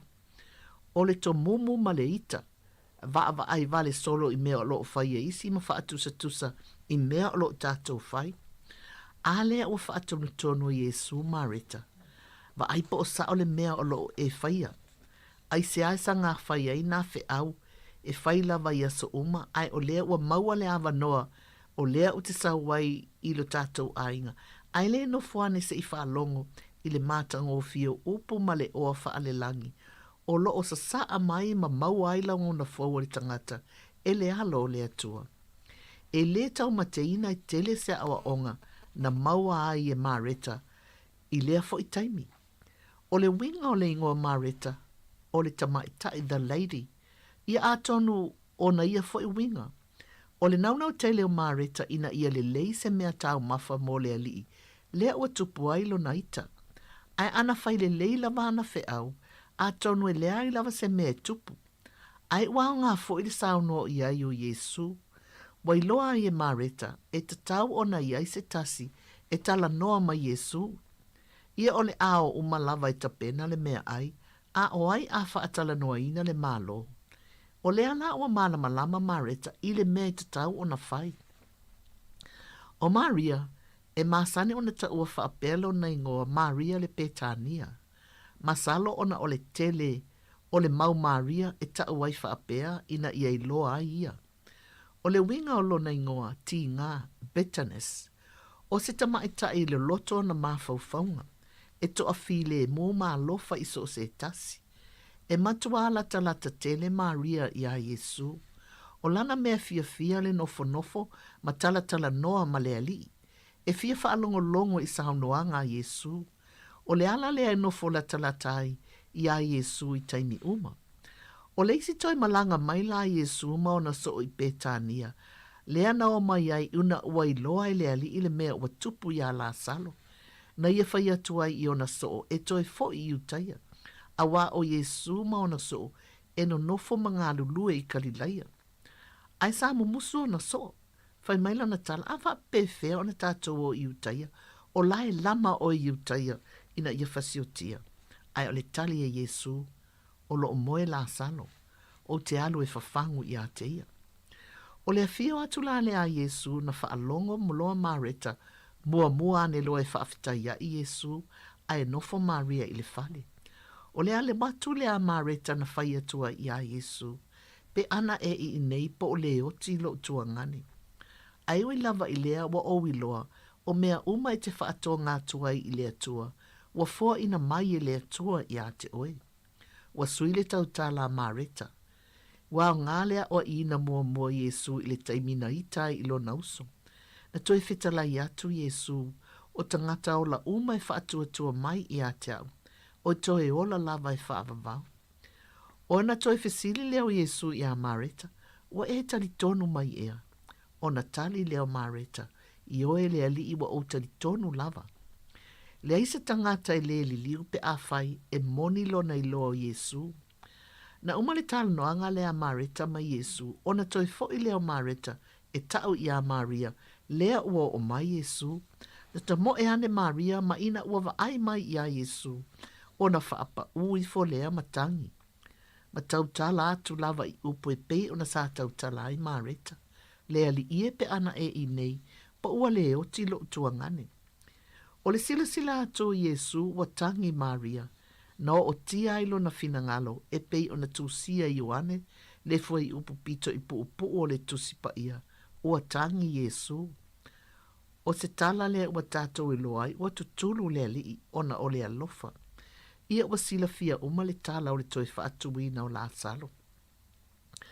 I le ave ese o le maa i le ngutu o le tuunga mau na whaatono Yesu, e whai atu e ave ese le maa, ai whai mai ua whaapo e le tatau o na toi o la mai. Ia ai na whaapea o na usitai ma ave ese le maa, ma ua vala au Yesu i a la salo, e toi savali ma i fafo. Whai mai na matua ofo tangata. I le aso i a Yesu, ia o isi na ofo maliliu ma muli i a Yesu, a o le isi vaenga na maua le tala ia tāma mo e loa fo i tau le au farisaio ma le au tusi upo le mea lea o atupu. Wa matua tumu Yerusalema i le afe maafe o tangata i utaia, ua ngā solo mai i le whaelonga ina o le tausa minga o le paseka. O le tōtele o isi tangata wa lata o mai, a tonu wa lata o whaalongo i le tala i le tangata o Yesu. Ai mai se lava le tala lea i le whaatuuina o la salo. Wa tau whai fesili pe mata o se tala moni. Wa tala noa tangata pe moni le nei tala. I o fesilia, se o le matua o fofo ngia lava o le nei tala i a la salo. E moni ia le nā tala. Se i oe o le tala le nā le usolo utinana i ai tonu lava i le taimi lea na tau nuua nei li tangata Nasareta lea i Petania. Se o te ofo sunga. Na o lea tua e mawhai o na tau i whaolaina tangata. O lea na o whaalonga e sau nei li tangata i Yerusalema. E whaau ua i e whai matupu li taimi o le paseka. Oi, ia e sili ai pe anofo i le whale whai maile au farisaio o Yesu o le matua whaatupu whaalave lava. Ma o mea la na te whaia. Wa whai mala e whaatupu ai se whaale tonu i le vao tātou ma le malo Roma. Se, e tau pēlo ta whatu i le vaai atu, i le matau tia o le whaatau tau mai o tangata i lunga o sātauro, e le au fita Roma, pe a leu sita e nei o tātou tangata. O tala lava nā sāve vesi e le au whai wai a moso oi, i to tonu o Petania mai Yerusalema. Wa pai mai nei i a Maria, ma wa tele lava tangata e o atu i a Maria, pe moni lava na otilo na tuangane, ai toi whaaola Yesu. Fesili leo lesi, na whape whea la o na toi tu mai. Ai ua whaapo talu o na maliu, e le imanongi lo na tino. Whai mai Maria, le ai. O toi tau sami lava si au tuangane i mea ai e peo na masani ai. Na o le lue lava le ulo Maria. Ai na amata i lea aso, o na le toi whea lua i Yesu, wa whaalilo o ia mai tangata. A wafo i wa amata nei o na lama le au farisaio, ma le autusi upu ina ia fasiotia o ia. A wafo i wa lato i loa, wa tele tangata wa li liu i le alii, ona o nei mea o tutupu. E toi ono aso o le paseka, ai toi malangane Yesu i Petania, ma toi afe i le ainga o Mareta ma Maria, ma si o latua ngane o la salo. Le ana sauni ai e Mareta le ainga i tusa ma tustusi ngā Ioane, i le tusi e Ioane. Na au na i fo i mareta. Aina ta a oto la salo faatasi ma Yesu ma ona so. O i nei la lea na sa wai Maria, ma leu unato tau tele, wau uai vae o Yesu, ma so loi ilo na laulu. Fai mai na sa sala le manongi o leu uitutonu o le fale. O le ala la lea na lea ngai le loto i uta le se karam whape atu. Ai se hawa mau maua ile nao. Pe ana whaatau atu o mawaini tupe e ave mo tangata matitiva. O le ala le nana tali e tua Yesu, tu upe ia i a teia. Wa teu e ia le nei mea mo le aso le whaata i moanga o lo utanunga. Fai mai tustusi ngā Ioane o tala ia i uta le se kara, e le ona o tangata matitiva, ai ona o ia o le tangata ngaoi. Ma o le mafua anga la le nā o le leanga o lona loto, wa alu loe sa ili le au farisaio, e fesili ia i se tupe tutongi ia. Ai alu e whaalata Yesu. Fai mai o le to tele fo i o tangata na o atu e fia vaai i a Yesu. Ai sili fo i le fia vaai i a la salo, lea na toe whaatu wina. Ai moni lava sao noa ngā le Alii. E le ima mau ese lava le uina e Maria o a ao Yesu. Ai o le taimi o le paseka. Ia masasoa i lava ma le taimi na whaasa tau reina ai o ia. Ia amu ia le nei a inga. I le tele o mea le lei wa lātou whaia mō le alo o le atua. O lo lātou wālo lofa ma wha awo i a Yesu. Ai sa wha pia foi o na wha mania ina lo lātou a inga. Wa wha le leie Yesu ma wha amamā i loto na tau o so wha ia li ti Apolo. Ai wha atupuina le whea halofani ma le fetali tonu wai. Ia wha afonga mai tatou pese lea. Ia ona wha matala tu ai o le istina.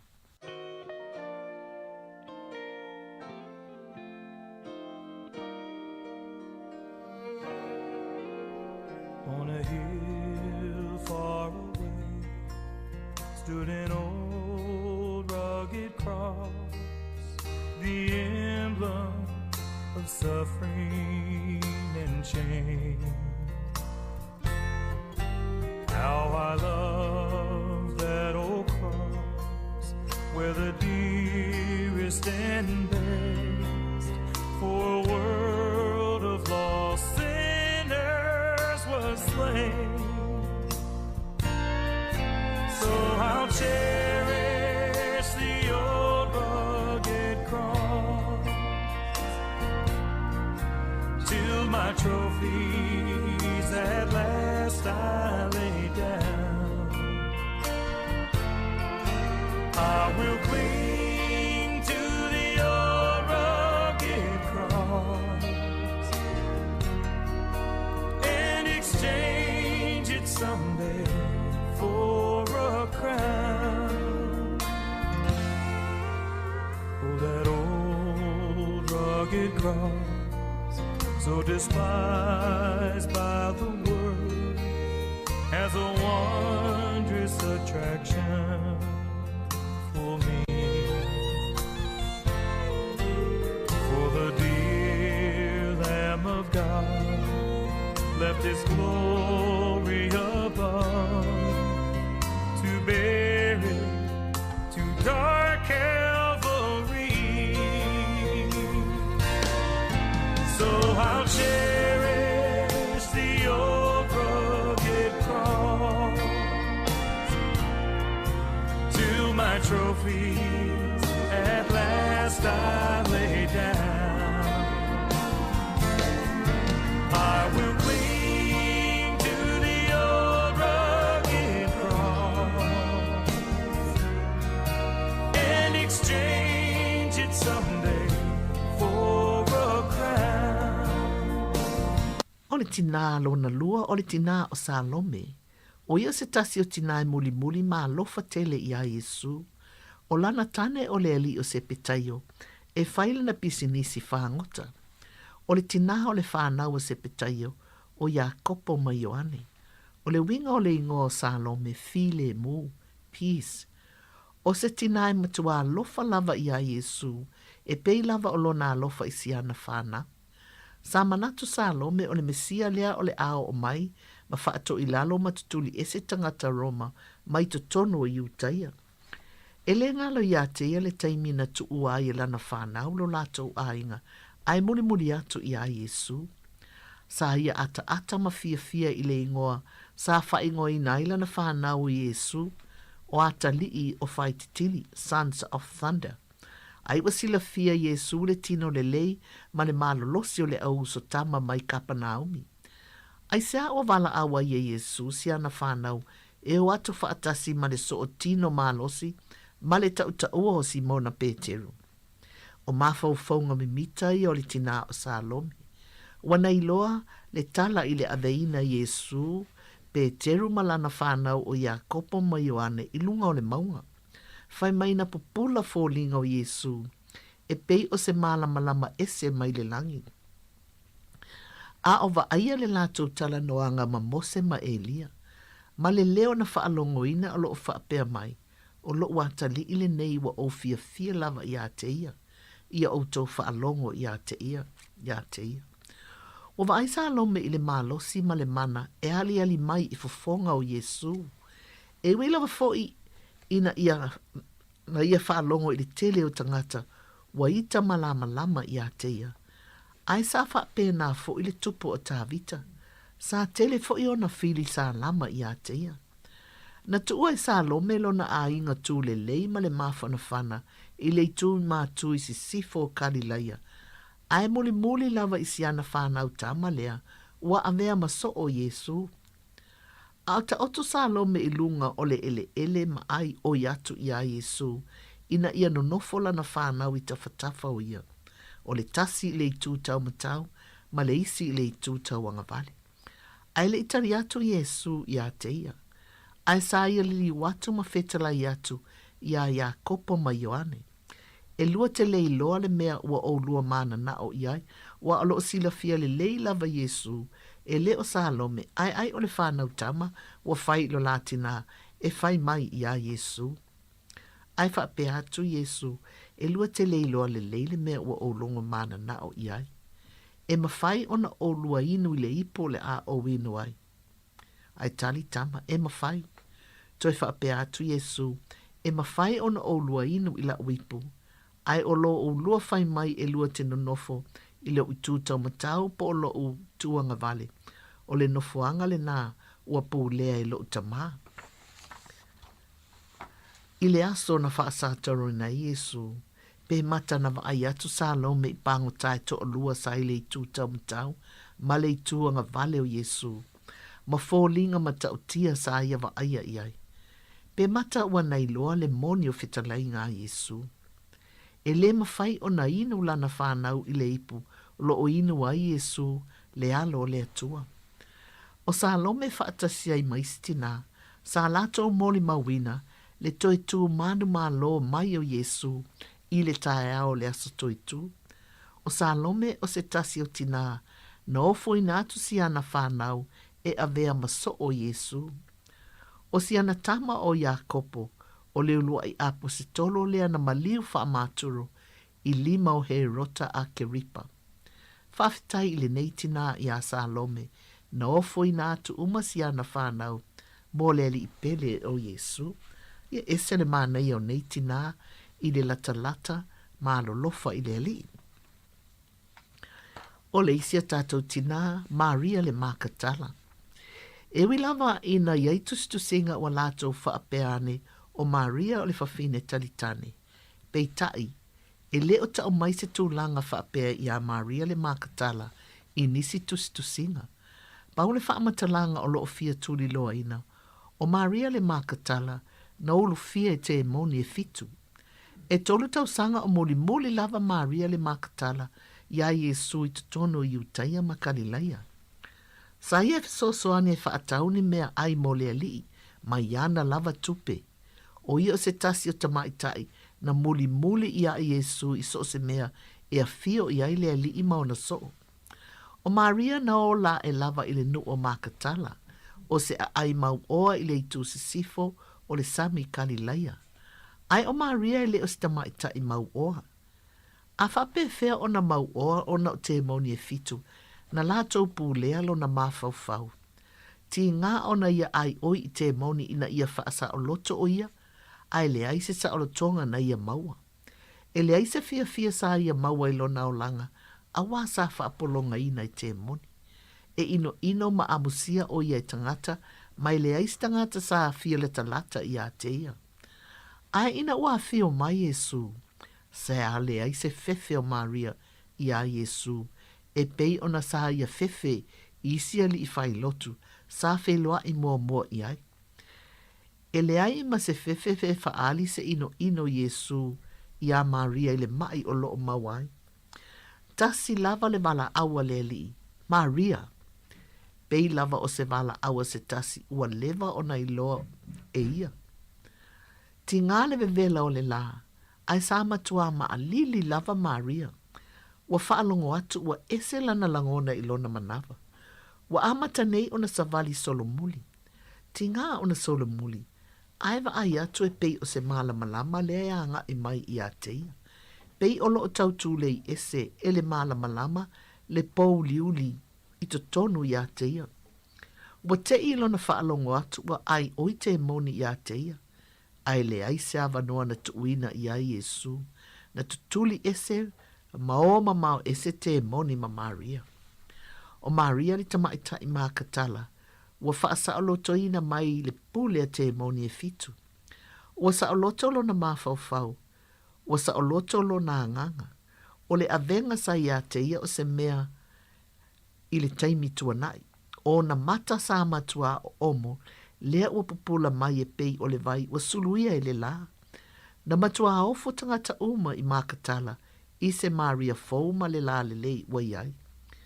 A wha pe fea la o na lea lofa Maria I se alii, na ia whaasa o loto ia mai a nganga leanga. A wha pe fea o na le mana o Maria au auna, ma tautua I a teia I lona o langa atoa. O le manatu o Maria, o ia lea ua nofo I le langi, o lona lata I a Yesu, o le mauri mau I lana vaai, o lona wha amalo loina o tangata mamai, o lona whaalongo I ana o onga I tangata, o se mea fia lea I lona loto, ma lona anganga. Ai talo whai le tele o file o Yesu, o le au wosi tau langa ma le au farisaio, wa matua le fia lava I ngā luenga, o lo whaia Yesu, a wā wa tō sina I ai loto tangata, ai wale a mana I ai a lato ngā luenga, whaafōlinga o lo whai. Wa amata ona whaatati tia mai lei, ina ia la mai lea li ia lofa.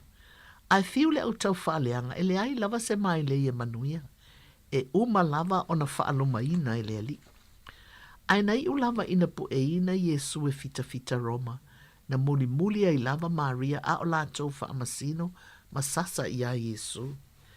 Pe mata o ia le tasi tamaita ina tangi ma muli I a Yesu, I le tele o tamaita ina fitangisi, ma muli atu I le taimi a taitai atu ma amo atu lona sa tauro. Lea na li liunga I mawhaiane, a fafine o Jerusalem mai, awana I o to fitangisi ona o au, ai I o to fitangisi ona o to lava ma o to whanau. Na moni mau Maria I le tautau mai o lona tino, o lona matai le sa tauro mata ngā tangata Roma. Na tutula talata atu ma Maria le tinao Yesu, na ia wa ai atu ma le alofa I le mawhatianga o lona tino. E le I mawhai ona le liu ese lana wa ai, a wa ai atu ma le alofa I manu o nua o lona tino. Ina ua maliu Yesu, sa ia moli mawina le ngā lului o Nikotemo ma Iosefa le Arimataya, e ave ese mailo na tino I le sa tauro. Na yetu ina ifo ma le whaai tete, na la wha pulupuluina o ia I le ielino whaatasiai, ma le pulumulo, ma le aloe. Wa pei lava o se atua la laina o se tino o se tupu, le whainga o Nikotemo ma Iosefa le Arimataya o le tino o le Alii. Na la fuliina le maai tapuni e le ngutu o le tuunga mau, o na whaato ali liu leo, ese leo Maria le makatana, ma savali ese atu ma le tuunga mau. Aena o supo I le asa sapati, e whaatau mai nisi mea manongi, ai le iosoa e le la, wa leva o na tu I le ngutu o le tuunga mau. Na whaate ia Maria a wa ave ese li tangata le maa, sai le nguto le tuunga mau. Wa ai atu i lino maisi ie, o loo taatitia mai, i le mea sa ia ilo na tino. O ai na whaia le nei mea. O ai foi wa ave ese alo na tino. Wa tu nei fafo le tuunga mau Maria matangi. Wa te ile wa ai atu i tangata of papai, o loo na nofo mai. Sunga, le ale mea titangi ai. Natali Maria, wa lato ave ese lo wali. Ma ua o le iloa po o fea o iai o ia. Na li liu ma wa ai atu i le tangata o lo tu mai. Fa apea ia o le teu to ngā la au. Ali ie a fai wa ave ese lo na tino, ta o mai po o fea o iai o ia. Aina fa ate ia Maria ili fa apea mai o le tangata. Maria. Ele i toi tu Yesu ma wa ai ini tupu, ma pule o ni malo. Ele i faali fo i se tasi o lona au soo. Ai sa ia faali le fafine na ulu fia i te moni. O tātou i loa ai le amana ia e le atua o tangata pua ngatia ma tangata maulalo. Ai maise o tangata loto maulalo ma i lato uma o e alo lofa i a teia. Ia e whaafonga mai tātou pese nei e vavai ato e foi.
Ia o leisi a tātou tina, o le whawhine wa o tina na tane, mana tupe lua. A o lata mai lava le pāseka. Sa matua wha atumuina le malu i Yerusalema i tangata tāpua ai mai le malo a toa Israelu. O le aso sa awa tuanai, sa tupu ai se mea winga e se ile a fia wha atupu mai ai Yesu ile asine mai le maunga o olive, maulu fale atu i Yerusalema, sa tumu mai tangata ma fola lau palma i le ala. O le leo o whaelonga ina, o sana i le fio mai o le ala o tāvita, ia Manuia le fio mai le suafa o le Alii, o sana i le silisili ese. Na matua le fia e lava le au farisaio, wa lato manatu wa ave ia Yesu le suafa o le Mesia, ai le o ia o se Mesia. Na lato faiatu ia Yesu le awa oe, ia whaatonu no o so. Ai whai mai le tali e Yesu, o te whai atu ia te o tau, a le ala langa mai tangata, e ala langa mai maa. Na tili ai lava le ita o le au farisaio. Wa tili ai le feita o le au faitu la fono i sao noanga Yesu, ma ua tau ma whai lava e whai se mai lei, ia maua ai o ia peva ai se tu la fono, e soli e Yesu, ia po o le fasioti wha alilo lilo foi. Ai o le aso na soo ai, ina ua uma o nā poa i Yesu i o na soo, ina ia lau tau mataala i le au faitu la fono o loo no nofo mai wha amalama ma wha ataritali ia la tau tupe. Sa nofo Yesu e wha awhea ngai ma le itu o le malu, e wha apitoa mō fofine.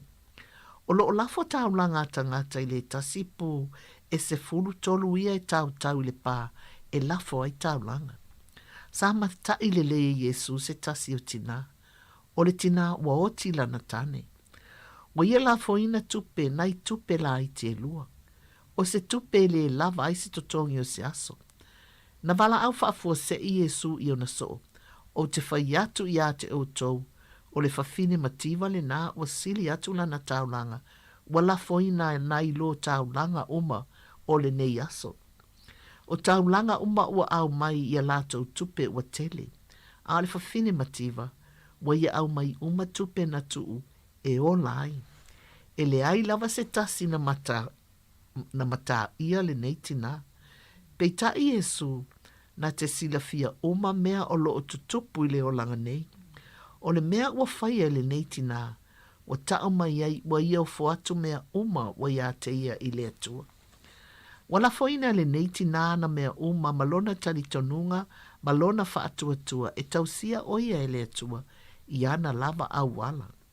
Mai matua sili atu le tausinga le atua na ilo tātou lava. Wa ia o foina atu uma mea lo ia te ia malona talitonunga o lo o fau masoloi le tamau a inga o le atua e na te toe au mai ia te ia i isi lava a wala pe a whaia fina ngalo i ai.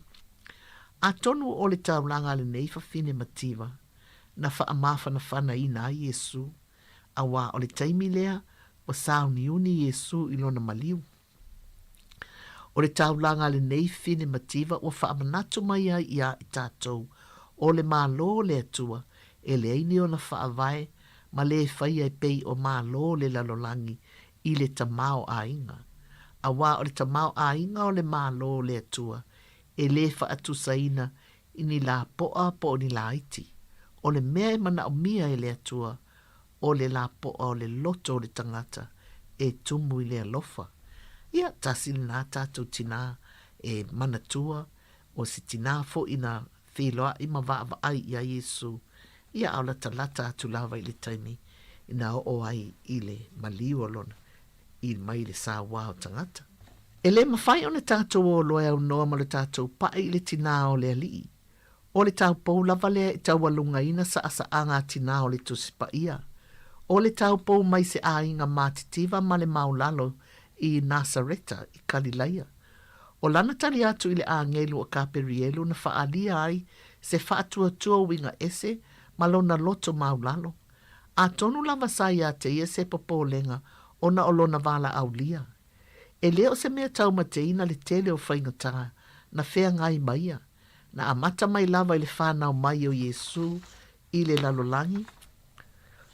Ua maliu Yesu. Ua tina matua fo i Maria. Ua nofo matoi whaasolo na mawhauwhaunga i le taimi a o talavou. O le angiangi maalie mai le savili. Ua toi mawhauwhau le taimi o lona talavou. I le aso na tala noa ai ma le a ngelu o kaperielu. Na te i ai i lona vala au mai. Sia ua lofa i a te oele ua lofa ina i le atua. Ua i a te oele alii. Na ia iloa le lei lava i le isi tangata Nasareta. E so ona tautala isi tama i ta i se ala whaapea. Aina ia manatua le whaasolo mai o le vala au. Awa i te fefe Maria. Ua lofa ngia oele alii. O le a e whanau se tamatane. E ta ua o ia o le alo o le sili ese. O le a fio mai le anganga pa ia i a te oe. O lo tau songa o Elisabeta. O le a whanau mai sana tama i le taimi o lona tangata matua. Ua pei o ni ngalu e whawhati le sau o mawhauwhaunga taitasi. Sa ia whaalongo i le a ngelu. O la ngona na o mai i a te ia. O le fefe. O le mautonu. O le loto whaafetai, ma whaapea o na o maile oli ma le file mu i lona loto. O whaasolo na mawhauwhaunga le taimi a o la ititi Yesu, o lona tupu ae, ma o na mata tio ma le fia. Tina, a o ta moe mai ma o na lima puputa, e wha maafola mai e fusi le ua lon tina. Yesu, ole a. O tango atu Maria, ma opo mai si ana tama.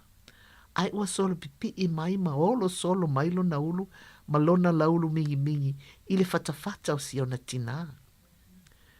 E fia ni tina o lato mawani langona whaapea ni a lato whanau. Ai matua le ai lava se tamaititi e whaatu saina le maalie ma le winga ese o le nei tama. O lana ata, o le whaafua se i mai o se mea maalie. Ai le tauli ai le fefe o mai i a te ia inisi taimi o na olona popole. O le halo o le atua. Le ngalo le taunu umai o tupu e moli moli mai i le fetu mai sasae. Ma taunu umai i pete le ema. Fai mai e o mai e sa ili mai i pete le ema le tupu ua whanau. O le lato wifo mai, o le tuuina mai o mea alofa o le auro le pulu li pano ma le pulu muro. Wa pei o ni mea alofa e au mai i se tupu. Aina wha tope tope o na toi foi fai mai, wa lato maua le tala i whaali mai le lato miti. Wa sa ili he rota ia i lato, wa sa ili foi he rota i le pepe ina ia fasiotia. Na ia mana tuano na fefetele o le tau lava o le ingo he rota e matua popole ailo na loto. A wā o le tamaloa e le aise alofa e o lava ila na whanau wa ia fasiotia. Ona o le popole lava ilo na nofo Alii. Na ia mana tua le fafangu o ia Iosefa ina ia sahuni o le aso sola ese Maria na faali mai le angelu ia tea wana po. Tatau na tatou o ese maletama aile iosoa ele la. Wasa ili he rota e fasioti Yesu. Lea walu le latou solo anga i ai kupito. O awala uma na ui mai ai Mose a Arona Miriama. I latou na taita i mai ale nuu o Israelu mai ai kupito. I le nei nuu ano nofo sa o loto ai. O tautoe moe Maria. Ai ua pei e fafangu la i e seisi. Sena. Wa nofo ilunga Maria.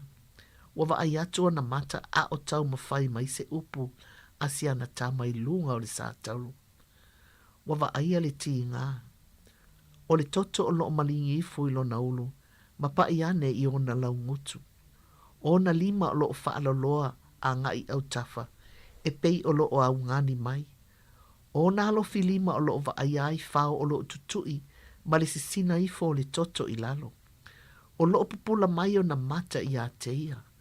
O i talo whai si au tama. O matua pei o le pelu ma ai, le tutui ina o loo fatu. O loo whaatau pupula mai i a teia. Ma tau ma whai mai, ana tala. O lau tama lea. O toi li liulu na ulo ma ba ai i a Ioane. Whaauta i lau tina. Wa fia apa atu lima o Maria e fusi mai si ana tama. I lona alofa ato atoa. Se itango ato e o po mai. Ma tanu mai o na ti ngā i lona fatafata. Ma tau atu lona alofa i le ma whaatu saina mo ia. Ai se ana tau fia i ele atua. Leo sina o le tau langa i a apera amo i a isa ako. Ai a se a wa le tau fia ai. Leo singa o le tau langa i a Yesu. I lona o langa atoa. Sa ia alofa i le atua. Ma le upo le angelu. O ia ua alofa ngia i le atua. E whape fea o na alofa ngia i le atua se fine. O whape nei se oti ua oti ai sana tama. O whaafua sei o na toi fo i mai ana upu i a teia.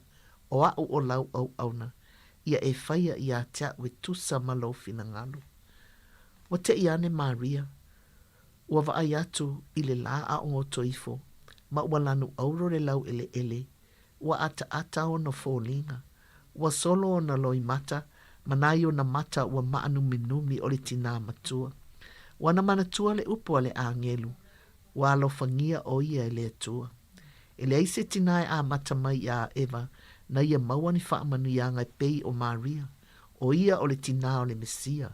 Ioe o le taimi tua nai. O lo ola pei to tonu ia teia. Ai o le taimi lumanai. Lea ua wha atumuina ai o ia i le oli oli. Ua toi titi o na wheiloa i lea masia utama pele. O le taimi lea. O lima lava o Yesu. O le aso loi e sei na ai loi mata i o na mata. E o le tala lea ia Maria i le taimi o tangata matua. Ma ona mawhauwhaunga i siana tama.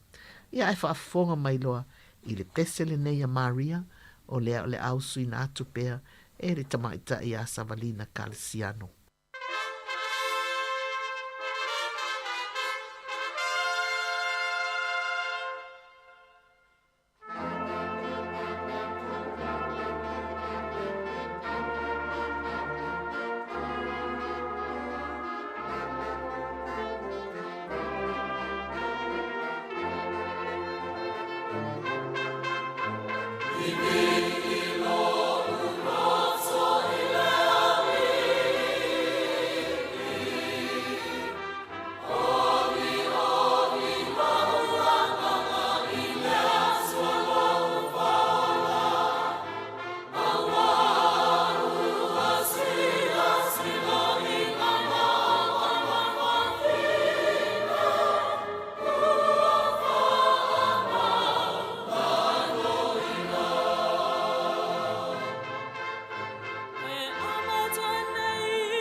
Ia le mamalu le au whaafonga, ia o le tātou porkalame le nā mō le aso maliu, ma le aso toi tū o le tātou walii, ia whaia ia pa ia tu i outou finangalo, ma o tātou loto e ala i le ngalui o le nganga pa ia, o le aso whaanoa noa, a o le aso fia foi, ua mauai i tātou le wha o le tanga, ia e moli atu le whaafitai tele lava i le mamalu o le au whaafonga, e tu sai ma le whaafonga mai le nei aso, i o tātou tamama tina mātutua, ia o i lātou uma o lo mawhai o na whaafonga mai, ia ai maise le pa ia ma le mamalu o Samoa, o le o sunga ia, i tamama tina o i lātou o lo tala ina le tala le lei, le fina ngalo le atua i le lalolangi, ia wha Manuia i le atua ia i lātou, le mamalu le au wha inga luenga pa ia le atua, le taimine, wha maa ngalo foi, ia se wha le tono le au auna,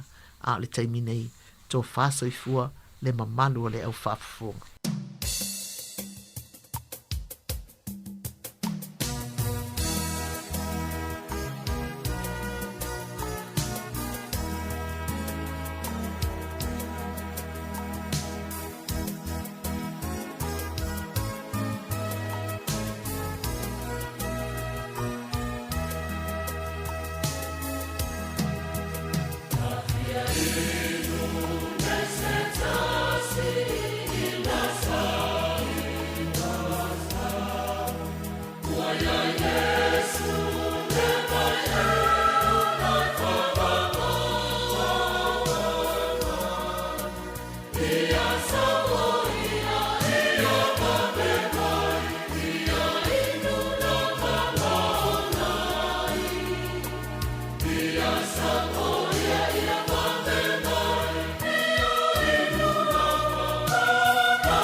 Ua whafonga le tunu I le tātou porokalame o le nei lau tina tāpe nei na whaletua malolo ia whiwiri ete.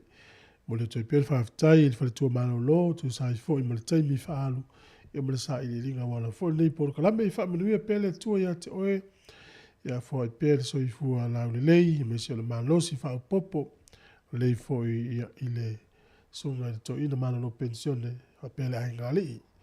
Ua tolu minuti ua te nei le lua o le a whaauau ia pēspusenga so I whiwhilo I wha le nganga ma vi inga o le atua. E il wha moe o le tā o le tolu o na toi wha whonga lea il wha salawina o le tātou sanunga lotu wha pitoa o le asumaliu o le li. Tā pina ina ia ele sunga ele. Whiauto ina malolo pensione Reverend Alta Risati son ete. O lo wha whonga mai le tautua si whonga le lamua. Ia o le ua te ale 2 minute tolu.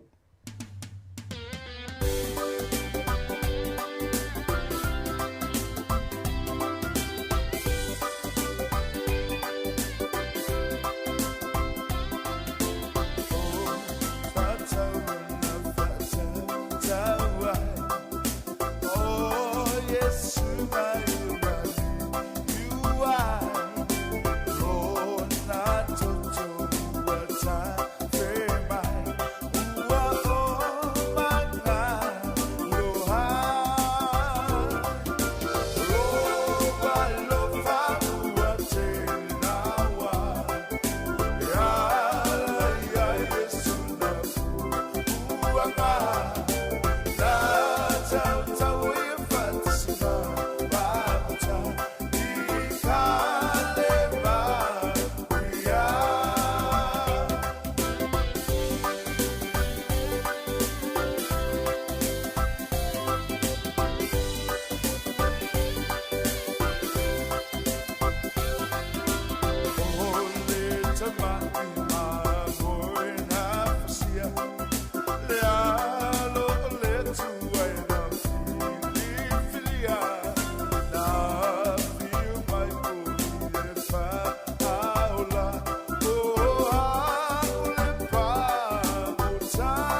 Yesu Keriso Matina Ole Satauro Ele Italile Ai Sisai Ai Falolo Ole Ala Fualena Mota Toloto E Mau Iloto E Mau Iloto Male Lutino Momo Yesu Keriso Matinga Ole Satauro Ele Italile Ai Sisai Ai Fa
Thank you.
Lawa mi yo uale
Oi fa fo mai le tautua le siufonga le mua nei teimi o le aso le wata tonu le tolu o nisi o vi ingo le tua mai e kale sia ke wisiano ese to tonu le tatu tunu ia po tatu Samoa mo le tulu fa tai mal fa malo le tunu la mai fa sa lungu le tai o mal nei teimi ta le tolu ia le teimi nei le la to fa sa lu le tatu sa ngalo fa to foi o le nei aso pa ia ta pena ina le sunga le to ina malo lo pensione Reverend Elder Risati Sone Ete ia ele lei o nausi mai al fa fonga ia le fa wa pele o tatou fa salunga si tale lima mai ale tautua i lunga o le tatou ala leo fa wa le tatou api fa salunga se ia pa i foi le son fua ia ona toi fa wa le tautua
o te whataalofa whaaloalo atu i le malu lau whafonga e nei foi tae au paia o le aso whareile le lei po le aso maliu whamalo le soi fo manuia ma le langi matafi lau tō malu ia o tō sā ma whaingata o le tala le lei o paia ma sā whale malo malu whale anganu malu fo inai o tātou tinam te mā mātutua malu o whātau tolia i ngasi po le ongo tia fo i le loi whafonga malingi ia tā lofa lava wha malo lava le soi fo manuia a malo fo i whalau whawhitai i le tua ua tātou au lea le nei vaenga o le ala i lana tau singa ma lana leo leonga i loutou soi fo ma so tātou wola ia manuia tele le seta al si ufonga le nei le lau mua i Wellingtone ma lana polkalame o le asia singa i ngasi ai taluai o no le sforeile le leitonu le nei o le a whapitoa i foi la tātou sauninga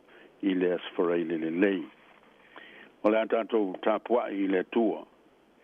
A wau whape lavo na lofa mai o le tua i le lalolangi wa iau mai eilu na tali i to tasi i na i le whano se tasi e whātua tua i a teia a ia maua ia le ola e whama vau. Si o tātou tatalo. Le tua tol tasi pa ia el te male alo ma le anganga pa ia. O matou wai oi molo au oi mai o matou loto. Ina ia mawhai o na matou tapua i atuai i le anganga ma le whamaoni. O matou si tia la matou taulanga o le vi inga i uluma o le matou whawhitai i le nofo ali o le alofa tu noa. O na lau singa anga le lei ai matou o au lia manu i ai foile nei aso whapitoa. Ai maise o le nei masina fou o matou o lia i lo walofa a whanga solo o le matou malanga o le nei tau sanga. Whaftai mo le matalasi o mea lofa mai lau fio o lo matou maua ma whaau ngai le au noa mo lo matou wola i le tino o le mawhauwhau ai maise o le anganga. Whaftai mo mea lofa o le mawhauwhau to mai fo i maanga waa e tele ma matalasi ua whaau ngai ina le lei. Mo le atina enga o le soi fua manuia ia wala SS o le soi fua ma o matou wola. Haftai mo le poto mo le to mai whafo mai ua whaao ngā ina mo le saili linga o vaila au ia ma le tong fitinga o ngā ua saunia mo e o lo a fia i ma. Haftai mo au whamanuianga ua wala mai whainga malo mo upu whai o nei foi tunu ma so se tunu mo le manuia lau tele o tangata uma. Matou whaftai mo lau e kale sia ke siano ao i le lanolangi malana ngā ruenga tālai o le tala ia Yesu Keriso lo walo lo mato o li whaola whaftai mo le tuspa ia wha mau ina ia u fionga o le sulu lava le o mato vai ma le malama i o mato wala whaftai sili mo Yesu Keriso ma le ngā ruenga o le whaolatanga o sao nia i lona soifua pa ia ma ona popo ngā whamisia o lona maliuti ngā i le sa tauro ma lona tanu mia i le tunga mau o lona to soifua manu malo mai o lona fioa i le langi ma le awina mai o le mana o le angang pa ia o lo tauto lua ina nei lo mato fatu tua vai ma le tau teva mato te moli atuai le whawhatai o le whamanu ma le whane tanga i lau fio lo mato tua i tu mau i lau fio le vi inga mo nei mea uma ma le tele o mea lofa i le mwhai o le whaangafa tau li maina i sa mato whawhatai i tu mau i ate oe le whamanu o le pule ao ma le mana ma le whane tanga i nei o na po e o atu i le whawa vaulava. Amen. Tātou pese i le vi inga o le atua.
tawina o le tuspaia. Tusi mai whainga ingi tuai o le tusi al perfetto i saia i lona mataa po e lusi fulma le tolu. O te whaitawina nisi o na whaiupu. A whanga mai e whiong pa i ale atua. O ai e uta li tonu i la mātou upu e tau longolongo atu. O whaalia i ate ai le a ao le ali. Na tupu ai o ia e peo se tā tupu i ona luma. E peo le pongai le nuu nau mati.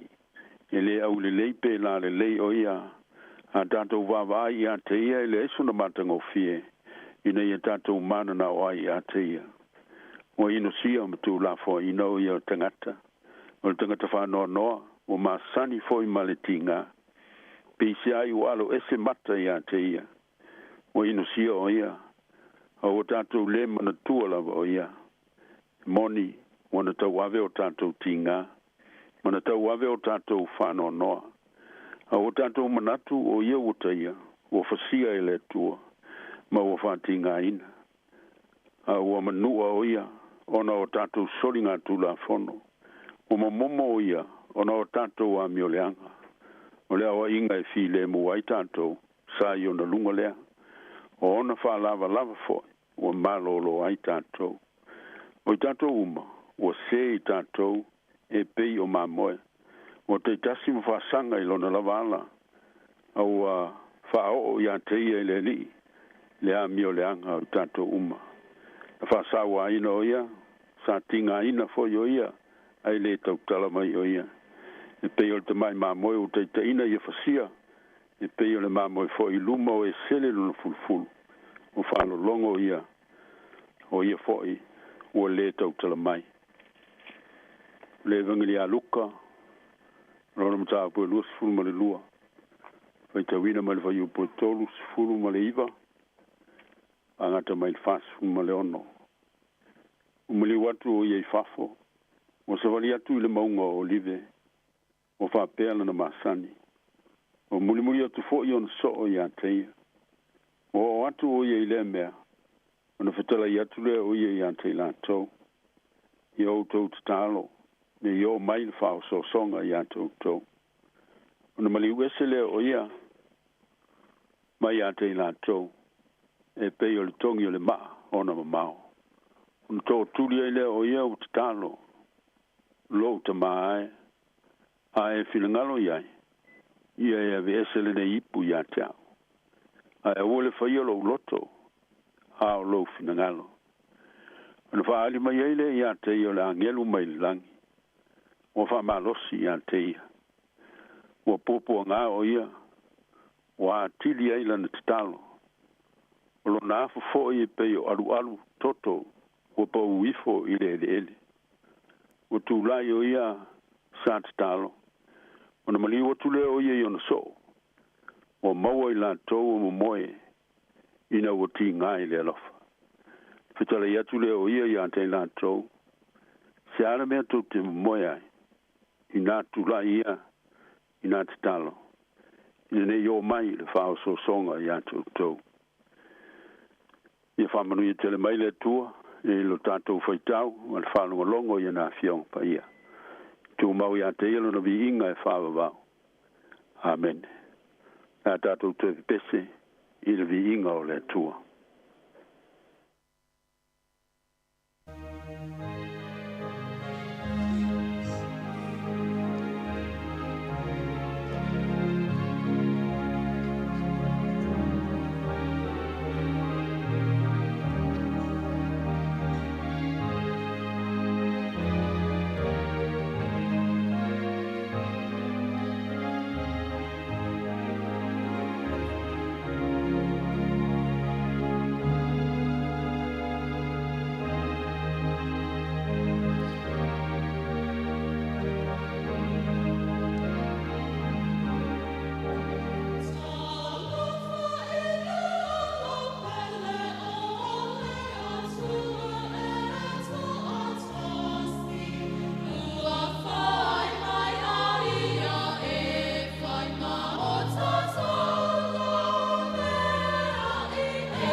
le la unga le swafa le tuol te ma le alo malengang pa ia.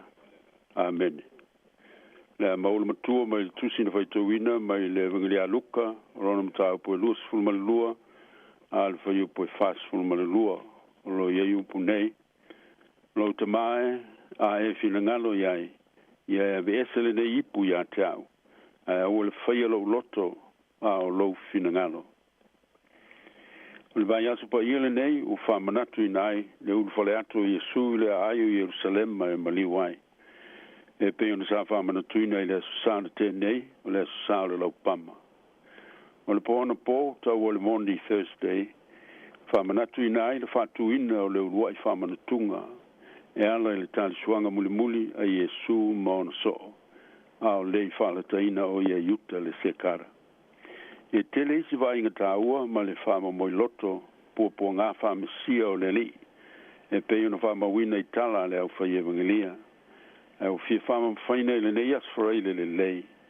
le te talo Yesu i Ketsemane lo te mai a e fina ngalo iai ia e ave ese le nei ipu ia tau a e au le fai alo loto a lo fina ngalo o te talo la wilole a Yesu a of toto le fanua i Ketsemane.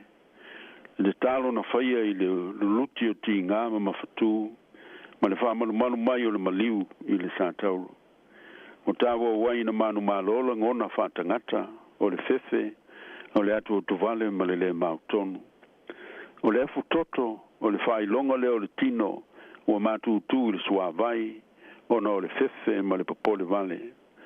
Wa atili ai ona watu ua to tasi na o ia o silinga se so swani mai ona so o le mfai ona matala fantasi mai ai ula vailea o mfai ona tanto mata wina I upu wa vema matua o lo mau pele to vai o le fatu tua o lo mau pele to vai o le fa moi ma le fa lango Yesu I le tua lona tama o lo mafutaina matau to lua ina o ia lo tamae a e fina ngalo iai ia e ave ese le nei ipu ia tau a wole fa yelo loto a lo fina ngalo momua o fa inu mia le li o Yesu le ipu o ona o tanto sala ma o tanto tinga uma o lua iupu fa autu ia ile ata ti fanga la wiloa the passion of Christ o si tia mai le Isaia matau po limas fultolu a lona for you potolu. He was despised and rejected by men, a man of sorrows and acquainted with grief. O inosia matu la fo ina o ye tangata, o tangata fa no noa o masani fo I malitinga. O vala onga la wiloa na I popo ngao le Mesia. O fata unui na uma I so I fuapa ia o le ali o Yesu Keriso. Ai mai se lava o na popo ngā whaamisia, ma lona maliu whaalawa au le sātauro. Moni lava, o whainu mia le li I le ipu o ona ma le matui o a tātou wangasala ma tātou wa mioleanga. E pei o la le perofeta, o inu sia o ia, o tū la fo ina, o le tangata whanoa noa, e pei se I wa alo ese mata I ante ia, o le mana tua lava o ia. E moni o ana tau ave o tātou tinga, o tātou whanonoanga, o tātou manatu o ia o taia, o whasia e le tua ma whātinga ina. Se ipu lava alo loto I tinga, ma le alua lua I popo ngā. O anga sala ma mio le anga uma o tātou whaia, o inu mia uma e le li. O whinanga malia le tua ilo nā lofa, whainu ai, whainu mia ailo nā lo pele, mo le tangata o ang sala ina ia whaola ina. E pei o la Ioane, a wau whapea lava o nā lofa mai, o le atua I le lalolangi. O ia o mai eilo nā tali e tō tasi, ina ia le whano se tasi e whātua tua ia te ia. A ia maua ia le ola e whaavavau. E au pele, a le a hese tātou tali atu I le atua, e tusa ma le neia lofa tele ia I tātou, tangata ang sala. Ai mai upo le pese se lau tolu le whakasa. Pe mata e talia le ali, le sa manua o na o I tātou. Pe awa ailo na popo ngā, a whatalai, o whaile nei mo oe. O le roto whaafitai, whaalia le talia, whaamaoni o Yesu Keriso, malona nganga i o tātou loto maolang, maola ai, mo le vi inga o le atua. O le ofo i nātu lea o le ola, mo le alii, e ala i so se au au nanga, e tau tua i na aile manuia, o nisi uso a tangata. O le ola tāpuai, whaita au langa i le atua, e tali whaita wai i lo nā lofa mai i ai tātou. Lo ta mai, a e fina ngalo i ai. Ia ve le ne ipu i a te au. A au le whaia lo loto, a o lo fina ngalo. Lua, o mwhai ona tātou i lo mai nei te talo Yesu i Getsemane. Ne whātua tua ua mausali, ma le talitonu ato to Yesu i le atua lona tamā. E uina mawhatia Yesu, ae nā tili wha malusi ai lona talitonu, o lo mafuta whatasi mai le tamā maia. O landa te talo to tasi i le po atoa. O le lafisota inga bābala lata lea malona tamā. Sa wha malusi ai o ia i le taua wha le anganga. Ma le o ona matui tui o angasala le tangata. E le mwhai lava ona punitia, pe au o le wa ai manino Yesu, i fofonga alofa o lona tamā, i teimi uma o na puapuanga. I le pongi sa o le po i Getsemane. Sa suru ai lava le malama o le sota inga mawhanawhana a Yesu malona tamā i le tatalo ma le whātuatua. Le ona matui tui o le tau idhinga, mo le matau tia o le angasala al tangata sa tuu i ona lunga. Sa i loa manino ai, le manu malo pea, ma le toa fi le mu pea, le maua le tatalo, le visota inga babala lata, ma le atua le tamā. Ona whaali mai ai lea i a te ia o le angelu mai le langi, o wha malosi i a te ia. O le whailonga le nā, o le a wai whatasi mai o le atua, e whatupu malosi, ma whatupu wha moe moe, mo Yesu i tu waso whaingata. A ua le whaia lo loto, a o lo fina ngalo. E leo se upo se tangata o to i lalo, pe whaia ina i si tau vinga. Po ua wha tangatanga oti fo i le loto vai vai, e le ai. E leo se tu au lafo fo i se pule sa wā, ma le ma se ua, e le ai. A le tau tinonga lava o le loto, ua maua i le whātua, i le alofa wha maoni, ma le fina ngalo pa ia o le tamā. O se wha mawhanawhananga lea mo i tātou foi, i tu aso whaingata, o tātou mawhatianga ma o tātou pōpōngā. I lo tātou iloa mau tinoa i le whātua, o lo loto iai whātasi ma le atua, ma lo nā nganga wha mawhanawhana, e wha malosi au iai tātou. I oe, e mwhaiona ese o tātou loto, ma le fina ngalo o le atua.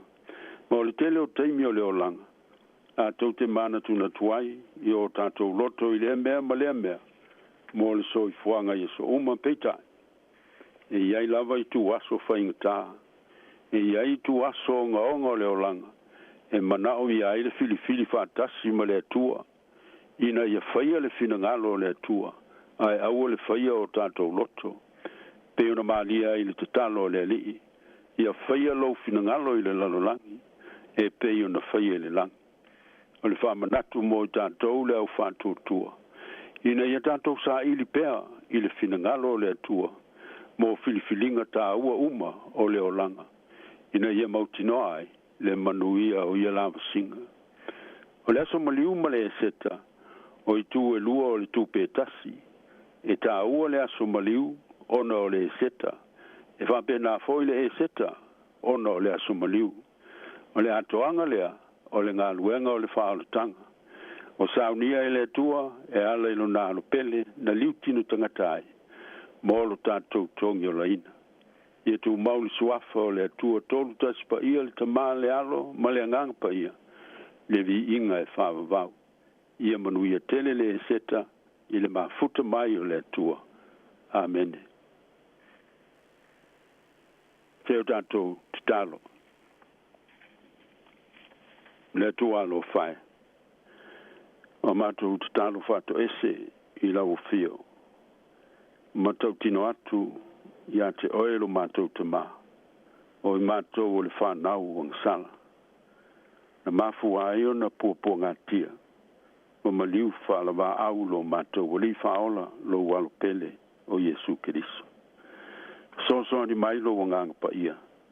Ina ia mātou maole sala mofa maone. Ma wha fōu ina i mātou. Ina wa mātou talia Kiriso. E toi tū mānu mālo. I o mātou loto māngang. Ma o mātou o langa Yesu uma. O mātou tatalo nei.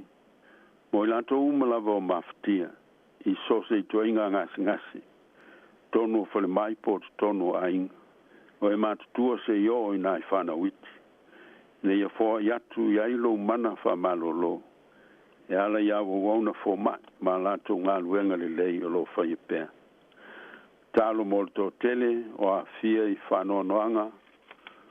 Ona o e pele o a vesea mai mawhatanga. E ala i maliu maleoti. Ne ia wha mawhana whana ina, wha maise ina i lato. E lo lava ngang pa ia. E lato lole oli o le tō tū o Keriso. E wha malo si ai i lato.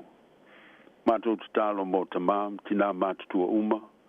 O e utau nganga ifo le lao le so i fua le tino. Se i e ta awhi mawina lo lato so i fua e au awanga le lei. Fo i atu i eilo file mui o lato tino o loto a toa manganga. Talo mo i lato o lau whanau o i eimana o ngā whapitoa.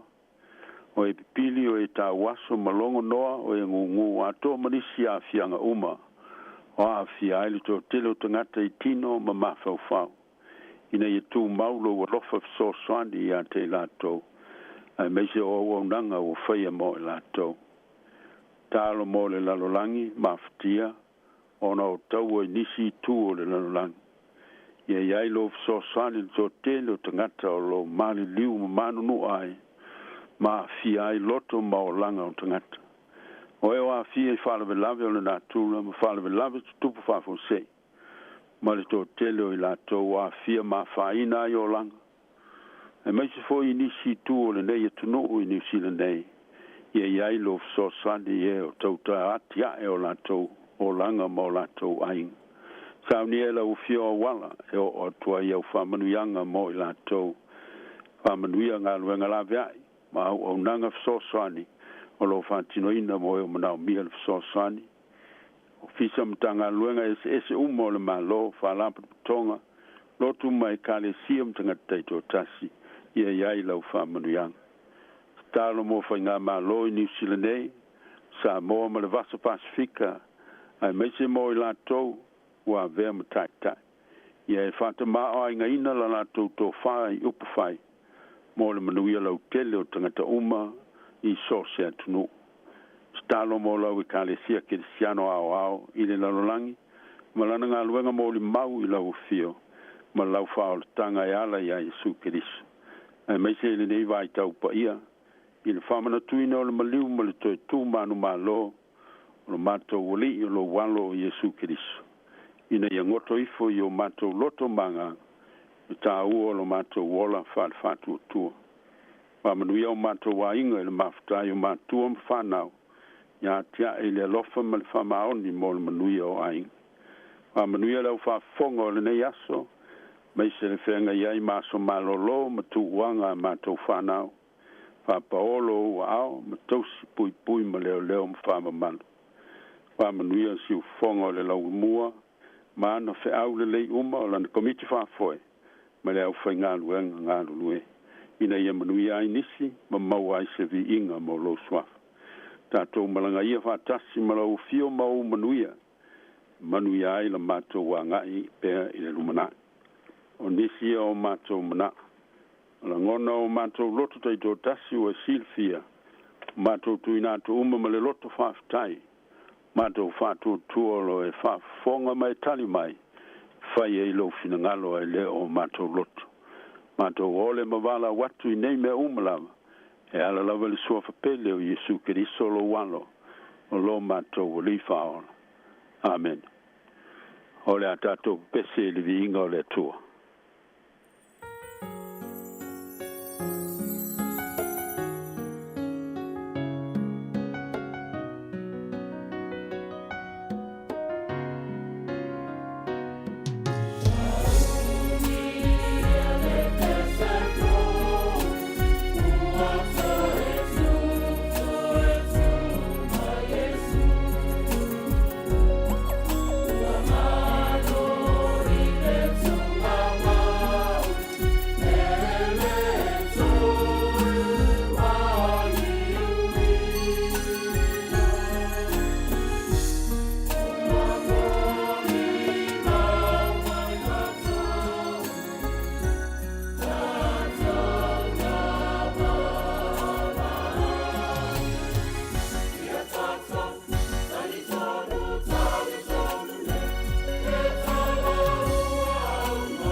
moli atu le whaftai lau sunga tu fue o le tātou aluenga le ne aso. A malo whaftai ngā rului whamanuia le tua i o tō whaiva ia vi i ai pelon swafa aftai foi lau whafonga i lo tō amoi mai manuia lava e seta i le alofa o le tua. La tātou whaiu i le tatalo. Tu maumai e o mātou lunga le lofa tu no tele o lau fio le tua o lo mātou tamā. Le lofa silsili ese o Jesu Kiriso o lo mātou wali i ma le whaola. Maua pe i mātou le mawhatanga mawhanwhana ma le anganga pa ia nei se iau i le whawavau e whawavau lava.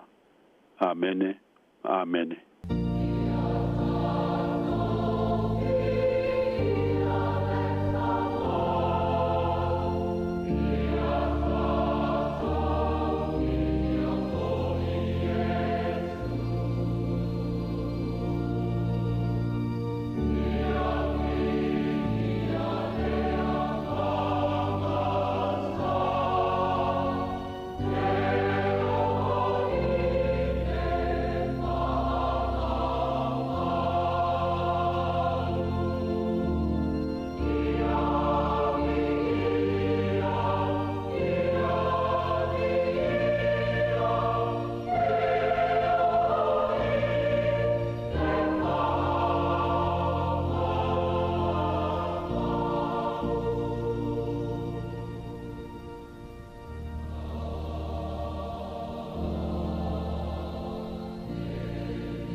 Ua whafonga le tunu o le toi whasalawina o le tātou porkalame o le asisinga po le tātou sauni ngā lotu whapitoa pe o nā tāpina ina i le sunga i le whaiwhiauto ina manolo pensione Reverend Alta Risati Sone Ete. Ia me moli pele ngā o le whawtaima le whamalo i le tāpinanga foi ia le sunga i le toi ina manolo pensione ia ale whai pele mabutele ma tu maul whamalolonga le tua maangale le atu. Mais foi le tua pe fo ile no fo halo mlai ngali o to e se furu iva minute ona tale o le fa e o le afa au na i vivinga o le tua ma i pe senga o le nei fiafi tale lima o mai ale o le tautua le simfonga le mua fa au le tatu api fa salalunga se pa ia foi ia le asonga fu le fitu le taiao i ona to tala no atu foi le lau fainga ia to le api lau telefoni por tatu app Samoa Capital Radio app e ma whai na e maua tātou whaasana launga lua survai tū la fitu aso o le vai aso. O le tautua nei mo o e si whonga o le laumua. Oh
na fasa tauroa Yesu na ia maliu e totongi umaletau atoa mafao na lato tui ona na lato tui au na sala ile sataro o se me mai au sala na maliwa Yesu ama sala le pomai la mafuai le atua fama malo sese ama sala na maliwa Yesu